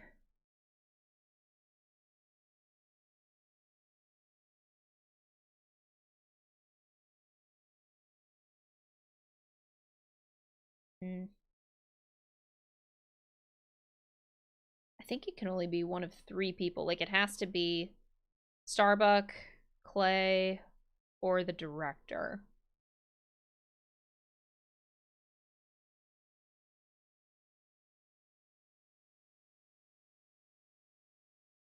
I think of those 3 options, I feel like I'm gonna take out Clay first because I think that that would make it too easy if it was Clay.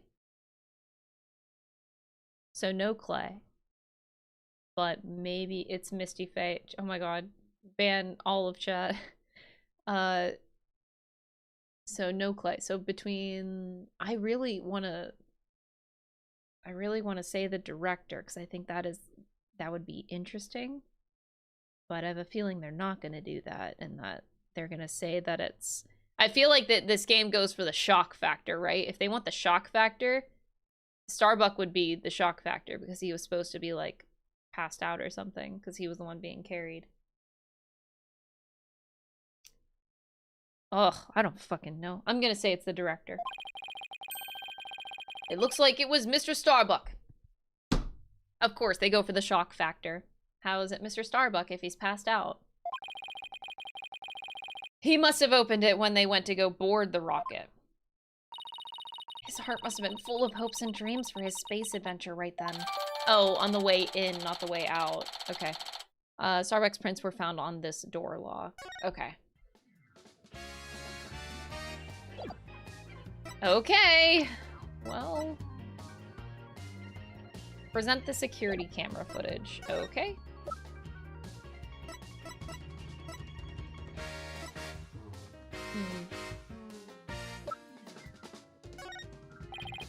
Hey, detective, about the security footage that was taken by the Boarding Lounge 1 camera.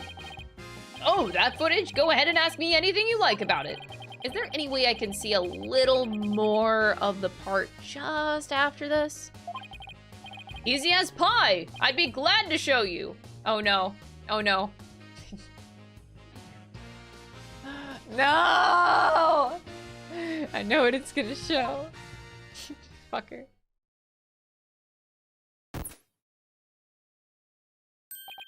Huh? The screen went blank. Wait, what? Oh, wait, that was juicy. Oh. Oh shit. Wait, what? Yes, apparently the after effects of the explosion damaged the wires. So there's no footage after this point. Oh shit, I got baited. I thought that they were gonna show clearly the 2 on the ground.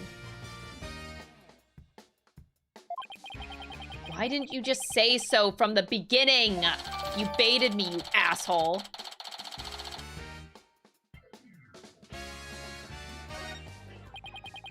Something definitely seems to be up with you, detective. You're unusually cooperative. Well, I just figured if we work together, we'll get that much closer to justice, right? But it seems like something's really been bothering you. You don't have some ulterior motive, do you? What? I don't know what you're talking about. I would never do anything like that. We're so back! Yay! Because I'm Phoenix Wright and I still have my Magatama, bitch. It's been a while, but those are definitely Psyche logs. Did you just mouth psyched? Is there something I should be psyched about? No, Psyche log. It's a system of locks on the secrets in a person's heart. I can see when people are trying to hide those secrets by using the power of the Magatama. Presenting evidence can break those locks and reveal any secrets they're hiding. Mr. Wright, how much did they bilk you out for that piece of rock? It's been, if you've been swindled, I know some lawyers I can introduce you to. I'm more than capable of representing myself. Thank you very much. Isn't some kind of fraud. It really works. A friend gave it to me a long time ago. But I guess seeing is believing. Allow me to show you. Yay! Magatama time! Let's go! Take that!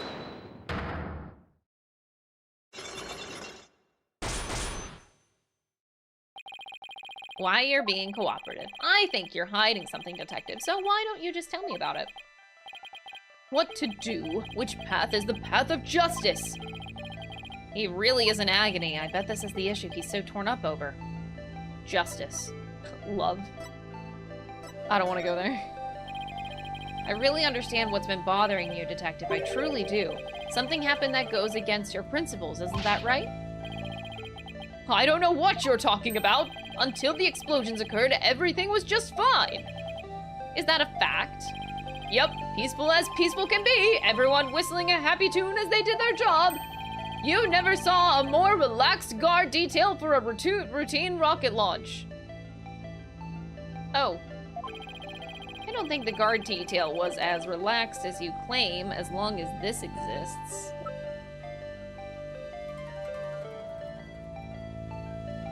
Well, the Hope Capsule is coming back. Take that! That's a big deal, no? Oh, okay. I thought that made sense. Oh, like, are they talking about the explosion?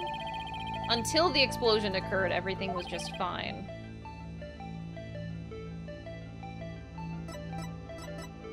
Oh?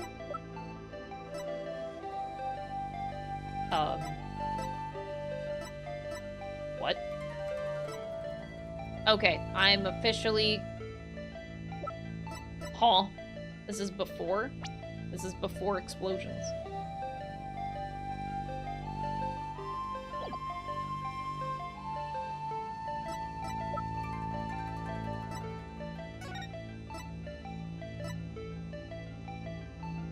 A full-size replica and important items related to space exploration in the Hat 1 expedition are on display.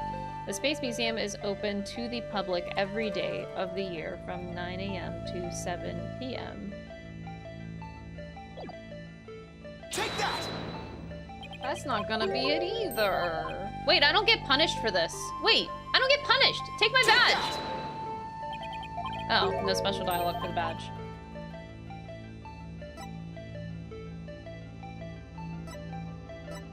Okay, I'm officially... Like, what? Did this happen beforehand or something? Take that!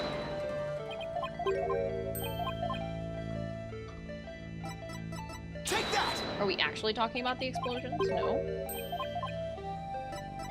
What in the goddamn world? Take that! Okay, I'm leaving. I think I have enough evidence, but I should think this through. Oh, I do? What? I do?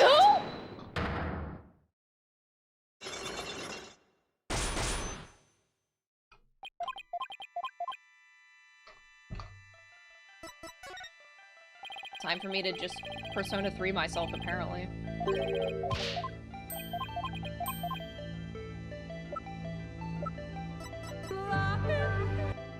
Rex, thank you so much for the $2 super chat. I appreciate it.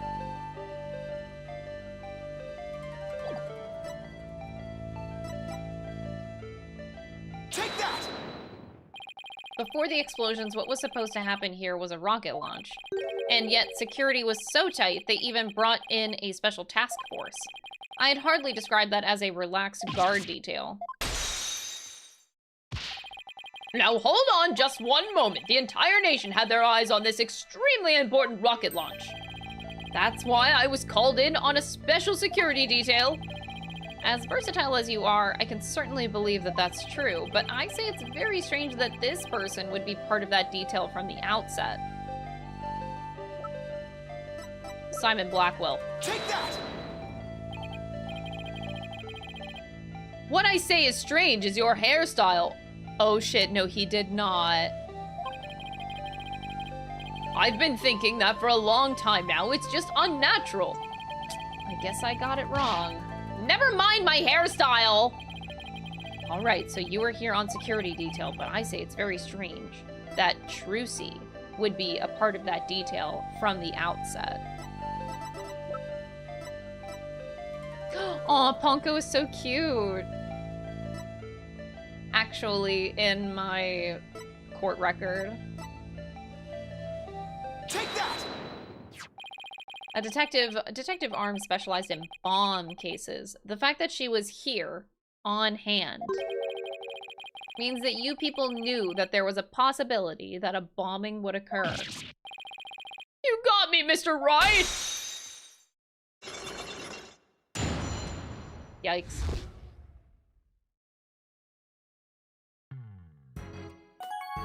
Oh, look at him now. Alright, I concede. You win. It's just as you say. A few days before the launch, they were warned about a potential bombing. But the plan to launch went ahead in spite of the threat. But why? Why were they planning to do that if someone got hurt or killed? Yeah, I know. The decision to move forward wasn't exactly just, was it? How was the warning delivered? By phone and directly direct to Director Cosmos.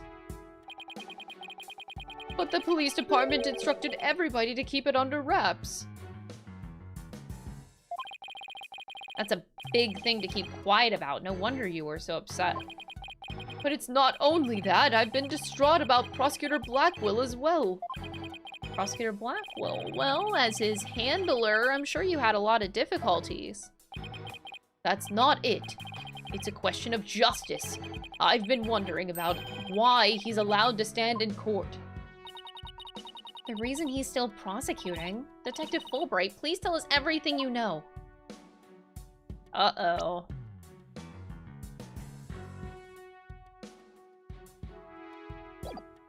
Uh-oh.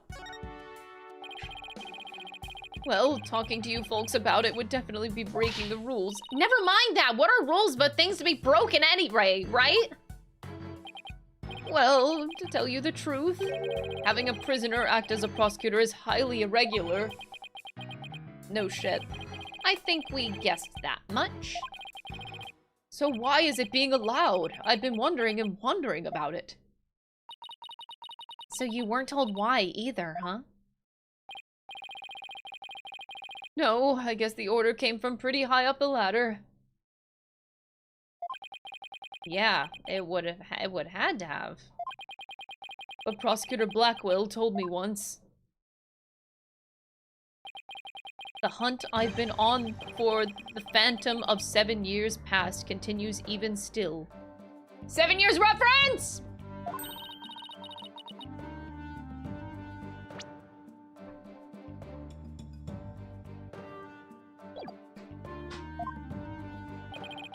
A phantom, huh? And not one of the friendly variety either, I gather.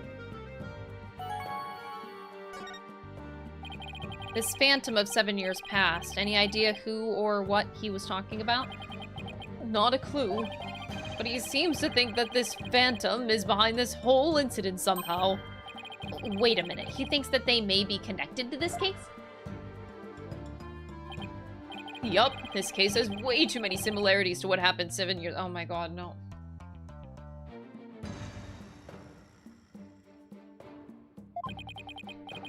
For starters, that case happened right here at this very space center too. And in both incidents, a threat was issued by telephone. So that's why Prosecutor Blackwell thinks this incident is the work of the Phantom. Well, that's not the entire reason. I mean, if you want to talk about 7 years ago, that's when Prosecutor Blackwell was found guilty of murder of that case. Who died? That messy case is what started the whole dark age of the law. So you see how this phantom and Prosecutor Blackwell's conviction might be related.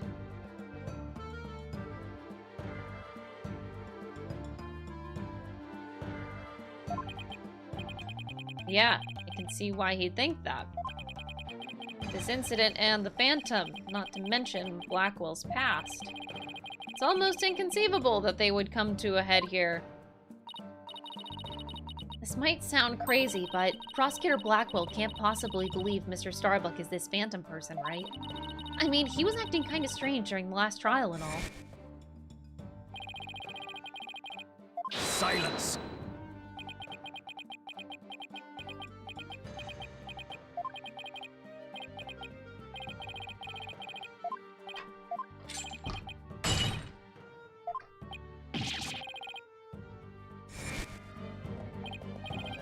I doubt he thinks Mr. Starbuck is his Phantom, but I do get the feeling that he thinks the defendant has ties to them. It's one of the other two girls, or Clay. Oh my god, Clay was actually the murderer all along. He was the murderer in the first case 7 years ago. And that's why he was sought after now. To finish the job. I don't know. That's the true twist. It was Clay who was supposed to be accused. What's your point? If he's a child, what's your goddamn point, chat? Clay did it. Accidentally. He was an accidental murderer.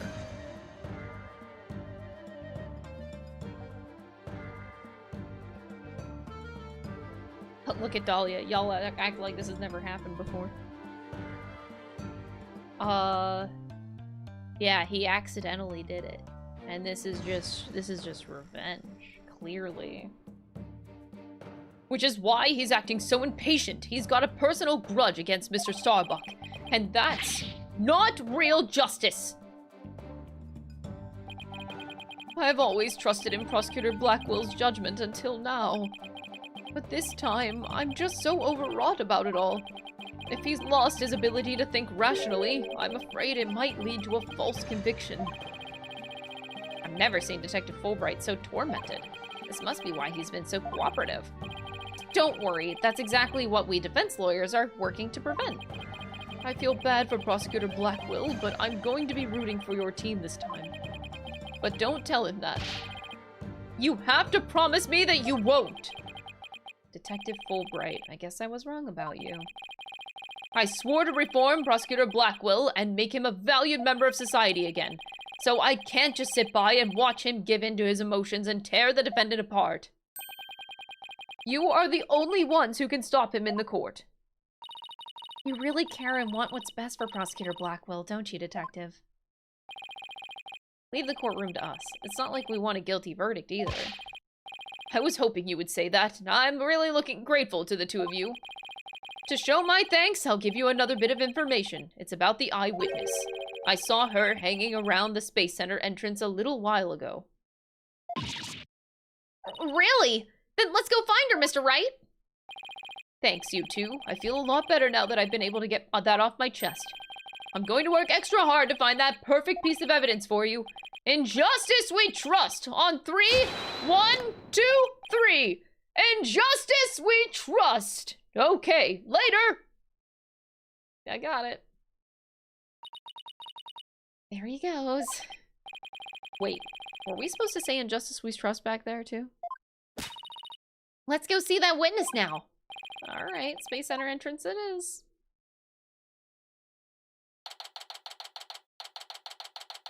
It's Athena's mom. It's one of those two girls that are in the picture from the Hat 1 Miracle. The witness must be around here somewhere. What? Oh, I guess, yeah, the robot was also in the picture.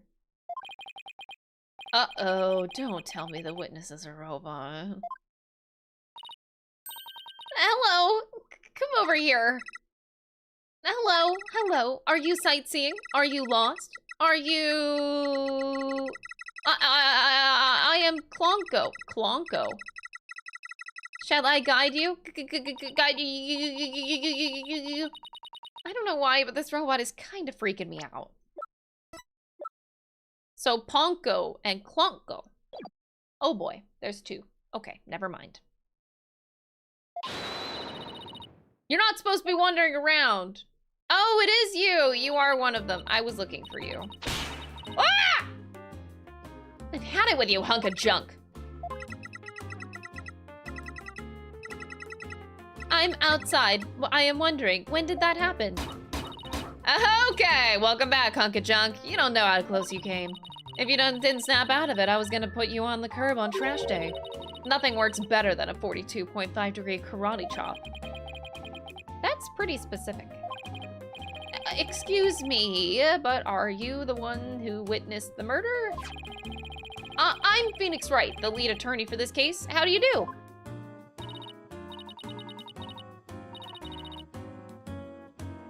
I got really concerned about her gun for a sec, so I was like, it's just a drill. It's just a drill. I was like, but could it shoot the 2mm bullet? Okay, anyway, I shouldn't. Big shot lawyers. Aura Blackwell!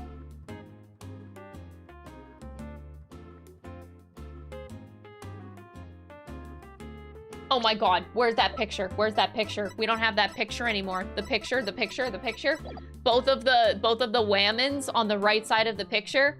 One of the Whammons is Simon's mom. The other Whammon is Athena's mom. That's how they know each other.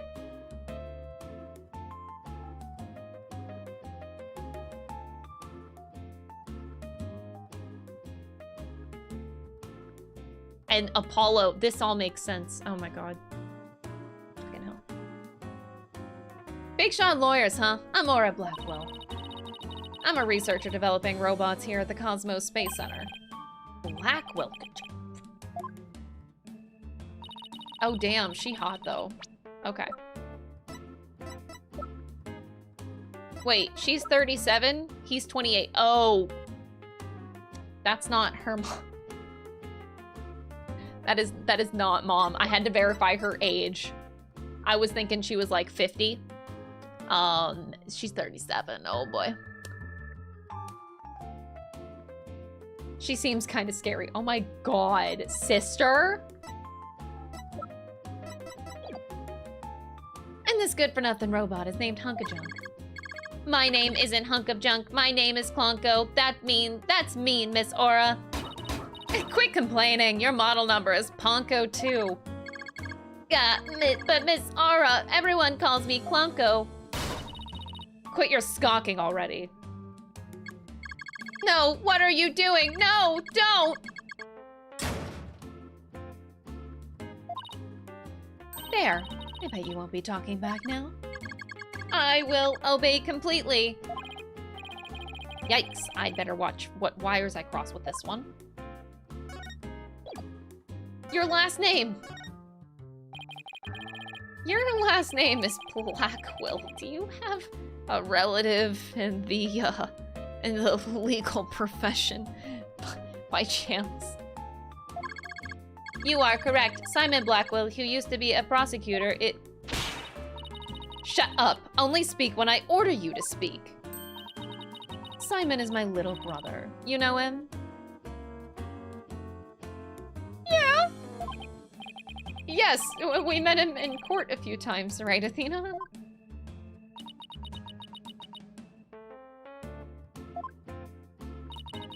What a dull creature. Has her switch been turned off? Athena being shy. This is new. Oh yeah, I heard he was prosecuting again, despite being a prisoner. Why doesn't he just stick to solving disputes among inmates in prison, right? Hey, what do you think, hunk of junk? Miss Aura, that hurts! I'm asking you a question. Why don't you answer me, useless hunk of junk? But Miss Aura, you told me to only speak when you ordered me to speak. I told you to never talk back to me. You're worth more as scrap. Robot abuse, hawk attacks, Blackwell family life must sure be interesting. Well, do you have any other questions? Wait, of course you do. You're a lawyer. It's not like I'm on Simon's side or anything. I just want to get this over with. Okay. So, you're the person who witnessed the incident? That's right. She can attack me. Oh my god, chat already fucking down bad. Jesus Christ. That chat, who wants to be the robot? Oh my god. God damn it. That's right. I was on the 4th floor of the main building in the robotics lab. The explosion disabled the elevator, so I lowered my emergency ladder like the detective leading the evacuation told me to. But it was such a pain. Why couldn't they have use the ladders in the other rooms? Wait, I just realized if I made Simon British, should I also make her British? Like, I should give her like a little tank. It runs in the family. It runs in the family. I just thought of that. It must have been a very troubling experience. Probably best to just humor her here. Then as I passed by the 3rd floor boarding lounge 1 window on my way down. I saw the crime as it happened. and that's about it. So you saw the crime as it happened, and that's about it. I see. Wait, what? You saw it being committed! This is no time to just nod and repeat! So you saw into the third floor lounge. The very scene of the crime. That's right. There's a small window on the right-hand side of the room. I looked through that from the outside. Why a lighter? Oh, to see? The room was pitch black, but I saw a shady figure holding a lighter in their left hand. And a knife in their right. That must have been the culprit. Did you see who the person was? Of course not. The power was out on that floor then, and then there was only that tiny window. I see, but you did witness the moment of the murder? Yes, I saw the figure with the lighter raised, and their knife, and it happened at precisely 10 a.m. Did you witness anything else? Did the killer have any distinguishing features? I already told you, it was pitch black in there. Although, I did notice that the lighter the person had in their left hand had a pretty ornament on it. It looked like a planet. It was blue, like a little Earth emblem. They had good taste in knickknacks anyway. An Earth emblem on the lighter. I'd better remember that. Okay.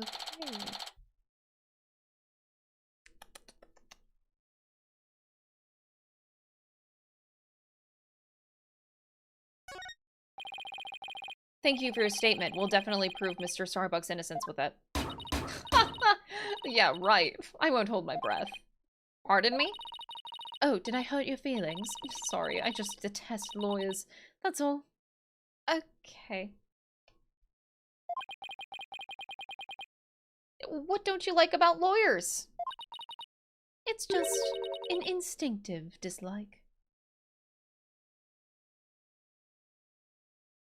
What, because Simon is accused falsely? But don't feel bad. I hate prosecutors even more. Because Simon was accused falsely. That didn't make me feel any better, actually. Why do you hate lawyers so much? Little thing from my past. The whole legal system is meaningless in the first place. I certainly don't agree. I mean, people are imperfect. They lie. They're influenced by silly emotions. You can't expect such imperfect creatures to uphold a reasonable system of law. I like robots much better. Even sad sacks like this one. Okay! Hey you, look alive there!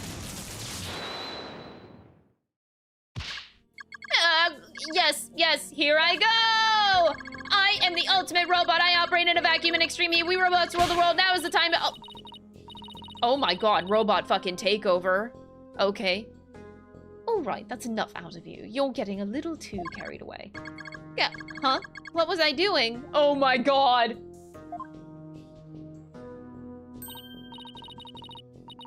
Yep, I like robots much better. At least you can make them any way you want them. Unlike humans with their petty emotions and constant worries. How can you say such a things? Feeling emotions, worrying about the things we care about? That's what makes us human! Well, the girl finally talks. She starts with a speech. That's what makes us human. You mean getting angry and snorting like that? Rational thought. That's what separates humans from animals. Unfortunately, your reasoning capabilities are more akin to that of a clever little monkey. But that's nothing to be ashamed of. It must be nice to have such a simple mind. Can I punch our boss? Get a hold of yourself, Athena. Humans certainly are absurd. I said you were clever, didn't I? Poor thing. Tell me, with people like you in charge, how can I possibly trust the legal system, So she distrusts not only lawyers and prosecutors, but the whole legal system. What in the world happened to this woman to make her so bitter? Even if somebody important to me was killed, I would never wish to see their killer brought to trial, because I'd much rather kill them myself. You can't be serious.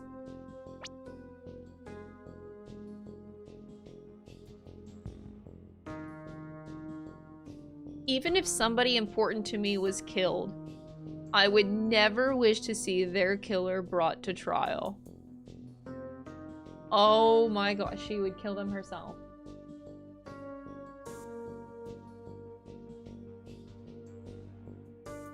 Oh damn, that's not good. That thing you were wearing around your neck. Oh, this! Around Athena's neck. Does she mean widget? Oh, I get it. Well, well, Her Royal Highness has returned at last to her castle. Is she talking about Athena? By the way, I heard the rumors. Our director is going to be the star witness in court tomorrow, right? Director Cosmos, yeah, that's it, right? You poor things. You'd better be careful. That old man is a big liar and a huge braggart. What? He might seem like a bigwig, but the center has all kinds of problems. He has a lot of skeletons in his closet. But it's your problem, so why should I care? What? That's it. No friendly tips, no good luck guys, just splendid. I'll leave you to your woes. Come on, hunk of junk.